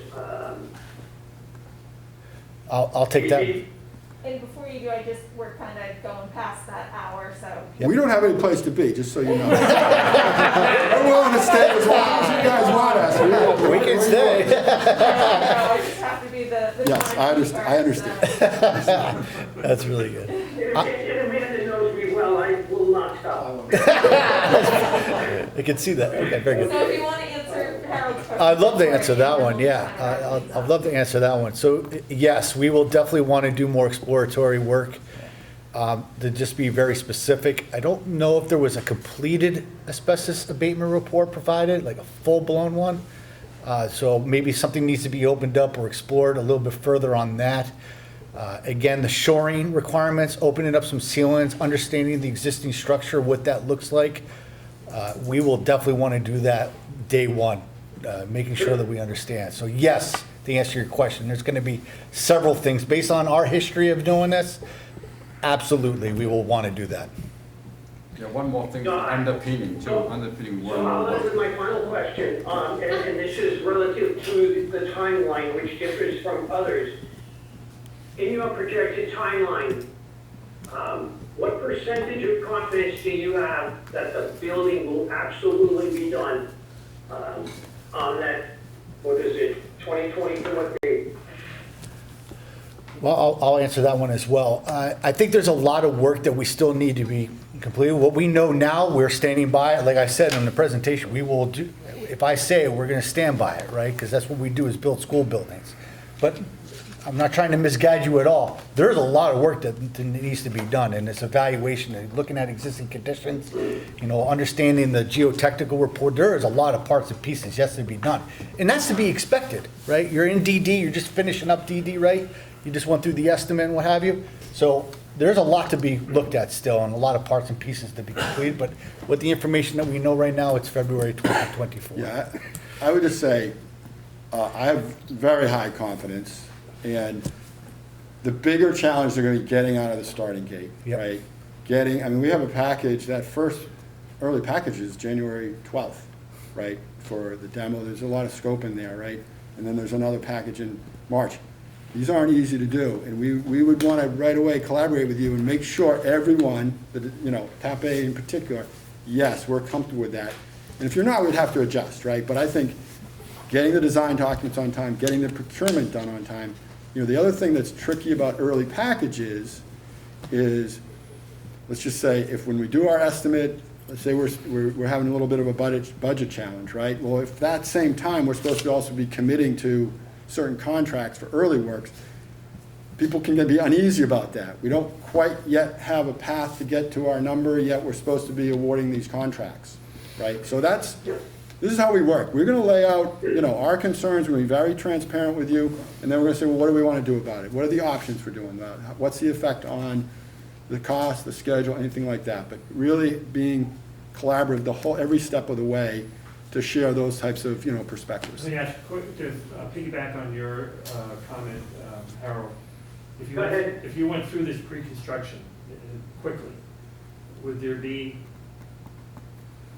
if there was an opportunity to shave time off the 24 February, that's a conversation. Yeah, absolutely. I think the biggest thing the biggest unknown, and it has to do with what Brian was just talking about, is, you look at the drawings that are there now. We know the areas, it calls out areas to be shored. It calls out, add structural work here, add so much per linear foot, pound per linear foot, right, of structural here. It doesn't show the design yet. It doesn't show how the connection details are yet, right? So without knowing the complexity of that, maybe it's something really simple. It can be done pretty quickly. It's not labor intensive. Same with the shoring, and then you have the new CMU shear walls. How do they tie into the existing structure? So we took I don't want to say a super conservative approach, but I'm going to say a reasonably conservative approach to say, this is how long we think these things would take based on the information we have now. If those things are a little bit simpler than we had envisioned or anticipated, then we could bring the schedule back. If they're leaps and bounds more complicated, then we got to deal with that as well, right? But we've put what we think is pretty reasonable and conservative that, and we didn't want to that's what we feel from what we know now the schedule is, right? But yes, and it definitely could be an opportunity to maybe look at that and see if we can improve upon it. Thank you. Yeah, I think, I just, Harold, can I comment for a second? Harold, Chris, Leslie. Please. Did you have something to add, Harold? Do you have more, Harold? I was just gonna say, you know, speaking for myself, I appreciate the candor about the complexities of the project and its relationship to schedule. There's Siobhan, myself, and Andrew who live every day in that world, and we know that there's a lot of moving parts that you can't always get a grip on. So thank you very much. Thank you, Harold. Chris, bless. Yeah, so I think you guys are being conservative. But, We'd love to hear that. We'd love to hear that, but, you know. I think the project looks scarier than it is when you don't have the sort of, because there's other information we didn't release, and we kind of did that on purpose because it's sort of, we didn't want to get people more confused than they had to. And so, for instance, the temporary school is pretty well baked at this point and has the potential to pull a trigger within like weeks on having something ready to go and on site, right? Within like ahead of the schedule you produced, right? So that's something we didn't That's good. divulge. I've been doing that work in the background. We have multiple meetings about how the town is going to support that with their own work and labor. And so that's information you don't have. So that in itself could expedite things a little bit ahead of what you're projecting. In the shoring, I think is not, it's scary because it's shoring. There's never a shoring project that's not scary. But I think that we've talked with the engineer, and I think that there's creative ways to do that that are, you know, it's not necessarily yanking the entire roof off all at once and having to shore the entire thing. If you did it, you know, in sections, you could work through it, and maybe there's trade-offs there that we can work through with your expertise. And I think that when I've been sitting here, and you might have seen that, don't hope my body expression is more throwing anybody off because I'm sitting in the gallery down here, and I'm just like thinking in my head of ways that my group and our design team can put things in front of people to get expedited results. And I think there's pathways. I'm sitting here texting with a structural engineer, I'm like thinking of like from the first interview till now. And so my whole feeling is that maybe it's not August 23rd or August of 23, but maybe also it's not February of 24. And so the ability to, and my other comment about it is that I almost feel like there's like, where my head was going was that there's almost really no pre-construction on this project. Like there is, because we're not in full bid packages for a few months, but like we need you guys on site in December and like mobilizing, getting going, and like there. And so like when we say that, when we're saying like we need stuff coming really fast, are you just saying that's not possible, we can't do that, or are you saying, you know, that's the kind of things that we're asking is, this isn't a on-site mobilization sometime in, you know, February to March. This is like tomorrow kind of thing. There's a meeting on Tuesday to take all of this to committees and get it going. And so I'm just saying, like, if you had, like, from the day you have a notice to proceed, like, what are we talking about getting going? Because, like, we need all of you to get going. Yeah. I'll need you to do a DD estimate on the documents that we already have reconciled from two estimators and have that done 3 weeks and like come to a reconciliation and say, you know, how are you feeling about the whatever the $55 million budget is, 42 in construction? Because we're needing to make decisions very Can I fast. just jump in, because I feel like this could go down a rabbit hole of all afternoon and then. Don't answer it. Thank you for the comments. What I would like, in fairness, thank you, you've been very thorough, and we had questions, and we had more questions, and you answered them. But I also want to give you guys an opportunity to take a minute to close things up, because we did that for the other applicants as well. Don't answer the question. So disregard the man behind you. I can't address any of Chris's comments, But please, take a minute and yeah, so, no, leave us with that. I'll just wrap up by saying, I mean, I think you already know, I mean, we know the other two pre-qualified CMs, we know how much schoolwork they've done in 149A, so I'm not gonna tout too much our experience, but that's what I think one of our selling points is. But what I really want you to hear is, you know, we really want to do this project with you guys, right? We spent some time as a firm and said, you know, the island construction, it's tough, you know, there's some challenges there. Are we interested? Because if we're interested, we're gonna go all in, right? And we're gonna put together the right team. We don't wanna come down here and fall on our faces, right? And we don't wanna come down here and create a bad result for you or a bad result for us, right? So we are all in on this. You know, our interest level, our commitment level, our figuring out what to do, and to serve you, right, I think is 100% there. And I think one of the things that, I think that the clients and the teams that we work with that like us is, you know, we're not rigid, right? We're not like a corporate structure. We do things a certain way. We're very resourceful. We're flexible. We know that we're working for you. Our ultimate goal is end of the project, everyone who's involved in the project is singing our praises, right? And they're saying, W.T. Rich is the best construction manager we've ever worked with. That's what drives us from start to finish, because life is actually really easy for winning new work and having a nice business when you can develop that reputation. It's not an easy reputation to have, because construction is messy business, right? And there's a lot of issues that come up throughout the life of a construction project. But we're very transparent, we're very candid, we're very open, and the other thing is we're really resourceful, right? So if there's an issue that comes up, you will never hear us say, well, I guess that's your guys' problem to solve, right? Like, we are gonna help you every step of the way to figure out how we can get through any issues that might come up. That's it, that's my big hurrah. So. Great, thank you very much. Appreciate your time, and very helpful. Thank you very much, appreciate it. Yeah, we really appreciate it down here.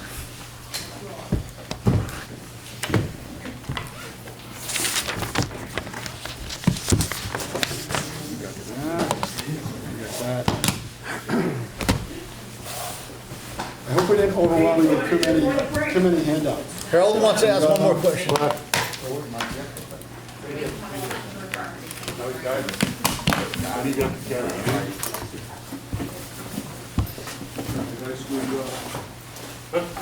Yeah, you did.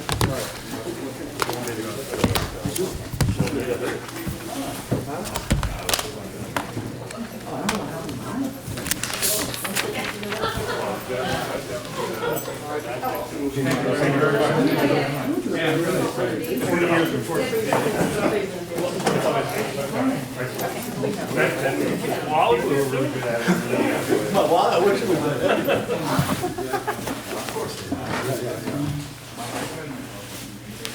Are we allowed to mention? Well, I can limit in my handshake. All right. Good phone. Thank you very much. Yeah, it was very beautiful. Thank you so much for coming down. Really thank you. Well, we didn't have it quite planned that way. Thank you very much. Thank you.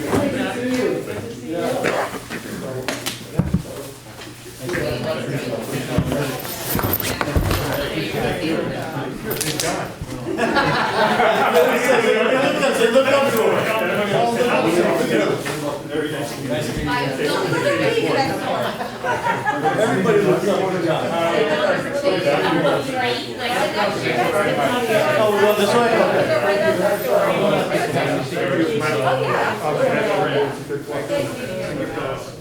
Hey, great job, John. Thank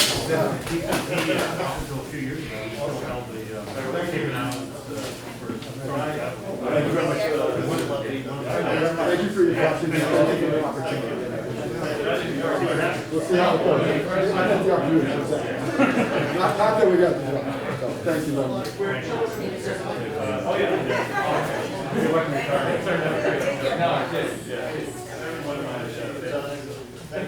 So Harold, to answer your question, there will be a lunch break.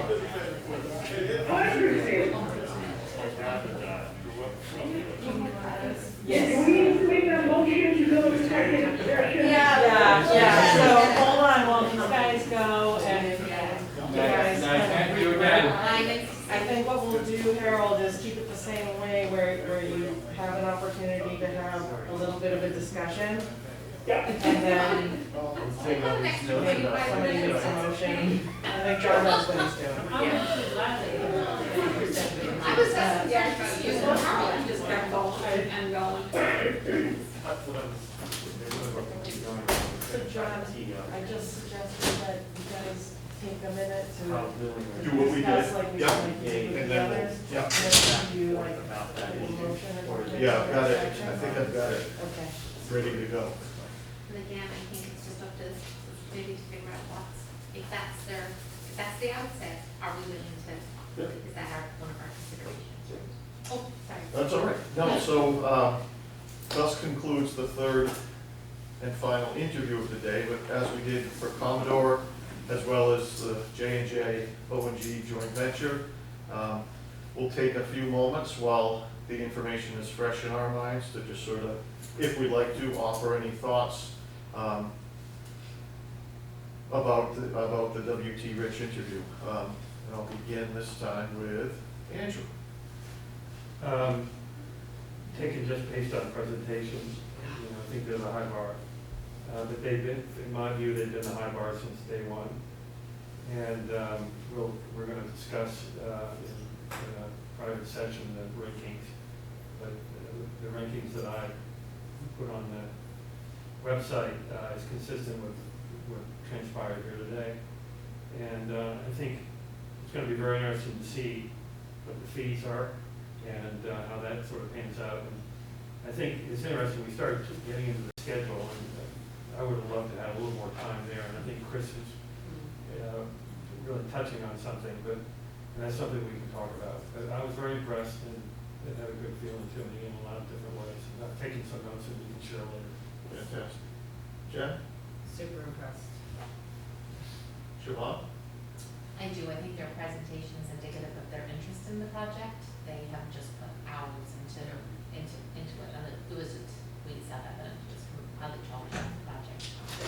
Yeah, so I look forward to talking about all three very shortly. Harold, thoughts on W.T. Rich? I thought they were very comfortable, confident, but not cocky. And it was a back and forth dialogue, which I think opened up a lot more, a deeper view into the project for all of us as well. Very good. Thank you. You're welcome. Beyond what you guys have offered, I have nothing else really to say. It would be redundant. So I have nothing else to offer regarding the W.T. Rich's presentation. Can I make one comment, John, before you move forward? Of course. Yeah, Chris Blackston looks way too comfortable sitting back there in the gallery. He did say, please don't read too much into his body language. So, he might not be that comfortable. Before we move on to agenda item number 5, anything from Amanda, Christina, or Chris?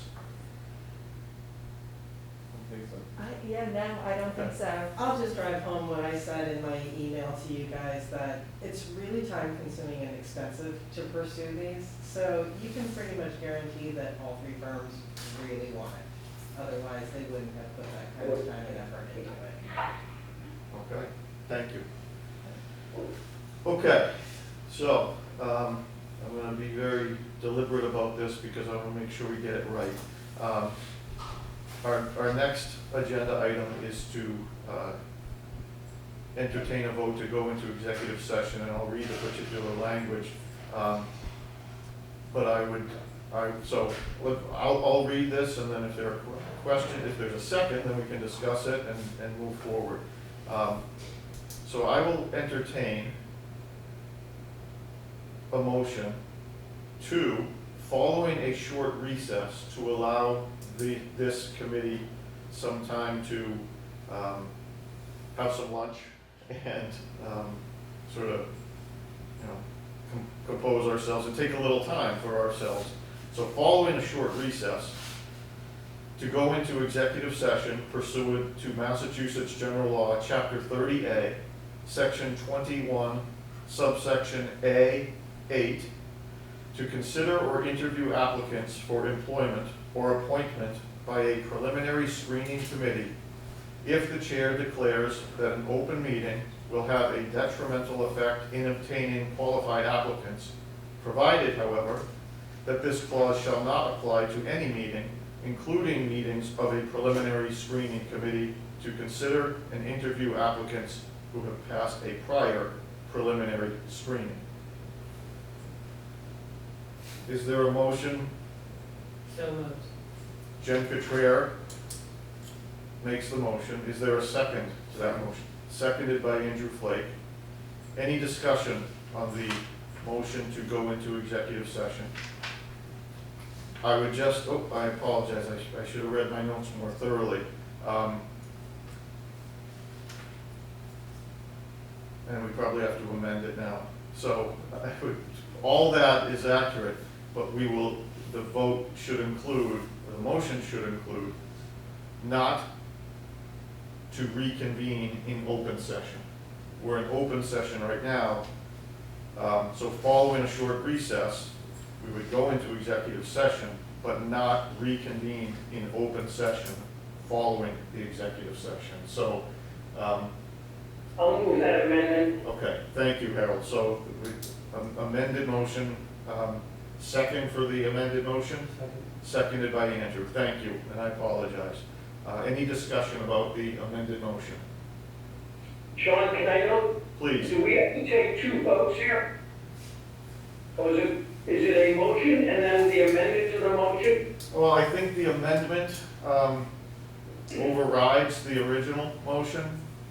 Okay. Or, Jen, you made the motion. Jen, would you offer to rescind the original motion? Yes. Okay, Jennifer rescinds the original motion, and Andrew rescinds the second to the original motion. So the amended motion is the only one that we're considering voting on at this time. Understood. Thank you. I'm not sure I do, but we'll go with it. Thank you. You're the one reading it, you're stuck. Any further discussion? Okay, we will do a roll call vote for this. So all those in favor of the motion, we will start. Andrew Flake. Aye. Jennifer Cottrell. Cottrell, aye. Siobhan Mullen. Mullen, aye. Harold Chapdelaine. Chapdelaine, aye. And John Custer, aye. Motion carries 5-0-0. We are in recess, and we will go into executive session following our short recess. Thank you all. Appreciate your time.